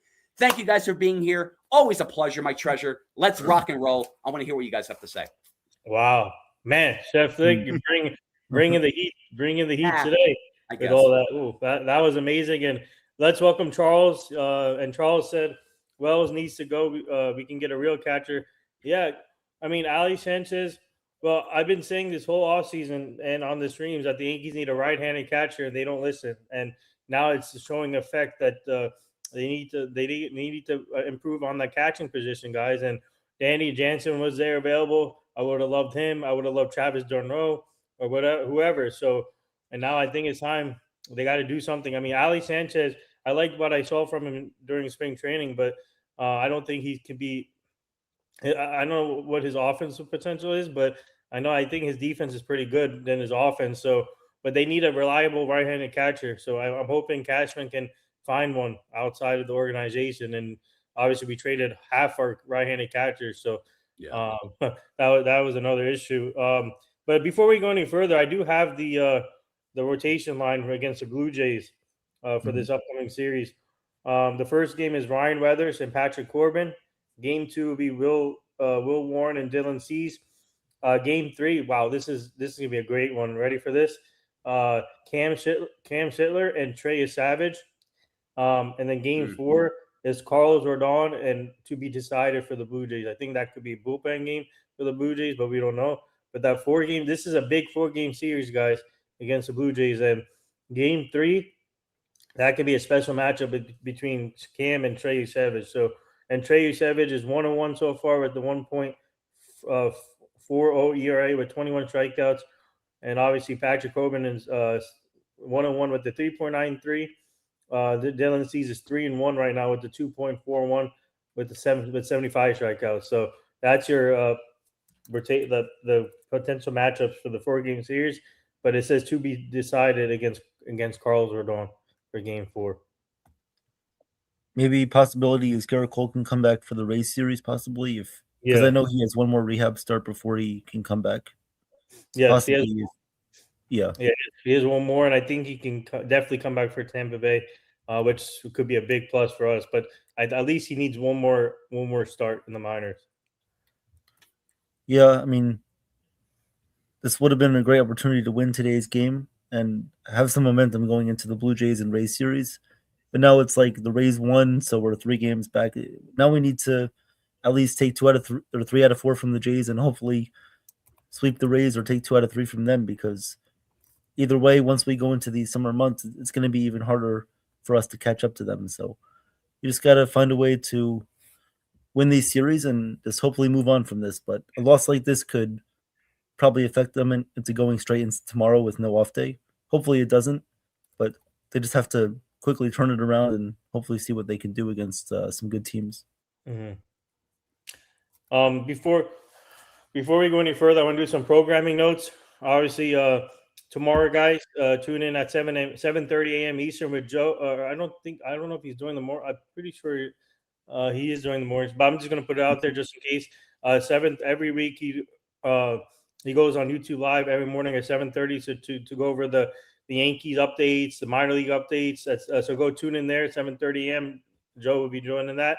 And then 1 p.m. Eastern, my team and I booked our client Travis Hafner for tomorrow, former Yankee and former Indian, Cleveland Indian, now Guardian. So he'll be joining the show tomorrow 1 p.m. So tune in for that. And then Monday night, obviously you can hear the play-by-play from Joe with the Blue Jays and Yankees. And then obviously same thing for Tuesday. And then Wednesday, my team and I booked our other client, Paul Bacco, former MLB catcher. He'll be coming on Wednesday. And then May 26th, we booked Ray Negron, one of our other clients. He's a bestseller New York author. He was a Yankees special assistant, and he was a Yankees bat boy back in the 70s. So a lot of things coming up, guys. Stay tuned for all that. And then June 4th, we also booked my mentor and our other client, Lee Steinberg. He's a big sports agent, and he was inspired by that movie, Jerry Maguire. So, guys, he'll be joining June 4th. So a lot of things are coming, so stay tuned for all that, too. Awesome. Jason, so now I want to ask you about the Mets. So moving forward from this year, do you think maybe this year can give them the confidence to start something big, like a run, go on a run? I mean, I hope so. I hope this. I mean, you never know with this team. You never know. I mean, there's still a lot of things to work on with this team. They're not. It's not all sunshine and rainbows. I mean, this was a great win today, but they still have a lot of work to do to get back into it. So I hope that they can go into the National Series with a positive mindset. Just go in there, focus, get the job done. Same thing with the Marlins series next weekend. They gotta just go into Miami and just kill the fish, just wreck them dead. Just do whatever you can, just kill them. And I hope this could start a winning streak. You know, this reminds me a little bit of 2024 when they started slow and then they got it going slowly but steadily. They started winning some games. I feel like this is hopefully what they can turn into now in 2026. And who knows? Maybe they can make a run, but I'm feeling kind of positive. I don't know, but still a little bit weary, but we'll see what happens. Mm-hmm. And who do you guys play next? Washington.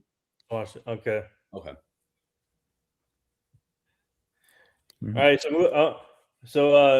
Moving to the next series against the Blue Jays, which starts tomorrow. I mean, this is a big 4-game series, and obviously the Blue Jays have been up and down this season, but you never know against a division rival, and obviously the Yankees have trouble with Blue Jays recently too. Well, what do you guys think? Do you guys think the Yankees could take 3 out of the? I mean, sweep would be hard, but do you guys think the Yankees could take 3 out of the 4 at least with Toronto? The Blue Jays are always tough because Yeah. they could be like on this elation and then they could be on this degradation. It's like they could be up here or they could be down here. Either way, it doesn't matter. Vladdy and Springer and Bichette, obviously from last year, but not Bichette. Their pitching staff too. Like they're always going to be a tough team to face. They're always going to be good, and they're always going to be that thorn in your side, so to say. And so they're going to come into Yankee Stadium. They're going to be like, "Oh, this is a chance to gain some ground, a chance to sort of get back in the division, and kind of mess with the Yankees a little bit here." So Toronto is going to not pull any punches. They're going to come in. They're going to do their best to try to sweep us. I know that for sure. The Yankees have to come in with pretty much the same mentality. Just take advantage of what the Blue Jays have on their pitching staff right now. Corbin, we know he isn't the best, but the Yankees tend to struggle against him. Trey Savage, who shut them down last year, he's going to be back. So you just need to just be smart with what you're doing. Like there were positives to take out of today's game. I wish that we can emphasize those a little bit more. But because this loss was very deflating, there's really nothing that you can really say because now they're just diverting back to what they were before. Yeah. But I will say that they did do a good job of situational hitting today. Volpe, a good single there with the bases loaded, and then obviously Rosario with the sac fly. If they did that more consistently, I think we would be more positive about them. But hopefully, like Charles said right there, I'm just hoping for at least a split against Toronto. I think that would be successful. This is our first series against them this year, and at least it's home. It's not in Toronto. It's going to be home. So hopefully that will give us a little bit of an advantage. But then the more important series is going to be against Tampa Bay too. So I'm hoping for at least a split against Toronto. Who knows? Maybe they take 3 out of 4. I think that would be great. But just try to win the series against both teams. I like that. Yeah, just to piggyback off you guys too. Like Richard, I would never ever in my life say that. I'm very happy that the Mets won, believe it or not. I really am happy that the Mets got the better of the Yankees because the Yankees deserve that. They do. They deserve to see what sword got stuck in their heart. And you know what, Jason, I really hope that the Mets, they have a new winning streak, which they have right now, but built on that too. I'm never going to say that that the Mets stink and they have nothing going for them. No, never. I would never, ever do that. I always give credit where credit's due, especially with the opposing players and teams. So, Jason, that was a great win by the Mets, and Yankees deserved this loss. I'm being harsh. Am I being harsh? I don't know. Maybe I'm being real. That you know what? It's like Yankees deserve this loss. They need to, they need to wake up. They've been sleeping for like the past few years or more, whatever you want to say. I don't know, but I think that right now, with the Blue Jays coming up, I'm not going to take that even lighter than the Mets. I don't know what's going to happen. I really don't think the Yankees are going to even win one game. It's crazy to say. I get it. But I don't want to be like a hater for the Yankees. It's like, even with how the Yankees were playing against the Mets this series, how are they going to be transparent with the Jays? It does not matter. Again, if you want to make the argument that the Jays have injuries and the Jays are, they're statistically not doing good. I have this stats. Here, I pulled this out of my ass. Here's the crap with the stats. It does not matter. The Jays can kill us. They can sweep us. And this is not a game changer, but this will change the game later on for the AL East. You have to watch out for that. This is why we have to go game by game, guys. This is like, you can't really be like, oh, it's only the Jays, only in May. Does not matter. Oh, it's only May. Then it's going to be only June. Then it's going to be only July and August and sunshine and rainbow still. And it's like, we're going to, not even be in first place just like last season where we tied the division, which was great. But it ended up that way in a certain degree because we didn't not agree with that, but we accepted that. That's the only issue. This is why we're angry. This is why we're frustrated. It's not that we deserved it. We did deserve that, but we did not accept it as a Yankee fan. So I don't know what's going to happen, guys. I really don't. If I was the Yankees, I would not pretty much keep the Blue Jays lightly, no matter what injuries we have, no matter how weak they are.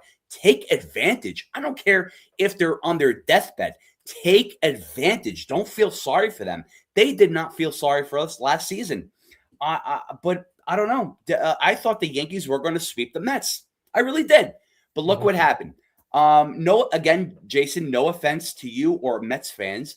The way the Mets were playing with their track record, I thought the Yankees were going to sweep the Mets. But the Mets gave us a hard time. They did. And this is where I always want to give credit to Jason and the Mets and all Mets fans, because you know what? Good for them. Yankees deserve this. They do. But I always want the Yankees to do good. But it's always you can't really be like, oh, it's okay, Yankees, and like stroke their hair and pat their ass and stuff like that and wipe their ass too. It doesn't work that way. It does not work that way. And of course, you want to go by game and be like, it's like, it's better luck next time. We'll get it next time. Okay. It worked like 2,000 years ago. It's not working now. We want to win now. We're tired of this pep talk. Pep talks are not working. Pep talks are just in poems. I always said this. Poems and words do not mix. If you want to go on stage and tell a poem, that's great. That they'll feed your soul for about 1 second. But we have to be active in this game right now. And right now they have to produce, and they're not doing that, especially against the Mets too. So the Blue Jays, I don't know. I really think the Blue Jays are going to sweep them. I really do. And I don't want to be negative. But I only gauged the Blue Jays series, how they're going to perform against the Mets, and they did not look good. They did not look good. I'm being brutally honest, man. But people could be like, well, but you know what? What about like stats against this and that? I brought that up already. So if you guys want to bring that up, that's fine. That does not change my mind. It does not work wonders to what I'm saying right now. But it's gonna feel like a playoff game, believe it or not, against the Blue Jays, and it's gonna be a foreshadowing for the future.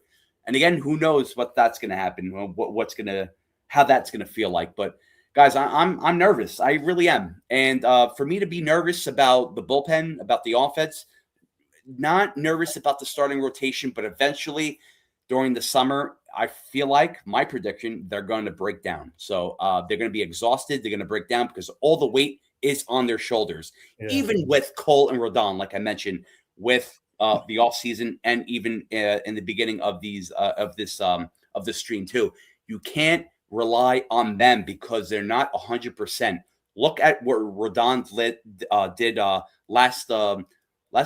yesterday. Look what he did back to back. It was just unacceptable. Even Boone got upset.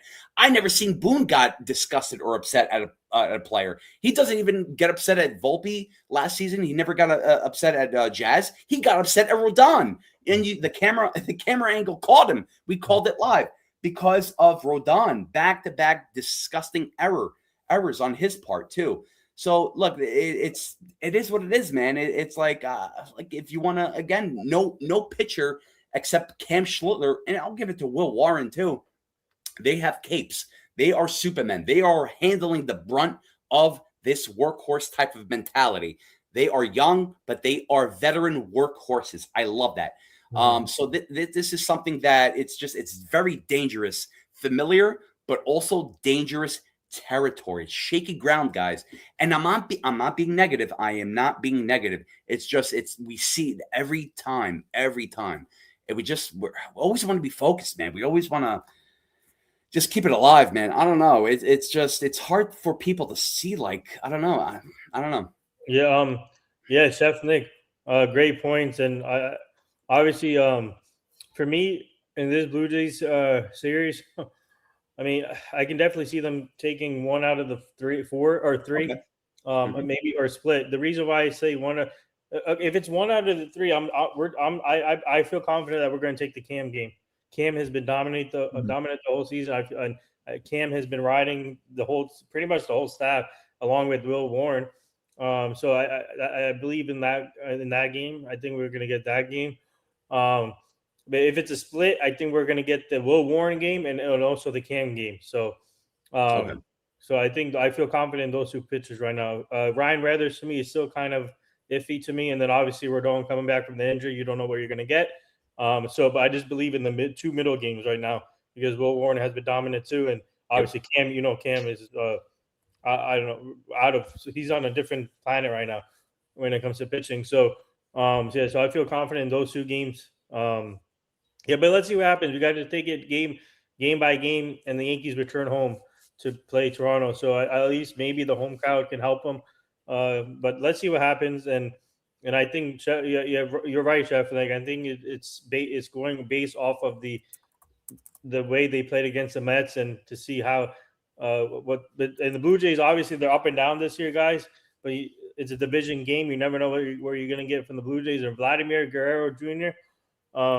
Obviously, we got to keep an eye on him, and I mean that lineup can still do damage to us. So that's the Yankees have to be prepared and get ready for tomorrow. Stay focused and do a better job of have a better approach.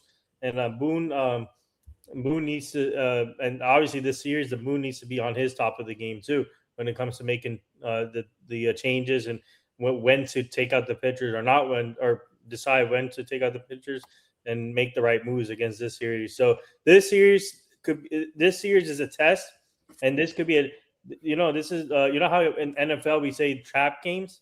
This could be a trap series for the Yankees for sure, and to see where the Yankees are at this point. We're already halfway through the season, midway through the season, and I think this series can dictate where they where they're at going forward. So I mean, this is guys, buckle your seatbelts. I think this is it's gonna be a good series, a 4-game series, and a test for the Yankees. And Charles brought up an interesting stat here, guys. In the last 10 games, Yankees have struck out 98 times. That's pathetic. Yeah, and that's true. And they got to cut down on the strikeouts, guys. That's another thing. And so many guys left on base too. I think yesterday, I believe Jake pointed out 24 guys were left on base yesterday. I mean, that's pathetic. Even in the beginning of today's game, they left like at least 5 or 6 runners on base in the first 3 innings of the game. It was crazy. Also, I have a quick update here from Aaron Boone regarding ERC. So he said that ERC will remain in the rotation for one more turn. Okay. And they will also discuss a move to add a reliever for the Blue Jays series. Okay. I wonder who that's going to be. I think maybe what's his name? Brennan Beck, maybe potentially coming back. Possibly. Maybe we need that type of pitcher that can go long relief too, or long distance also. And Brennan Beck is that guy. If Boone is talking about adding another reliever, I think you should go to that guy, and he showed what he can do the first time around. So I think that's the guys they should bring back up is Brennan Beck, to help that long distance, just in case if you need him for maybe, for example, Rodon struggles again. You might need him for that game or whatever. So, yeah, I think Brennan Beck is that guy.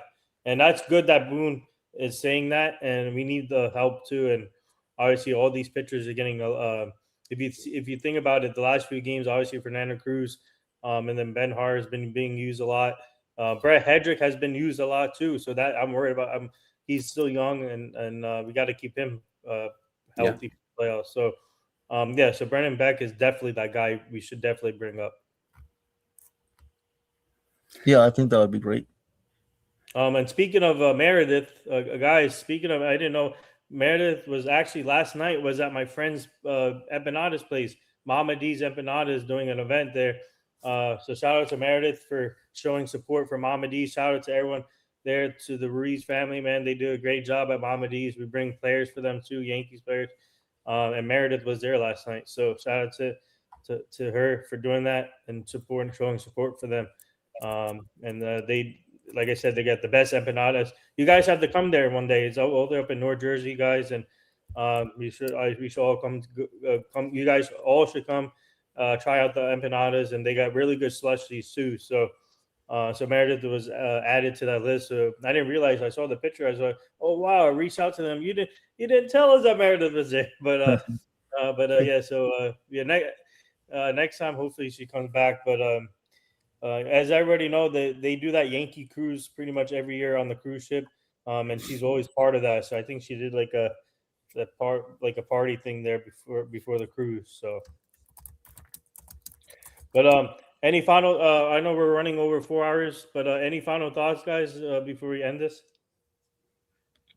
Just thank you everybody for being here today. It was a great stream, a lot of ups and downs, fun things going on, and the chat was very lively today. You guys did a great job of supporting both channels here, and so we appreciate that. And yesterday's game was a lot of fun, and today's game was fun too. Unfortunately, it wasn't the result that Yankee fans wanted. The Mets did beat us, so congratulations to them for winning the series this year. And we'll see them again in September, of course. Mm-hmm. So we'll see what happens there. But everybody was great today. Chef Nick with the jokes too, the analogies. Everybody was you made it a lot of fun. So you guys, thank you for lighting up the stream too. So it was great. Thank you guys. Mm-hmm. Well said. Yeah, just want to say thank you guys for all of your support on the World Channel today. I really appreciate everybody that came through and stuck around with me, especially Bill Yeah. Below Travis. Chef Nick was in there for a bit, so thank you guys for that. Jake as well. Jacob Petruzzi, you as well. I want to shout out everybody that came through. So thank you guys for staying with me on Worlds. I know I'm the outsider, but I'm trying to look on the inside as well. So thank you guys for sticking with me. I'll be doing more. I'll be doing more NBA games, Mets games on Worlds. So please tune in for all those games. Some Knicks games. I know you guys want to hear some Knicks games too. So don't worry, I'll be calling Knicks games in the conference finals, and if they make the NBA finals, I'll be doing their games too. So stay tuned, and also want to make another announcement on Friday. This coming Friday, Evan and I will be starting a podcast on the Hardcore Sports Network. It's called The Borough Breakdown. We're going to be talking about the Yankees, the Mets, the Nets, whatever you guys want to talk about. So please subscribe to the Hardcore Sports Network and Mitch Kosky as well. They all do a great job there. So come check us out Friday at 4:00. Check us out. Breaking news, guys! Breaking news. Jason and Evan starting a podcast. Let's go. That's gonna be awesome. I can't wait. Very fun. Yeah. Yep. Good for you guys. Thank you, Chef. Thank you. Yeah, and that's gonna be awesome, and looking forward to that. And obviously, the Knicks are waiting to find out who they're gonna play. The Knicks Pistons Cavaliers tonight, guys. So tune in, watch that game. It's gonna be a great game. I'll be watching that. So before we end this, what I was gonna say is the Yankees. They, I know that everybody's concerned, but we just have to keep upbeat approach, be positive. And obviously, like I said, this series can dictate where they are, and we just have to keep playing our game and make the necessary right moves. And Boone, and like I said, Boone needs to be focused on this series. So I do feel confident. Let's see what happens, and we can go from there. Chef Nick. Well, again, guys, great to see everyone in the chat. Great to see you guys as well, too. Jason and Evan, always a bang out job. Yesterday, I have to say, one of the wildest shows that we had yesterday. Wow. All three of us, of course. It's like uncensored. It's like just don't stop, don't go, just like a Monopoly. I don't know, go to jail, whatever it is. I don't know, but it was great, man. Good views, especially on World Mania Entertainment. The best views on that channel yesterday. Look, we went all in and we went all out, and we still went home and we still slept without going to jail or prison, whatever you want to call it, or court. I don't know, but I loved it. All hands on deck, and all hands off deck as well too. We just pretty much off script and just feeling what we felt. A lot of interactions yesterday, but I always want to bring out today too, because that happened yesterday. People are going to notice that for a day or two, but they're going to forget. So let's talk about today.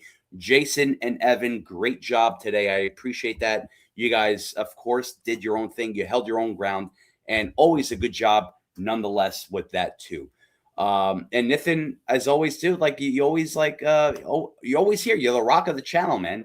Always the rock of the channel. We support you, and I know you support us. So we are here for you, and you are here for us. And what, Nathan? There's no substitute for that unless you're a vegan or lactose intolerant, whatever. But whatever, you can eat whatever you want to eat. But you eat us, and you eat this channel. That didn't sound right, but whatever. It just goes with what we're saying right now. But anyway, yeah, right. I just want to say thank you guys very much for tuning in. And don't forget that you will never be disappointed in any content that we do, because we will always rock out with our out. And then we will always provide the main entertainment as always, because a lot of people, they want to never show their true colors, always want to walk in eggshells without showing their guts or whatever they want to do. But again, it was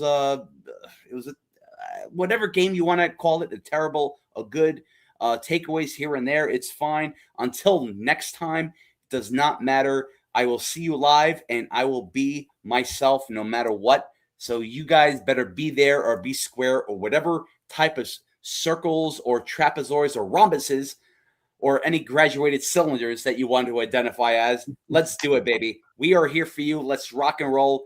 Until next time, good to see you guys. Always a pleasure, my treasure. Yeah, well said, and great points at everyone. And Chef Nick, Jason, Evan, you guys did a great job this weekend, especially yesterday, calling the games and making it interactive. And obviously today, Jason and Evan did a great job. And Richard, I had that French Bulldog power, so that's where that comes in. Shout out to Coco and French Bulldog. Yes. Oh, but one more thing, Joe, show me the money for doing the double shift today. Show me the money. Hey, Yep. it's Show the me pay. money. Double pay. Yeah. No. double the tax too. Yeah. Double the paycheck and the work bounty. It was all of the paycheck. Show me the money. Show all of it. Right. Come on, Joe. Yeah. Where's But, the money, no. Joe? But yeah, shout out to everyone in the chat. Tune in tomorrow. It's gonna be a fun thing tomorrow, and obviously our client Travis Hafner will be joining. So tune in for all that. Get your questions ready for Travis, and he'll answer it for you guys. So stay tuned. Great job, everyone, and we'll see you guys tomorrow. And let's go Knicks, and hopefully, no matter at this point, I don't care who we play. We're in the Eastern Conference Finals. Let's just get that next series going. So Yes.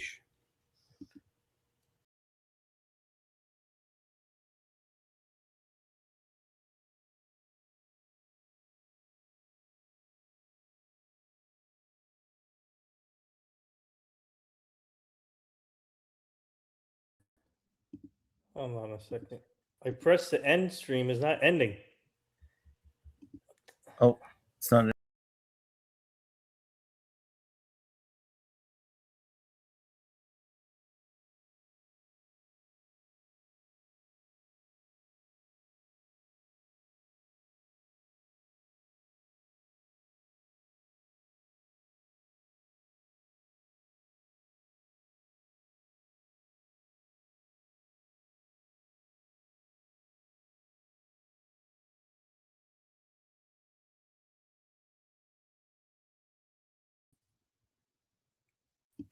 Should we just like leave individually, or Are we still live? Okay, I'll take it. Okay. It's not, No I just sensitive. gotta stay here? when I press the end button, but it's not playing it's not playing the outro for some All reason. right, it's all good. All right, we're All right.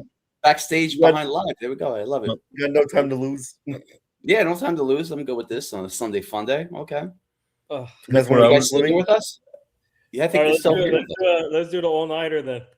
Yeah, right. Okay. I love it. Okay. Should we just like leave individually, or Are we still live? Okay. Here we go. I love it. I'm doing the replay. Oh, What is going on over here? I don't know. It's all Joe's fault. Yeah. is it Rush? I'm playing the outro. It's all the French Bulldog's fault. Oh man.